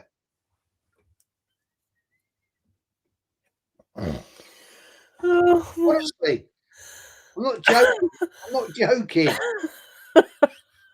I honestly fell for you. I fell for your fucking joke. And whatever. Yeti, that's a bottle of bloody Advocar. How stupid am I? Honestly, man. Honestly. So at the end of the day, I'll prove my point. I'm stupid. Yeah, you're right. But I didn't want to prove my point that you're stupid. But I mean, you are stupid. But I mean, yeah, I didn't want to prove that point. I just wanted to prove the point that how smart I am. You know? Oh, dear God. I'll never win. I will never, ever bloody win.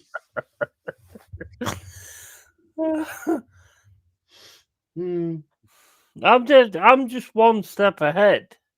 You are. A lot of people. I will never deny that. You are one step ahead, right? And you, I thought, you fucking got me again. I thought, you absolute fucking shitbag. I fell for it again. I'll tell you what, Yeti, I have to admire you.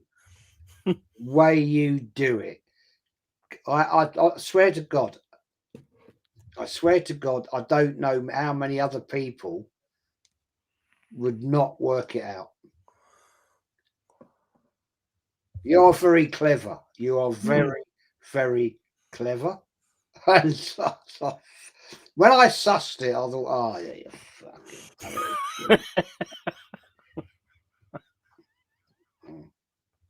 I was like, fucking. You know what I mean? Mate, I'm just me at the end of the Yeah, day. but it's good fun. It's good laugh. Yeah, it's awesome fun. And that's why we always work well together. There's nothing Yeah. hurtful about it. No, It's just like 100%. I was when I suddenly twigged it, I thought, you absolute. That's it. That's it, though. I sit here and I go, the penny's gonna drop at some point. The penny's gonna drop, and all of a sudden the penny drops. It's when you said to me. It's when you said to me, eggnog. I went, no, it's a totally different thing. And you went, but surely it's the same thing with the alpha. Oh, he's fucking done me here. He's done me. Right, he's done me again. I thought, you fucking done me again. That's how it always works on the show. That's how it always works, isn't it? Hey, you know what I love about Jez? Fuck all, lol, joke, Jez, lol. Says Anthony. And Anthony says, Steve Merchant from Bristol. What me, Jez? Am I clever? Cleaver? Am I a cleaver? Well, we all know that. I'm a cleaver. I don't know what that means, but I think he got that wrong because it's like clever. I spoke to Anthony no end of times. He means Very clever person. I think he means what me, Jez? I am clever. Anthony's a very clever person. No, he's not. Oh, he is. I've spoke to him a few times. He knows what's going on. He knows his shit, bro. You can't say he's not clever when you fall for that. I bet he doesn't know how to put in sky hooks. Yeah, but that don't make you clever. I bet he don't know. Anthony, how do you put in sky hooks, mate? Yeah, but that's to do with you doing gasworks and all what you did before. How would he know that?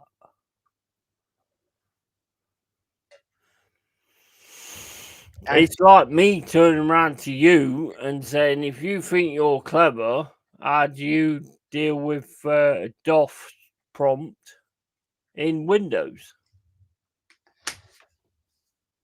Yeti, you fell for it. Hook, line, and fucking sinker. I gotcha. Did I? Yep. Fine. Sky hooks. What are sky hooks? There's no idea. Thing. It's what people say to an apprentice at a building site and say, go get me some sky hooks. Well, like that tartan paint. Like, get me a tin of tartan paint. Sky hooks never exist, mate. You can't put them in anywhere. Gotcha. Fucking hey, fair play, bro. Fair play, bro.